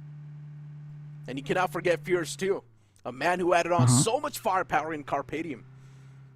But it feels like as the time keeps on passing by, these guys just keep on getting worse. And that's not a great thing for a banner like Vasista Esports, a renowned team. Metal Esports is on the run as well in the front lines, and I'm pretty sure Vasista Esports, they've spotted the tracks of Metal Esports, and they pretty much want to follow the same pathway as well. Genesis, a team that still stands a chance to qualify. They need a big game in their hands, and nuclear performance needs to be on the board. Can Genesis pull that off? That's my question. They've got a decent spot to play with, at least for now. Not exactly in a center spot, but they're still playing with the off-center. Vasista Esports finally spotting out the players of Metal Esports. I'm not exactly sure what Fierce is doing in that spot. He's quite exposed. He needs to back away and reposition himself, as he's going to try to patch himself up for now. Taking a fight against Metal Esports, I'm not sure if it's going to pan out that well, but Rage God's able to find the first opener. And Metal Esports, unfortunately, they're falling short in this fight. Metal Esports getting picked apart like this by the players of Vasista Esports. I never even saw this coming. Vasista Esports is one of those teams that is struggling with firepower, while Metal Esports, they're doing much better compared to Vasista. But still, Metal Esports is falling short. Down a man with just a 3-man squad now, wanting to take down the entirety of Vasista Esports. That sounds impossible. This is what we wanted from this roster. To amp up on that aggression, to let loose. To have that little bit of a free hand, and Metal Esports at such an uncomfortable spot over there as Vasista Esports respond back in kind. Metal Esports having no other options but to elope and evade this situation, because this has not gone their way. Now for Metal Esports, they must be the first ones to be crossing over Volnova, get themselves injected inside the zone with Versatile. Maybe staying on guard would just make matters worse for them, because now you could see majority of the teams have started clustering up around the center. You could see all those splash of colors. Everybody has found some real estate to play around with, barring a couple few. K9 this time, I think it's more evident than ever that they might resort to a little bit of a healing battle, because they're very close to breaching in through that top 16 and even go beyond, because 4K9 sitting at 177 points. Yes, they have that 16th spot, but surely they would be looking for a couple more 200 points marker. But look at this, Genesis exercising absolute caution and showing all those gutsy moves against the players of American Esports. Already Dragon down on his knees. Hesperos and Poco, they have to piece this one out together. They have to save them from the wrath of Genesis. Genesis is looking so clinical in this fight. It feels like they've just flipped on a switch, and now they're a complete different beast. Sketch is taking the fight up close and personal. There's a man in the front lines as well, and he's the only player surviving in this compound for now. There's still one more of his teammate in the other house, and he will be taken down as well eventually. As for Miracles, they've been wiped out of the game, and what a flawless squad wipe that was too from Genesis. Not even breaking a sweat in that one. And Sketch getting a nice 3-piece out of that. Genesis seems to have woken from a long slumber, since seems like they're done pretty much from hibernating. They've finally woken up with all sorts of dreadful thoughts. When qualification is on their door, they surely give a lot of their teams a run for their money. But when you look at American Esports, it can't get worse than this. Yeah, it can't. It's happening once again, even in Sanhok. They got dismantled. It was, I think, Gujarat Tigers if I'm correct. And this time also posing no threat whatsoever inside the lobby. And amidst the tournament, they again did fire their staff, the coaching staff, in fact, and we haven't seen any improvements from Miracle Esports. Indeed. It just keeps on getting even worse. Middle Esports on the screen. It's such an awkward spot to be in. K9 Esports in the front line. Ninja Boy could have fallen prey, but still for some reason, Cyrex did not pull the trigger, but it's fine. His teammate legit's gonna find the knock. Ninja Boy knocked out and confirmed, as Cyrex is gonna be the one to nail that player down. And Middle Esports too, losing out on the man number equally. It's not looking good for either of these teams in the end. For Middle Esports, legit's down, unfortunately. Prince, he misplaces that nade, but luckily enough, it was not cooked to perfection. If it was, Prince would have been knocked out to his own nade. Beast is still there up close and personal against Cyrex, as Beast finds the knock, and that will be the confirmation as well. Middle Esports down to just one man. It's going to be a 1v1 between K9 and Middle. Beast versus Prince, the IGL of Middle Esports now. He's going to have a lot on his shoulders. He needs to get the revival onto legit, which will be tough to find in the end. And look at who's in the fray. It's all to the players of IST Esports who pull off a third party. Rage God will hand out a death blow to legit. That's going to be few free scrappy points that IST Esports get their hands on. K9 Esports' Beast now will need to keep his position anonymous. IST Esports, they have engulfed this compound. They know exactly where Prince is placed to. And they also know that it's two individual players for two different teams. So IST Esports, they're not going to hold anything against anyone. It's not the time to hold back. IST Esports, they need to unleash themselves like the beast they are. And Bakar comes in and puts the final nail in the coffin. The captain leading the team from the front. This is what was needed from IST Esports. Finally could witness those sparks where they put their bodies on the line, take those risks, because either way is playing for points, playing for position has always led to their demise. And now K9 Esports really out of option. Another game squandered. We know Vikendi is one of their stronger suits, and this time just 1 point secured from that fight against Middle Esports. Both these teams, 16th and 17th, is where they find themselves at. And IST Esports at this point, pretty much they might want to go in for the breach. Fierce just trying to circle around, trying to pinpoint Beast's location, because we also know history has been a testament that Beast, given the situation, he also possesses those abilities to go for those 1v4s. Indeed he does. And right now, Beast, he's hidden. He does not want to let his position get snuffed out by the foes. For K9 Esports, they've got a lot to lose, a lot on the table. But if Beast somehow pulls this clutch off, that can also be the revival that K9 Esports needs. It's the second game of the day, and after this, they're just going to have one more in the hands to try and make a comeback. What sounds too less, in my opinion, and Beast has already found the first knock. The opener the man was looking for, and just like that, even the second one hits the deck. And now Beast wants to pull off a first aid, which sounds pretty tough. And what's going on? IST Esports is choking big time. 3 players down, and Beast now to nowhere. He swings back to life. All by himself, striking 3 foes down. Beast, he's taking advantage of every single mistake the opponents are making. A nade tossed down, which is going to suppress the sound of the opponents for a while. As Beast pushes up, all he needs to do is connect one more shot. But Bakar steps up big and saves the day. But IST Esports can still be brought back to life. Hold on, we need to gasp for our breath at this point. Because Beast, we know, we called it, right? Almost on the precipice of pulling off that clutch, but Bakar and his sheer resilience somehow pulling through, keeping their hopes and dreams of IST Esports alive. Oh my goodness, that could have been an absolute blunder. IST Esports could have been sent home packing. They barely survived by the whiskers, Necro. But all good in the hood for now, as Fierce. At this point, IST Esports have already gathered themselves 5 finishes to work with. Stage 3, so no problems trying to get inside the circle. As a lot of these teams are starting to take and engage those fights as the circle further shifts. It's going to be a little bit down south. So Phoenix Esports, Necro still have such a good position to play with, but Beast, man, he's a player built different, just barely missing out. I feel bad the fact that he knocked out 3 players and got 0 eliminations out of that fight.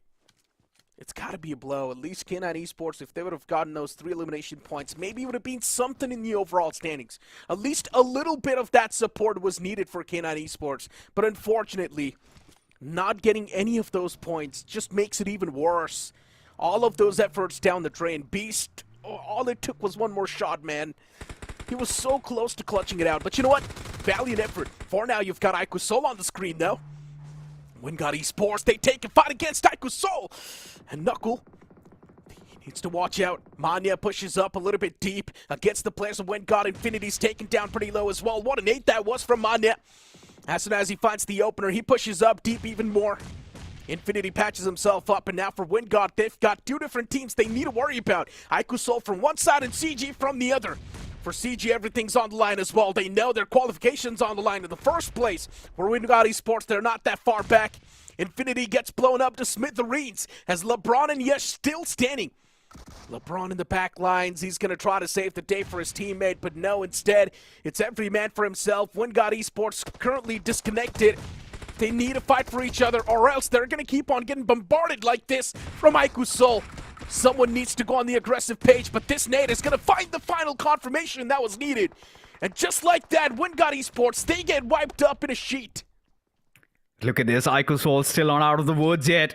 As Carnival Gaming, they were lurking in the shadows and finally will make their presence felt. At the same time, they need to realize that IQSOL have not lost their men in that firefight against Wingard. And yes, there was a discord between the players. Could not really put it together, and IQSOL, being a wrath of nature, dealt that death blow.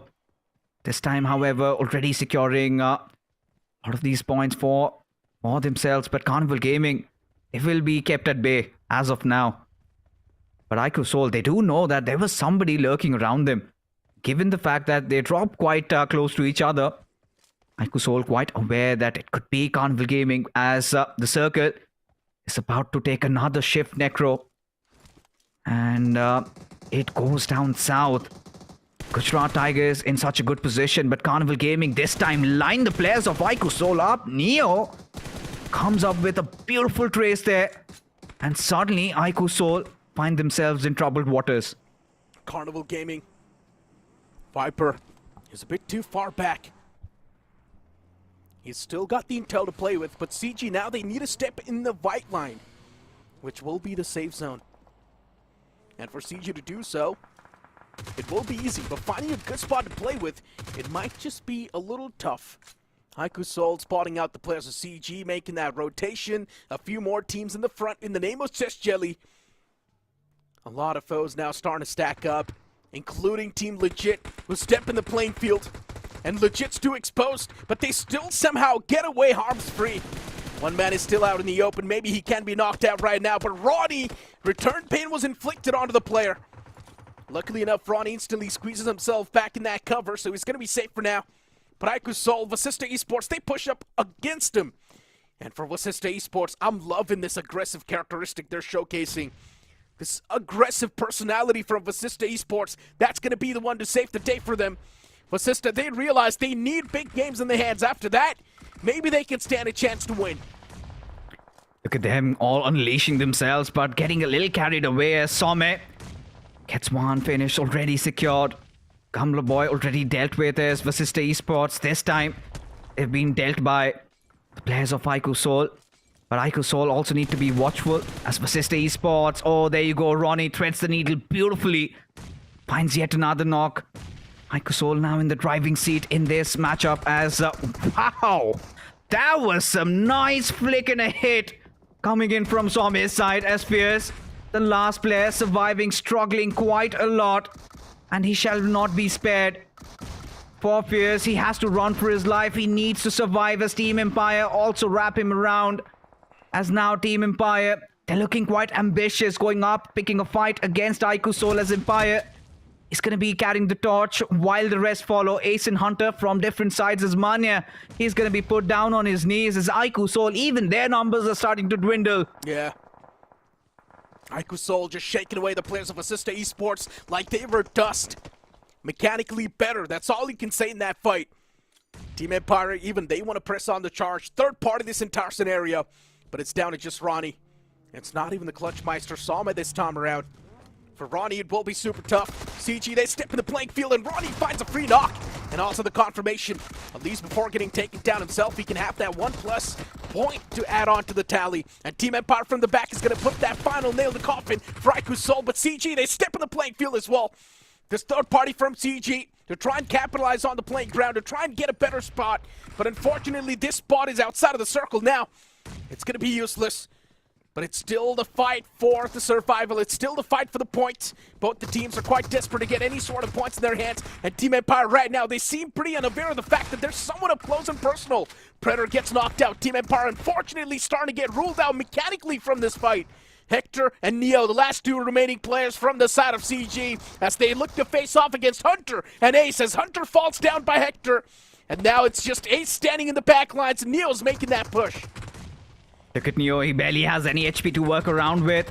As of now, he has to be the one putting his body on the line. Does patch himself as both these players storm through and will get the better out of the final player standing from Team Empire. Ace being dealt with. Hector is the one who gets that final nail in the coffin. But for Carnival Gaming, a long path awaits them as Josh Chelly, this time, they've gone for the breach. They are almost engaging in a fight. Chelly down on his knees. It is a fight against Legit, who have been pretty much struggling throughout this entire tournament. Choco quite alienated from Zeus and Proton at this point as Josh Chelly, they decide to recuperate, rally their forces once again. And look at those smokes. That indicates that they might go after Choco next. They indeed will. Team Legit, they've been treated like free points every single time. Only against a few teams they've been able to flip the switch, but right now it's going to be the time where Team Legit steps up. They don't stand a chance to qualify, but at least they can go fighting. Zeus and Choco, the last two remaining players, and just Jelly slowly and steadily picking them apart. Team Legit, it seems like they're not going to stand a lot of chance in this fight, but at least they can try and fight for the crown. At least they can try and fight for the pride. There's still one more man in the upper floor of Team Legit who's keeping his position anonymous constantly. And just Jelly, somewhere down line, maybe they know there's someone in the upper floor. In the name of Choco. Legit is holding every single possible corner in that house. Just literally camping to death over here for Legit Esports as they look for some sort of an opening as Choco, he gets surrounded. Oh no. Swarmed in by the players of Josh Chelly. Gets engulfed as now the only surviving member from Legit. He has to look for means to escape as the circle has also shifted away from them. But Josh Chelly, they're not done yet. They want to go for an entire wipe. Zeus, his position compromised. His location already revealed as Chelly. He goes for the march in. Kyolamau and the rest want to follow up. But Zeus, this is a nice strike. Takes down the danger man, Sam. As now even Jelly, they will have to think twice before initiating that push as Zeus.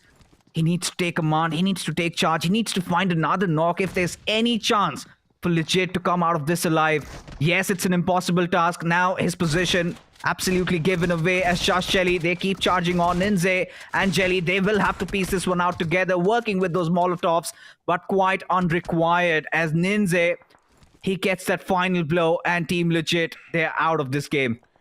Legit taken out and Just Jelly getting 4 eliminations so far. Looking pretty good. And they've also got all the 4 players standing, so that's another going to be added bonus. GT up against the players of Genesis, while all the other teams were fighting for the elimination points. 8-Bit and CG, they prioritized the circle and placed themselves in a good spot. Look at 8-Bit, all the 4 players intact, and they've got the only cover to play with, the only compound available in the circle. And 8-Bit's going to be unshaken. You asked me a question, where's Phoenix? I guess they were evaporated in thin air between all of that chaos that was going on. And this looks so bad. But now, as we move on ahead, we've got 8-Bit. This time, they're going to be locking horns against Genesis as they wanted to get inside the zone. But 8-Bit really in no mood to give them that luxury. 2 players done and dusted. And for Genesis, it has to be grind. who has to do that healing battle there. As for 8-Bit, they've already secured 5 finishes, but Gujarat Tigers, such a good position, wanting to get inside the circle, just around the edges. They have to reveal themselves. Now, this is the position where 8-Bit could really capitalize on the situation, but look at this. Neo from elsewhere, he gets a couple of knocks for himself, and just like that, Arman, he's also been dealt with. Yeah, CG's gonna try to be the opportunistic one. And that's what they're exactly doing. Third partying all the way from the back, securing a few elimination points. Just get the cherry on top of the cake. GT does not exactly want to fight too deep. Instead, they're just trying to poke from the back lines. Let the opponents do their job. But third partying this right now can be the best possible thing CG can do. 8-Bit's got all the 4 players, and if they manage to wipe out GT without taking any sort of damage, then it will be tough for the players of CG to convert a chicken dinner. Someone needs to try and make some sort of play happen. Maybe someone from CG can try to flank, and that's exactly what Hector's doing. He's trying to wrap all the way from the sidelines, trying to take as much control as possible inside of the circle, considering it shifts up a little bit on the northern side, favoring the players of CG a bit more. And 8-Bit, they're still not able to find any sort of cure to this problem, as GT now slowly and steadily getting picked off, and Hector with this off angle is able to punish the players even more. GT is getting picked off and they will be wiped out, as Hector's going to be the one to wipe him off completely. And now they need to face off against 8-Bit. 8-Bit's got all the 4 players on the board for CG. It's just the final 2 surviving. Hector does fall down, but he falls down valiantly. He's done enough for his team, as now Neo, a lot of burden on his shoulders, as 8-Bit swarm in at his way, his position quite in the open, as 8-Bit have him surrounded. Neo barely gasping for breath, and Ovis will be there to deal that death blow. As 8-Bit, they stage their comeback, they finally get a chicken dinner, albeit not with a lot of finishes though, 7 to their names, and could walk away with 17 crucial points. But for Team Jelly, 4 finishes, and now they will be walking home with maybe 6 or 5 position points. So around 10-11 points is what they're really looking forward to. Make it 9 or 10, as even for Genesis, back-to-back consistent games, this time they also have 5 finishes to work things around with, and all these teams rising up to the occasion, and seems like the overall standings, we're going to see a lot of stirring up over there. Indeed we will. CG had 14 elimination points, by the way, in that game.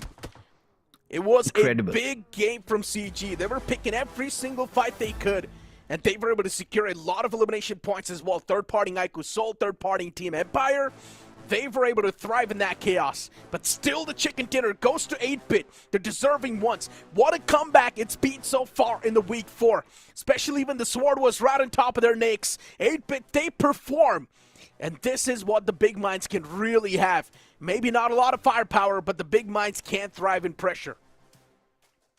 And at this point, it's so difficult to comprehend what are we really looking forward to in that final game. Because 8-Bit staging a comeback, I think week 4 so far has been the best for them. They lost out on a chance to get the chicken dinner in the previous one. This time they ensured in such a tricky circle, they're present, they are available, and they took the right decisions. But this could have gone either ways, could have really backfired even for 8-Bit for a moment, it felt like, because if Hector had not meddled in that situation, because 8-Bit were also scared to death because Gujarat Tigers were posing such a threat to them. The moment they decided to back off from their situation, suddenly out of nowhere, Hector comes in, scoops in multiple frags right in front of their faces. So that sort of enabled 8-Bit to get that free hand to go after the 2 remaining players. But Carnival Gaming, for me, was the best team out there inside this game. Especially all those fights they indulged in. They showed so much of valor, so much of courage,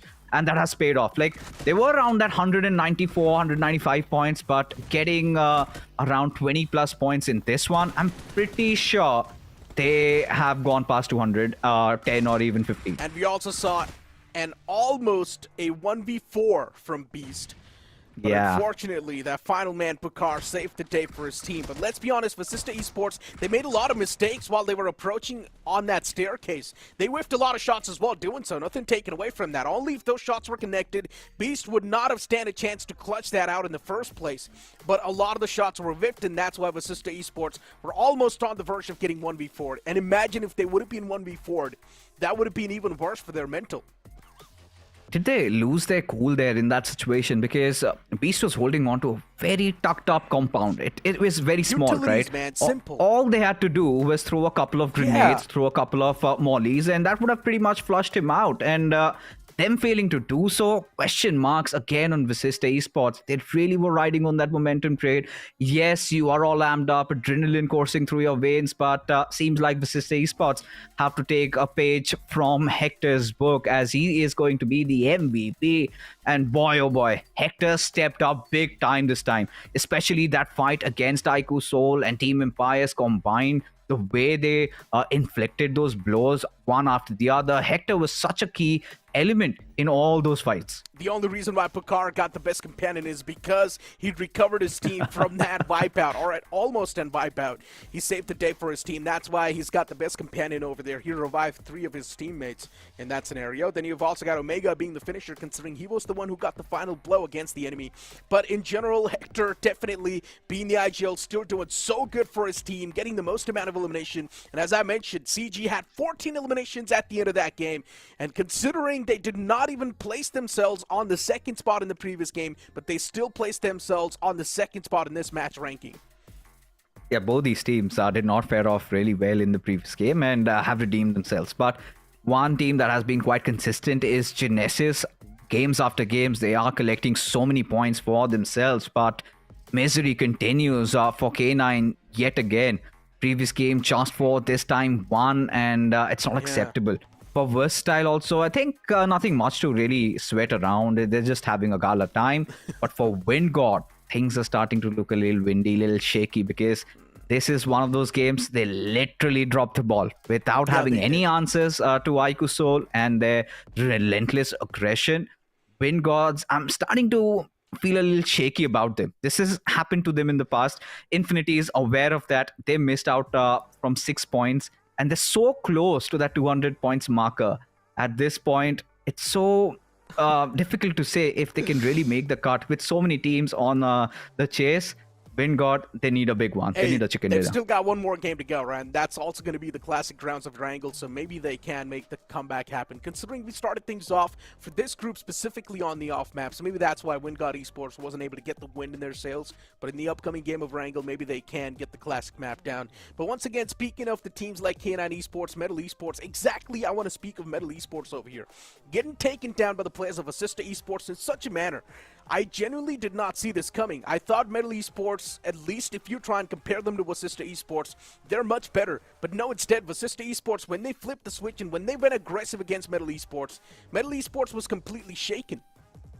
But again, it was a fight divided into 2 halves, if I believe. It was initially one of their players being taken down, but then later on, Medal had to deal against K9. That is where Vasista Esports third party. But I completely get you.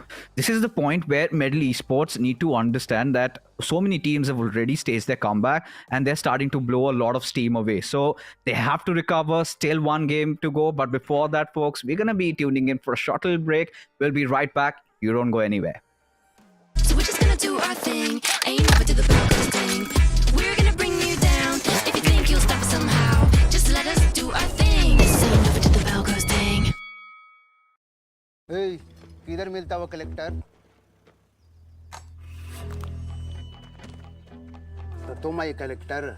हम आए collector, guns का collector, attachments का collector, helmets का collector और इन सब का skins भी collect करता है BGMI लैब में। M416 की है? M249 की भी है। गन्स, हेलमेट्स सब मिलेगा fab in the BGMI lab. मैं भी collector.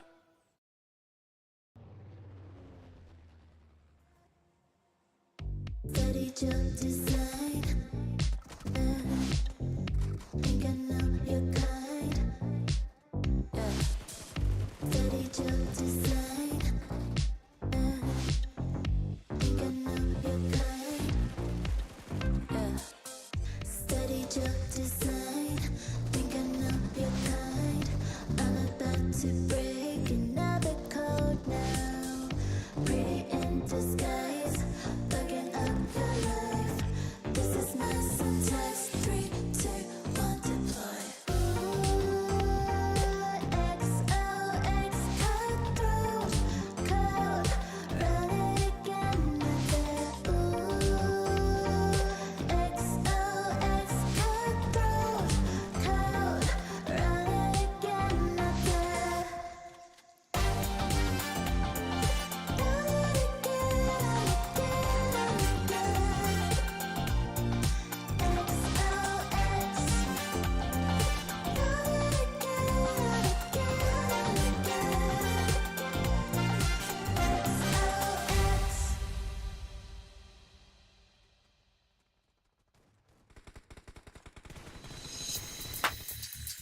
So we're just gonna do our thing. Ain't never till the bell goes ding. We're gonna bring you down. If you think you'll stop us somehow, just let us do our thing. This ain't never till the bell goes ding. Snapdragon Pro Series is brought to you by Snapdragon Elite Gaming and DHL. Welcome back after the short break, and yes, just one more game to go for today's Day in Shadow. As we know, the way the storyline is functioning right now, it's definitely adding on a lot of the spice in the overall standings. A lot of the confident teams now starting to self-doubt themselves, including a team like WinGod Esports, who was dominating from the start of the challenge season. Now even Metal Esports is starting to self-doubt, considering we're not really seeing the confidence in the fights anymore.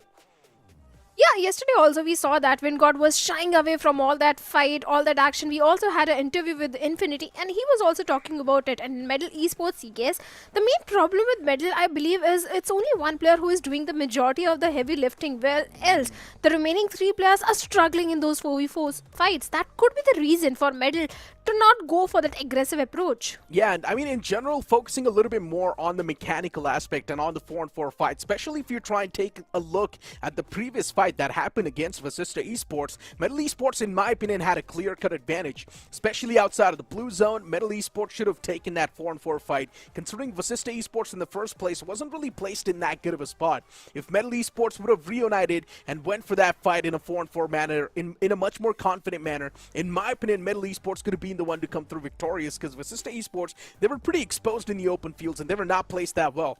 But as soon as Metal Esports, or as soon as their opponents, Vasista Esports, found a bit more time to adjust in that scenario, they started to pretty much clinch on their feasts and pretty much take down the opponents. I mean, in the overall standings, we've got the second page too. Of course, the struggling names, we've been looking at them since the start of the entire day. You've got WinGod Esports now entering that danger zone. Just Jellies, just getting the constant average, keeping themselves on the edge, keeping themselves on the safety line. Oh yes, Team Just Jelly, they're just doing whatever it takes to stay in the top 16, but K9 Esports, they need to be more cautious. Hidden Ones, even they are sitting on the 15th spot, but they had a really good day today. Metal, like you said, they're trying to shy away from all those fights. They need to have that confidence and go for the little aggressive approach, at least in the good fights. 8-bit, they just had a chicken dinner and they've already taken a major jump in the overall ranking. They need to continue doing the same thing, because only then they can propel themselves in the top 16. But Genesis, this is a team I want to talk about, Neeraj, because let's be honest, the highest anyone has accumulated points is 51. That was Versatile in week number 1. That's the highest. And if Genesis, they get 8 more points in the next game, they'll break that record. Ooh, so Genesis is on the verge of breaking a few records, and also maybe on the verge of cracking in the top 16 just by the span of 3 games. Genesis is definitely making a lot of big statements, and let's just hope they're able to back it up with consistency in the upcoming 4 games that are left over. In today's day, they've only got 1 more game to go, and that's going to be the map of Erangel. One thing is for sure, we might just see a lot of that early game action, but teams like 8-bit and Metal Esports, they just need to make sure that they're going to keep their heads tucked down and not really be a part of that action. They do not need a lot of points to place themselves in the top 16, while teams like Phoenix Esports at this point in time, they've been throwing a lot of games. Even the previous game was a prime example. Phoenix Esports had the circle to play with from the start till the end, but they still choked. I do not even know exactly what happened to Phoenix Esports, because they were evaporated within seconds. Strong, I think Genesis happened with the players of Phoenix Esports because Phoenix was also trying to move inside the circle from the same path where the players of Team Genesis were there. And if you go and take a head-on fight against such a team who is already running on high on confidence, that thing tends to happen. And although Phoenix was outnumbered also in that situation, so Phoenix, they really need to buckle up their shoes because a team like Phoenix Esports should be in the top 16. They should be, but you know what? Without wasting any more time, we straight up jump in the upcoming game of Erangel as the plane flat path's going to begin all the way from Georgiapol towards Yasna Poliana. Now, this plane flat path is heavily tilted up north. If the teams do want to move down south towards the Snoka military base or even Norupnoi, it will be a tough stretch. I would love to see if we're going to see any sort of drop clashes, and also I would love to see an aggressive start to this game. There's so many desperate names, including Phoenix Esports, including Vasista Esports, and the only way a few teams can stand a chance to qualify is by getting back-to-back chicken dinners in all the 4 games that are left over from which one of those games is being played right now. And that sounds next to impossible. But hey, as you said, Shadow, even impossible says I am possible, right?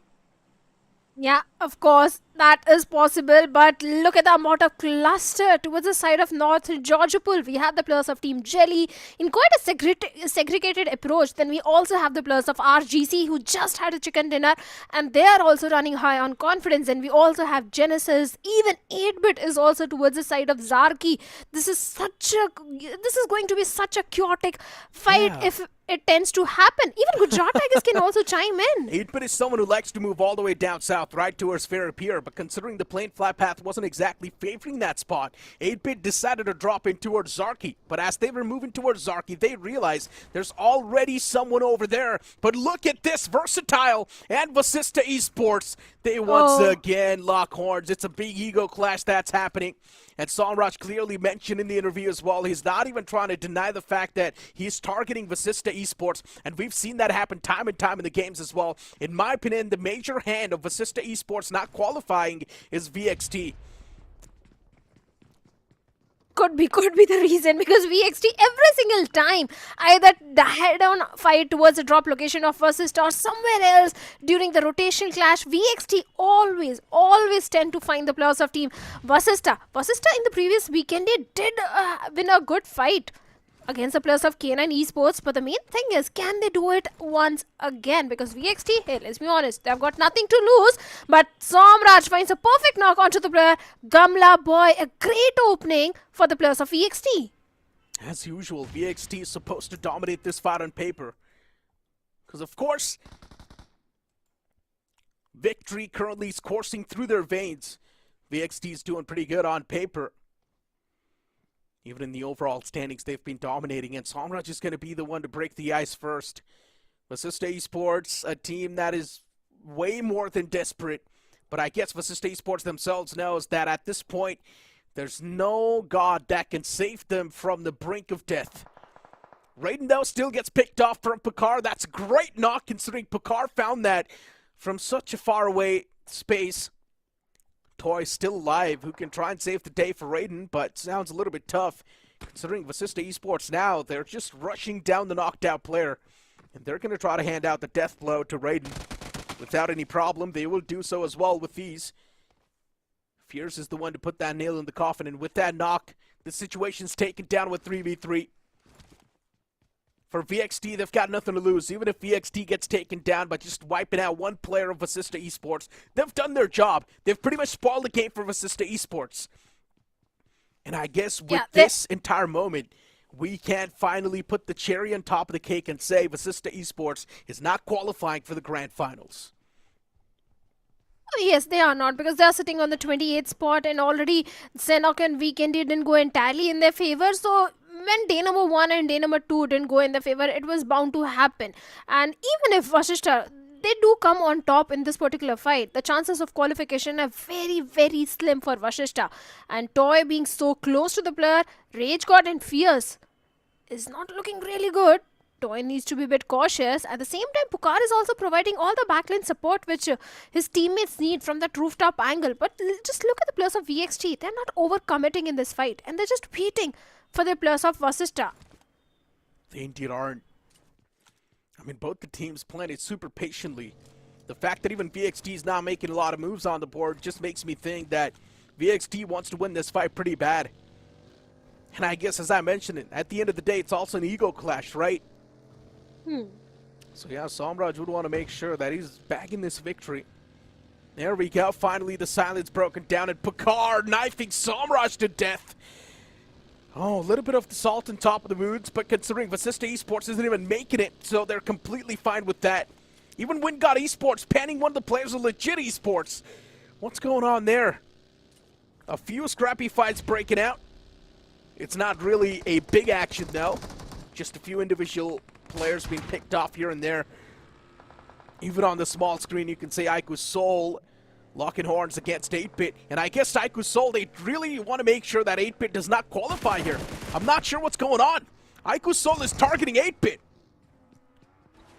No, man, because both these teams, they dropped in towards the side of Zarki, and 8-Bit decided to go all the way towards the side of Primorsk, and Aiku Soul, they were in a hunt. They were chasing 8-Bit, and Ash already down. The trades are coming back and forth, and 8-Bit, they have been wiped off from the server. What is this rivalry we're seeing? So many desperate teams. For some reason, it feels like they're locking horns with the top teams for no reason. And we're seeing so many unwanted rivalries. Man, if you're someone on the struggling side of the spectrum, this is a prime example for you. Do not pick a bone with the team that's doing good in the overall standings. Just don't do it. Always try to be in their good book. Simple.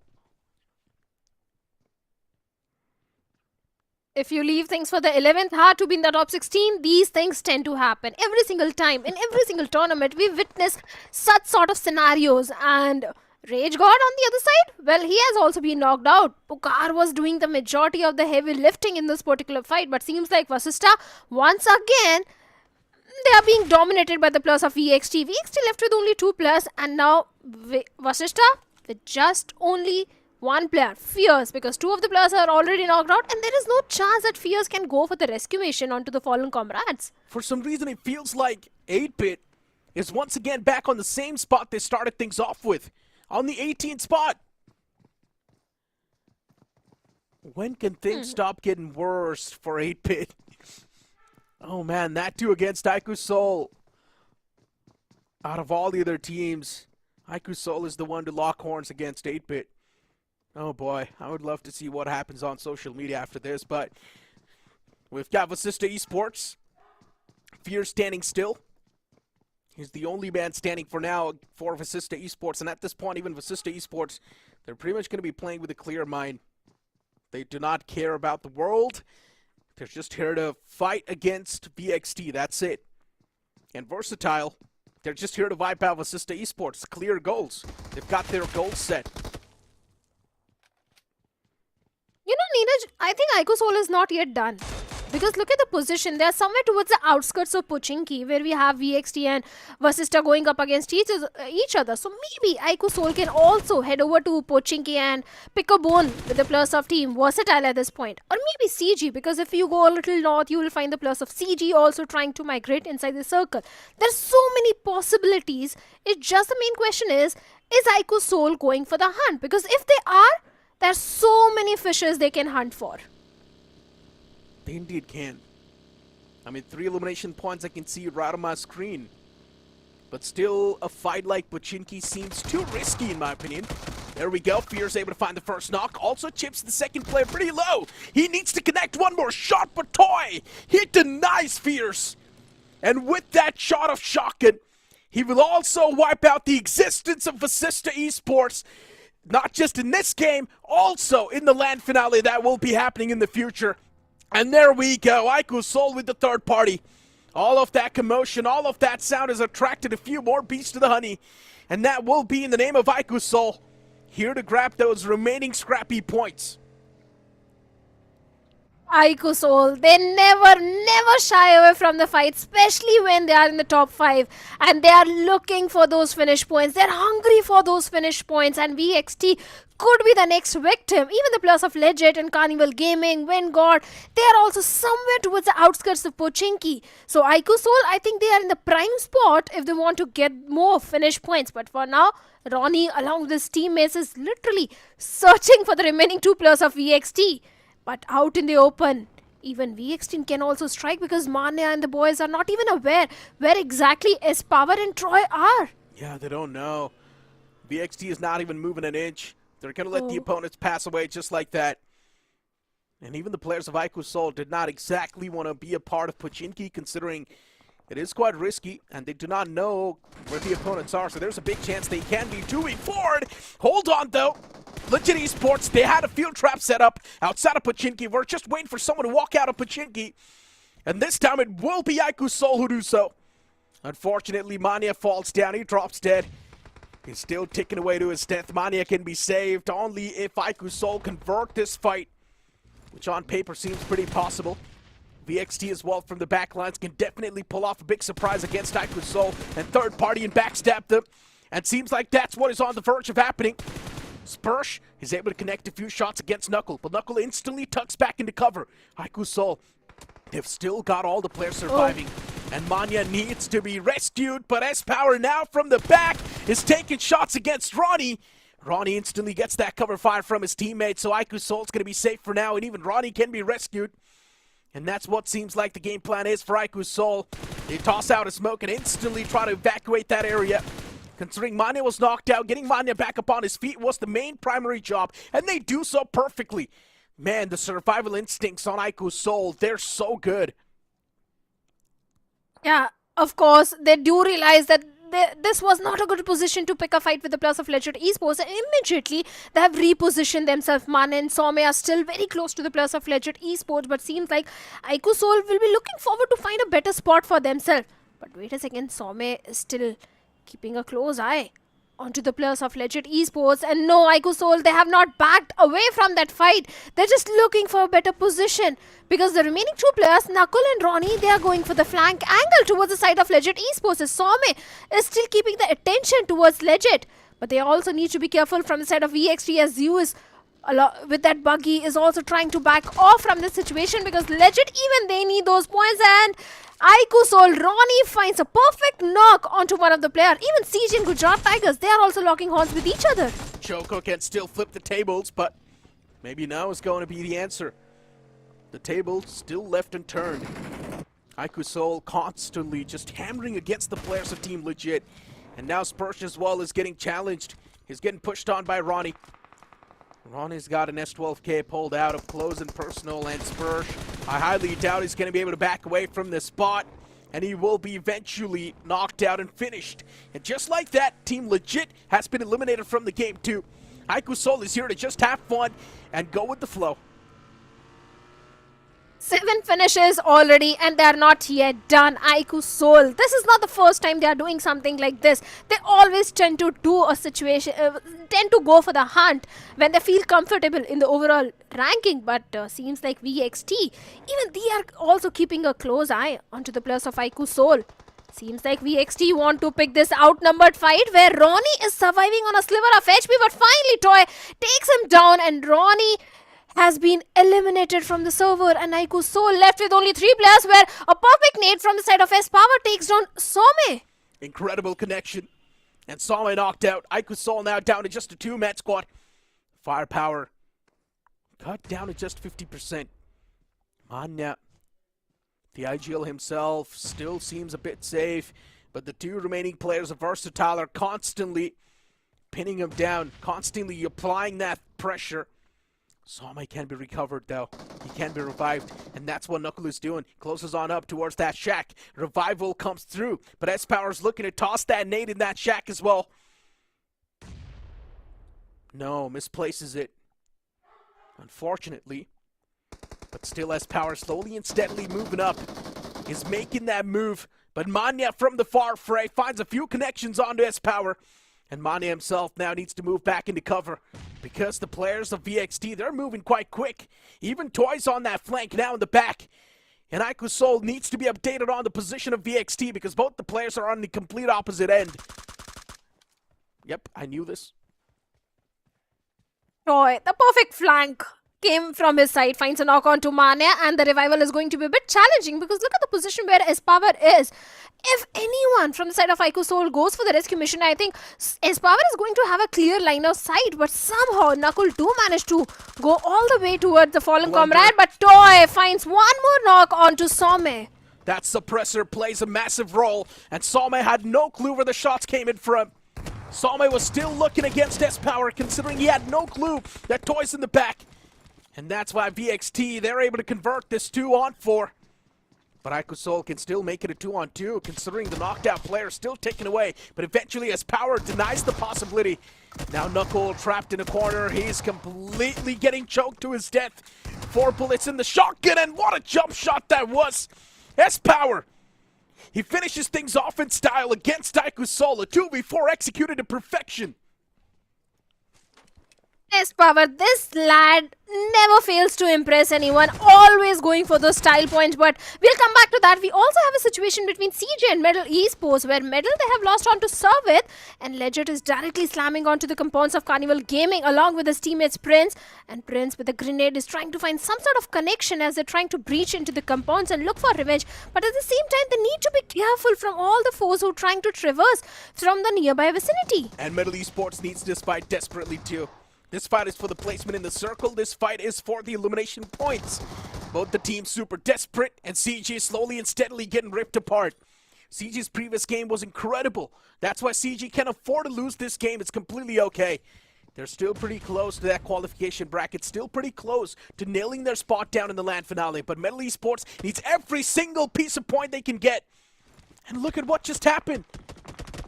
I guess CG got wiped out by Just Jelly from all the way in the back. It was a third party, but the last elimination has been collected by Just Jelly.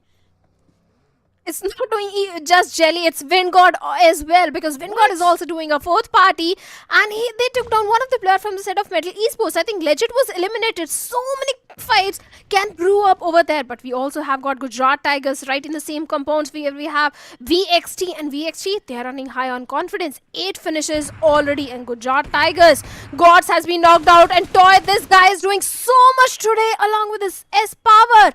And Gujarat Tigers, now they have been wounded, but a perfect nade from the side of Zeref takes down S-Power. S-Power knocked out. Utilities tossed up. For Gujarat Tigers as well, just 2 players surviving. And it is another one of those desperate teams too, by the way. Even GT needs these points. Luckily enough, they do find those 2 elimination points, but unfortunately, Gods and Clutch God not in the game. It just makes the survival possibilities even tough. Medal Esports up against 4 Miracles. Beard Baba is the only man standing in the front. And for Medal Esports, they've already managed to convert 1 fight, you could say. But now, 4M, as they stand against him, how can Medal Esports take him down? It's just Beard Baba in the front, and Prince is the only man who is stepping up close and personal. Not a big fan of this single approach. Prince needs to be backed up with his own teammate. And maybe Prince needs to have a bit more of those patience, because Beard Baba is placed to perfection. He's just waiting for Prince to walk up those stairs and get taken down. They also need to be careful from the side of Infinity of Vingod Esports, because he's already aware about the players of Medal, and he's looking for the third party or fourth party, and his teammates are also there to provide all the backline support. So Medal, it's not only 4 Miracle who can be that ugly thorn, but also the players of Vingod at this point, as Beard Baba is trying to survive in that situation, and Infinity from far off uphill angle is trying to annihilate the entirety of Medal Esports. So Medal, they need to be in the hard covers. Otherwise, Infinity will be the one to mark an end for them. But Beard Baba breaks his patience and deals with Prince in a close frontal battle. And Cyrex is the last man standing from the side of Medal. A 1v1 situation. Medal Esports. Cyrex is now moving up. I mentioned this too, man. Giving the isolated duel to the opponent, especially making it a one-on-one. When he's got the advantage, it's even worse. Medal Esports challenging the fight 1 after 1. It's not working out. And now Beard Baba, he suddenly just swings back to life. He's catching too much hurt from the top, and he will be eliminated eventually. And Cyrax finds the confirmation too. But oh man, at the cost of what? Losing out on 3 of his own teammates. Cyrax's survival now seems even tougher.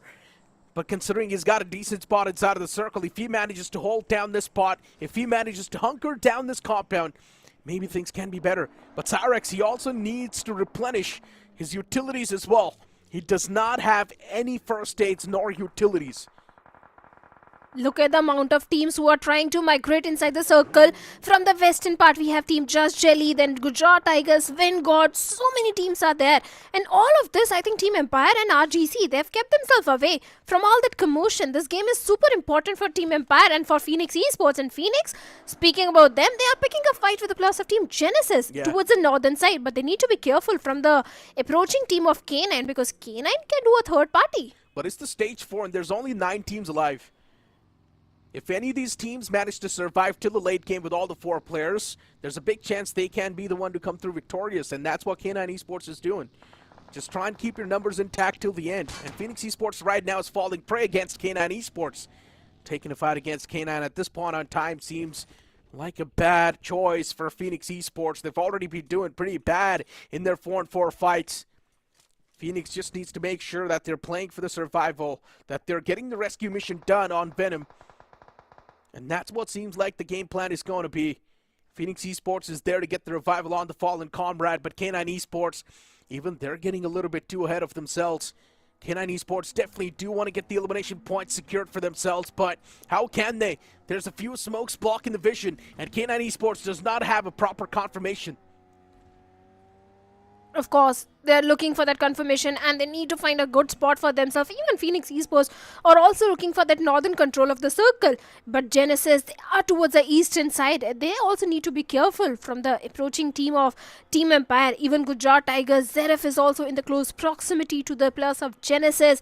So much is also happening towards the eastern side. But like you said, only 9 teams and 28 players remaining.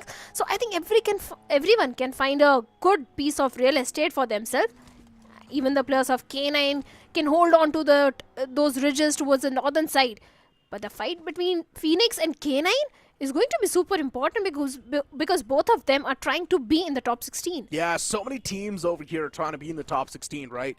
Wingod Esports, Just Jelly, Team Empire, Gujarat Tigers. You've also got Metal Esports, K9, Phoenix. Pretty much every single team that's surviving in this game is not confirmed to move on in the top 16. Everyone's desperate in this lobby, including Wingod. This will be an interesting game. All the desperate ones let loose in a single game. Let's see who's going to be the one to get the chicken dinner. The gods of BGMI just get even more cruel. But Wingod Esports from the top is now looking to rain down death and destruction against Just Jelly. Just 3 more players surviving on that lower ground. An uphill battle for Just Jelly, something they would like to avoid, and that's what they exactly do. Because Gujarat Tigers, they make the rotation happen. They're not too much in the safer shoes, considering just on the back is also going to be the players of Just Jelly. And Just Jelly is a constant threat that can stab you in the back. Of course. But Jelly, the entire team is playing like a pack, like a unit. But Gujarat Tigers is also that ugly thorn in the path of Just Jelly, where Zeref is trying to get all the information. One single grenade can be so deadly for the players of Team Just Jelly. Either from Gujarat Tigers or Vingod, they need to pick their battle. But Arman, surviving on a sliver of HP, he needs to patch himself up. But look at the amount of smoke which has been used by the players of Team Jelly. But despite that, Q Lamar finds a knock onto Arman and leaving Zeref all by himself. But at the same time, Jelly needs to be careful from the side of Wingod Esports.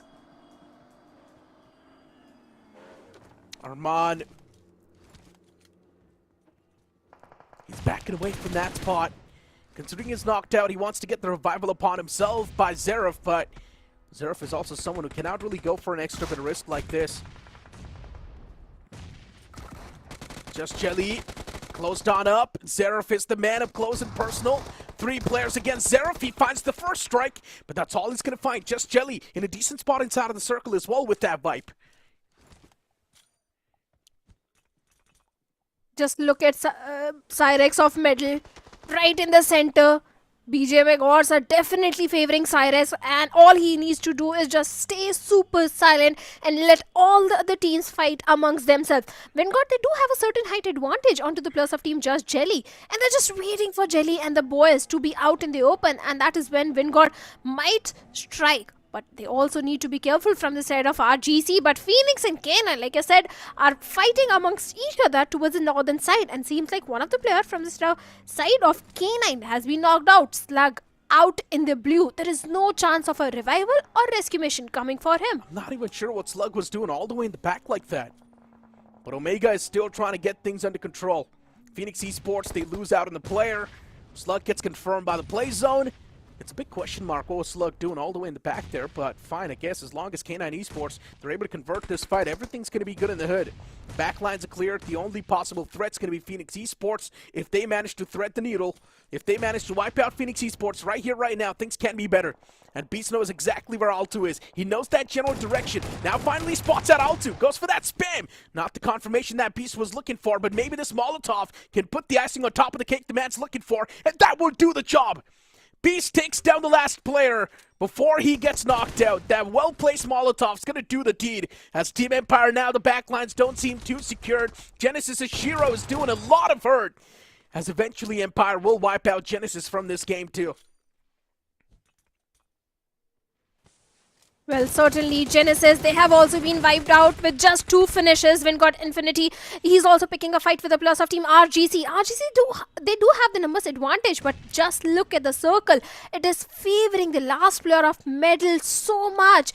Whereas Vanguard, they're aware, they have got so much information, not just about the plus of RGC, but also about the plus of team Just Jelly. Everyone is eyeing that compound, which Cyrex is holding at this point. 6 teams, 16 players remaining, and Cyrex needs to survive a bit more to get those crucial placement points. Exactly. Vanguard Esports, looking at their placement, they've got all the players alive, all the pieces on the right track. RGC approaching K9 Esports. Even that's going to be another possible fight brewing up. And Cyrex's position's compromised, but I love this position from Cyrex. He's keeping himself anonymous. He's in a spot where he's not going to be expected. RGC, they approach Omega and the boys as K9 Esports is trying their best to fight back, and eventually they wipe out the existence of RGC.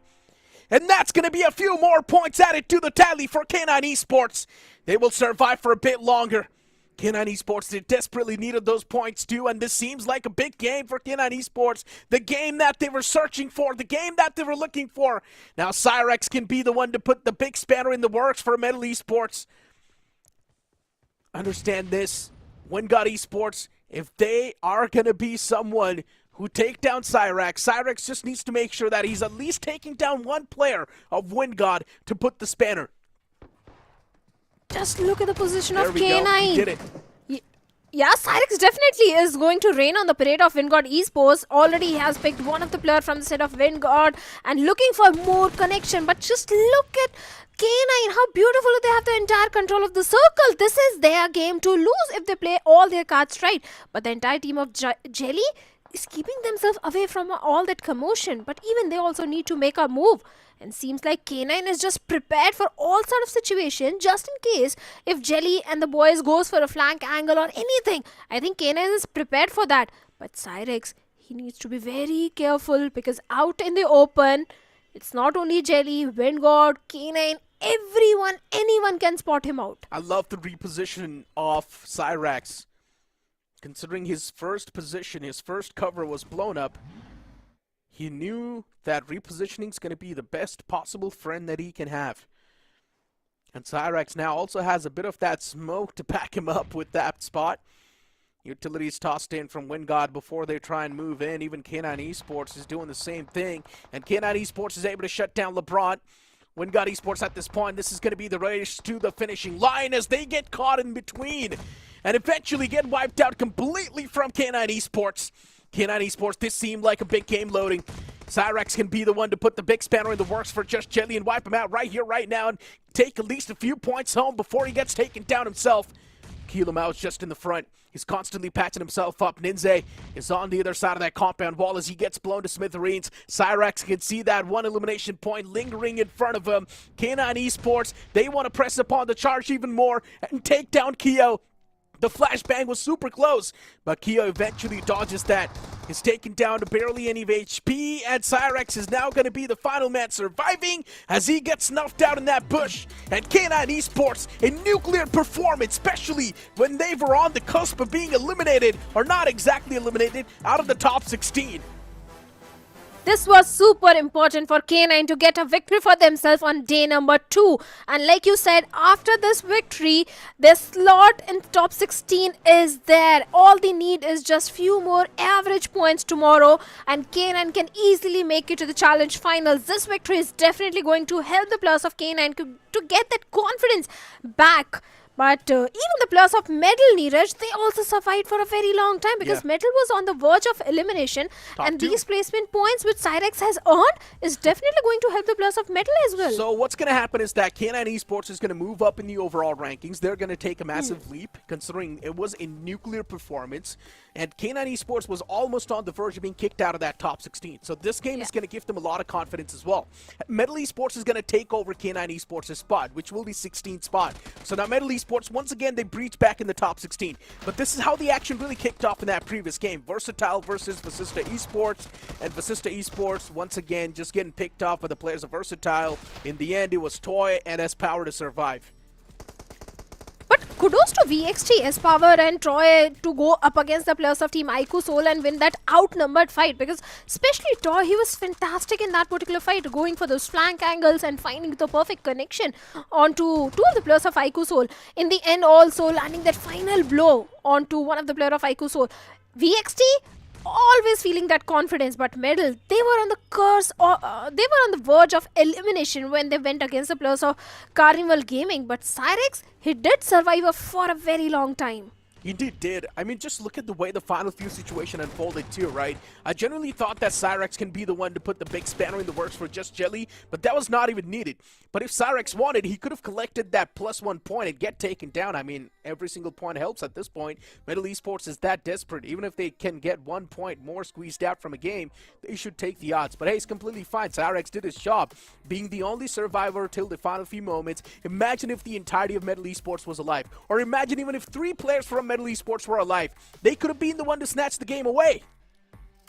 See, Medal was doing everything perfect against the players of Team Carnival Gaming because they had the numbers advantage. They already got a knock onto Hector. After that, Viper was also knocked out. It's just that the third party which came from the side of Wingod Esports and Team Jelly, Medal was not prepared for that third party, and eventually they lost onto the numbers because it was the same compound which Cyrax was holding till the very last moment. It was just the third party that kind of ruined the game for the players of Medal Esports. And let's be honest, CG is one of those teams that's already made the qualification cut, right? They've got 216 points on the board. And this game, they did not really have a lot of points in return, but it's completely fine. They've already made the cut, as I mentioned. The match MVP of the previous game is going to be Toy from VXT with 6 finishes, and finish contribution is 67%. A mega game from the boy with the map impact of 10%. VXT's been doing pretty good on paper, and even in the overall standings, they've been dominating every single team that stands against him. The previous game, IQ Soul, they definitely did try to pick a bone with a lot of teams, including 8-Bit, and they are the main reason why 8-Bit is currently sitting all the way outside of the top 16. Now you've got the stars of the match on the screen, best companion being Omega, and finisher being Ninja Boy.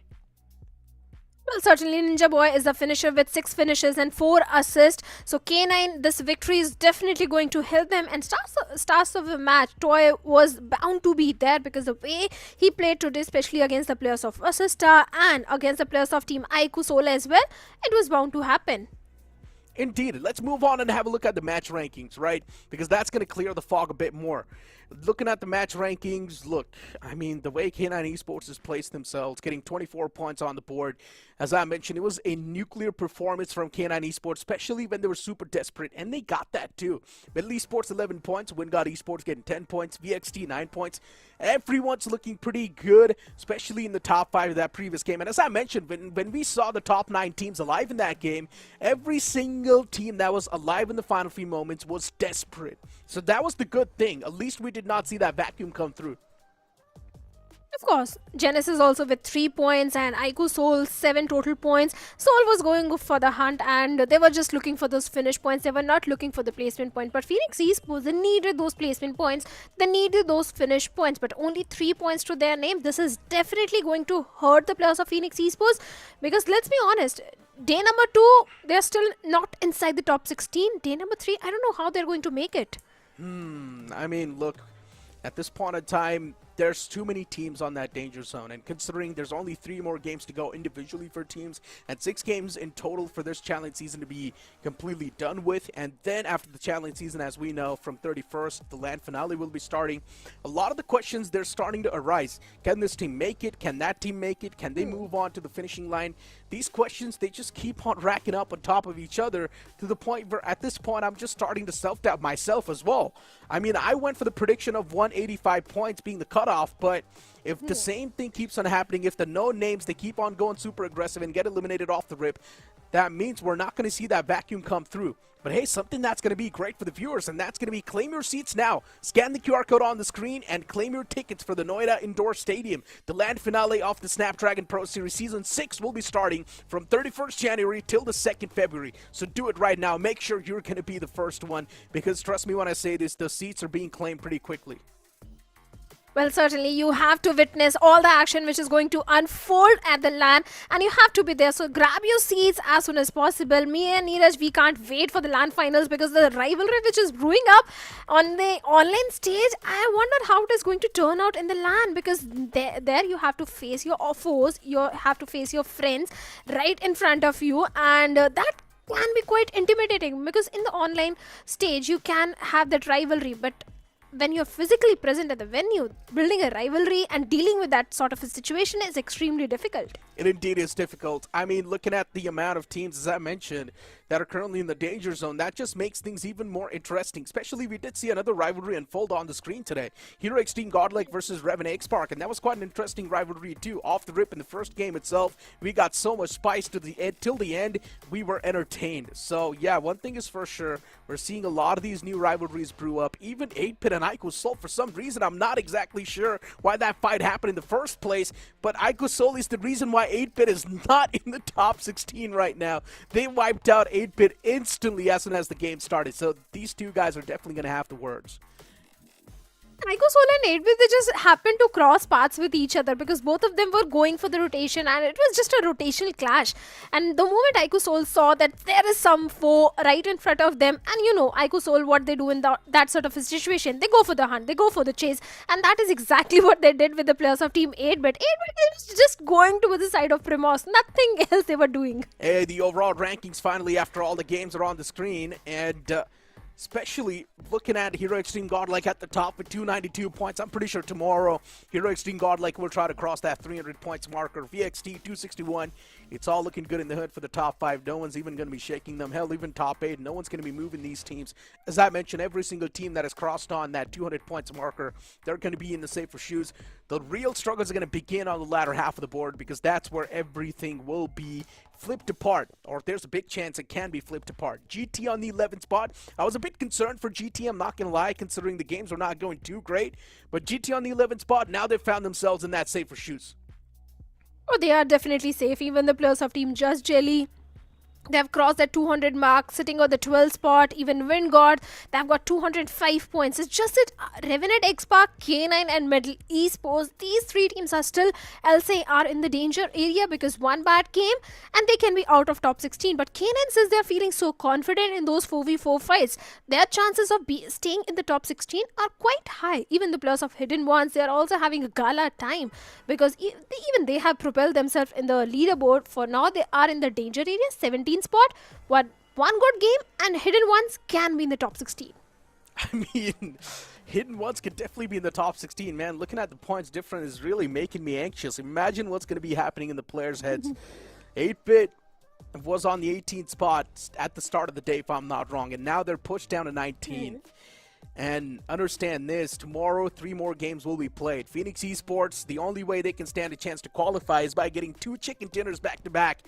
Phoenix Esports 2 has a chance, but they just need 2 chicken dinners. And looking at the way they played Vikendi today, I highly doubt Phoenix Esports can get those 2 chicken dinners. So maybe you can't say Phoenix Esports is pretty much done for too, because they're throwing a lot of those games that are supposed to be theirs. Oh yes, Phoenix Esports, the way they are approaching those fights, every single time I see Phoenix Esports, they are so far away from each other. Either there's a 2v2 split or a 1v3 split coming in from the side of Phoenix Esports, and that tend to not really work for the players. They need to play as a unit, they need to play as a pack, but just few games remaining. Let's be honest, only 3 games remaining for Phoenix Esports. Can they make it top 16? I think it's highly unlikely. Yeah, I mean, it is definitely unlikely for Phoenix Esports to make it till the top 16, but if you still have got some sort of hopium, as I mentioned, 2 games back-to-back, and Phoenix Esports can stand a chance. Tomorrow, even 8-bit themselves, they need a chicken dinner. My prediction was 185 points as the cutoff, but now it's gone over that. It's 187. The team on the 16th spot has 187 points. What was your prediction again, Shadow? 170. Okay, so And that's already out of the way. said 190. So 170 is already out of the way. 190 as well is going to be out of the way. So I guess 200 is going to be the closest one. And I think Suffixes was the one to mention that the cutoff might just go 200 points. So tomorrow in 3 games, anything can happen. You never know. Maybe the teams at the top, they can start to dominate once again and create that major vacuum. We might just see the points table completely stopped at 195 points, and that's going to be pretty much the cutoff. Anything can happen. But I mean, in general, with the way things have been looking like for all these teams on the struggling side, even Metal Esports, man, let's talk about them a little bit. Especially that fight in Vikendi when we did see them take a fight against the players of IST Esports. It was the players of IST Esports who took a fight against the players of Metal Esports. It did feel like Metal Esports was a little bit hesitant, and they wanted to back away from that fight. And that's one of the main reasons why they lost out on 2 players in that fight itself. Could be the reason they are feeling the pressure to stay in the top 16, because let's be honest, Medal is also one of those teams which is trying really hard to get those average points in every single game. That could be the reason that Medal is not so eager to take those 4v4 fights. But let's be honest, all the teams who are taking those fights, like Red Ross, let's be honest, Red Ross is also one of those teams which was struggling, but the way they were taking that aggressive approach, the way they were going for those 4v4 fights did help Red Ross to build their confidence. I think Medal and Revenant X-Park, they also need to do the similar thing instead of shying away from the fight. It's really easy to say though, right? Especially when you know that you need a chicken dinner. It's really easy to say for us to go for the fights and gain that confidence. But as a team, when you know that for qualification you need a chicken dinner, you cannot even go for the early game fights, because in your head, early game fights means unwanted risk too. There's so many aspects that really come into play over here for Metal Esports, in my opinion. Being proactive and just playing the way they like to play, prioritize the circle, be in that good spot as soon as possible. Metal Esports has always been one of those teams to play defensive and to at least have that good spot in the circle in the first, and then maybe go for the elimination points. And I guess Metal Esports should play the same way once again. Yeah, 100% agreed, because if you look at the IGL's decision also to hold on to that compound, the zone prediction, the rotations of Metal Esports has never been a problem. It's just that they don't go for those fights eagerly. They shy away from the fight. That has been a problem for the players of Metal Esports, because previously Metal used to look so confident. And if you look at the stats also, I think Legit and Sarvit are still doing a decent job, because in the finish leaders, I see Legit and Sarvit getting decent amount of finishes. The remaining 2 players also need to provide all the backline support. Indeed, they definitely do need to. And let's be honest, with the entirety of Metal Esports, we know they do pack a lot of punch too. Be it Prince, we've seen this man as well be the MVP so many times. He's the IGL too. He's also someone who stepped up by margin when it comes to the firepower. You move on the conversation towards Legit. Of course, he's been at the top of his form from the start. Legit is someone who's been putting on crazy numbers. Cyrax, he did a great job in the last game, securing so many placement points for his team. And maybe that's one of the main reasons why Metal Esports is also someone that is super close to being in the top 16 as well. Or maybe they've even cracked in the top 16. That could be a possibility, because this game they did accumulate decent amount of placement points, and they'd win a fight against the players of Carnival Gaming, so they had finish points as well. So there is a chance of Medal making it to the top 16, and they were sitting on the 16th spot itself. So they just need the consistent performance for the remaining 3 games, and they can be in the top 16. Barring someone below them doesn't pull up a rabbit out of a hat or something, they don't get a big 30 bomber tomorrow. in that scenario, middle, they can be out of top 16. That's the crazy part. Hidden Ones right now, they've got the win in their sails. Hidden Ones today, they had 3 games to play, of course, just like every other team. And in those 3 games, Hidden Ones had 2 great games. They had insane games. First game was a chicken dinner. Second game was a consistent one. The third game was a chicken dinner as well. So Hidden Ones was popping off in today's day. And if they keep on performing the same way, one thing is for sure, we might just have another undergod moving in the top 16. But if Hidden Ones does not pop off the same way, and we see the usual Hidden Ones where they do good in one day and do completely bad on the other, if we see that inconsistent Hidden One, then I don't think so the top 16, they've got a lot to fear. Even Team Empire can be one of those names that can possess a big threat to the lobby, but it all really comes down to the final few moments, right? It all really comes down to the circle as well. Even sometimes the RNG, the luck can play a big factor. Even Genesis also, Neeraj. If Genesis also pull up a really good game tomorrow, if they keep up the same consistency, even Genesis can be in the top 16. There is a strong possibility. So all the teams who are somewhere between the 17th to 20th spot, they are having a fantastic time in week number 4. So there is a very high chance for all these teams to be in the top 16. Exactly. Everyone stands a major chance, and everyone can be the one to possess a great threat. You've pretty much got a few more names like 8-Bit 2 on the other side, and even 8-Bit is someone who has been showcasing a lot of potential recently, right? As you mentioned, Genesis 2. Even Cincinnati Kids is not out of the race yet. Understand this. They've got 161 points, and with 161, all they need is one chicken dinner with 20 points, and even Cincinnati Kids, they will instantly be near the top 16. So that's why top 16 is such a weird spot to be in, especially for the teams on 12th till the 16th spot. They're always going to be in that danger zone. Those teams are always going to have the sword on top of their necks. But problem with Cincinnati Kids is they're not feeling themselves. They're not in the form. Yes, they are getting those average 15-14 points every single day in this week. Yesterday also they had 15 points. They really need a very solid chicken dinner if they want to be in the top 16. And the way they are approaching those fights, because today also if you notice, the way they were taking those fights, CK was not looking that confident. I mean, CK, for them, they've not been looking confident since the start of the entire challenge season, if you try and note them.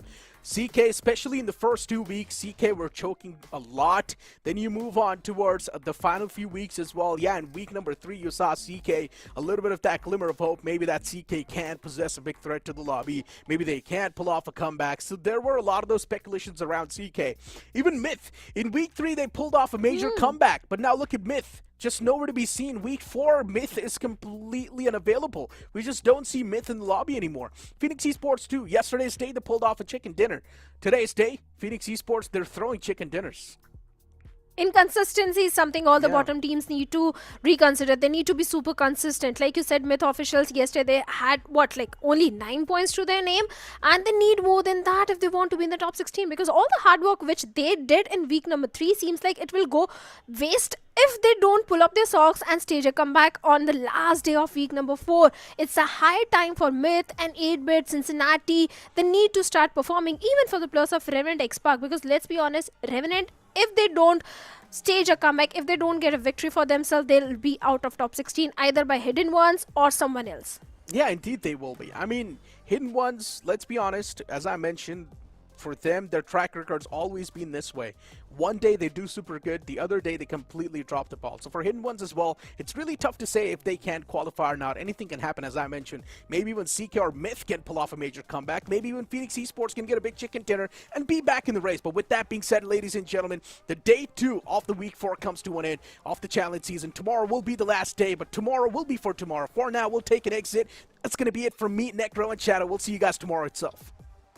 So we're just gonna do our thing. Ain't never do the bell goes ding. We're gonna bring you down. If you think you'll stop us somehow, just let us do our thing. This ain't never do the bell goes ding.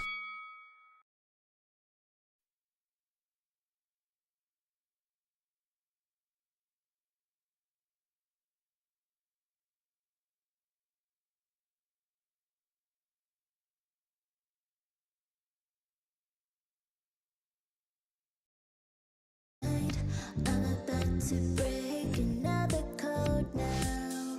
Pretty in disguise, bugging up your life. This is my syntax. 3, 2, 1, deploy.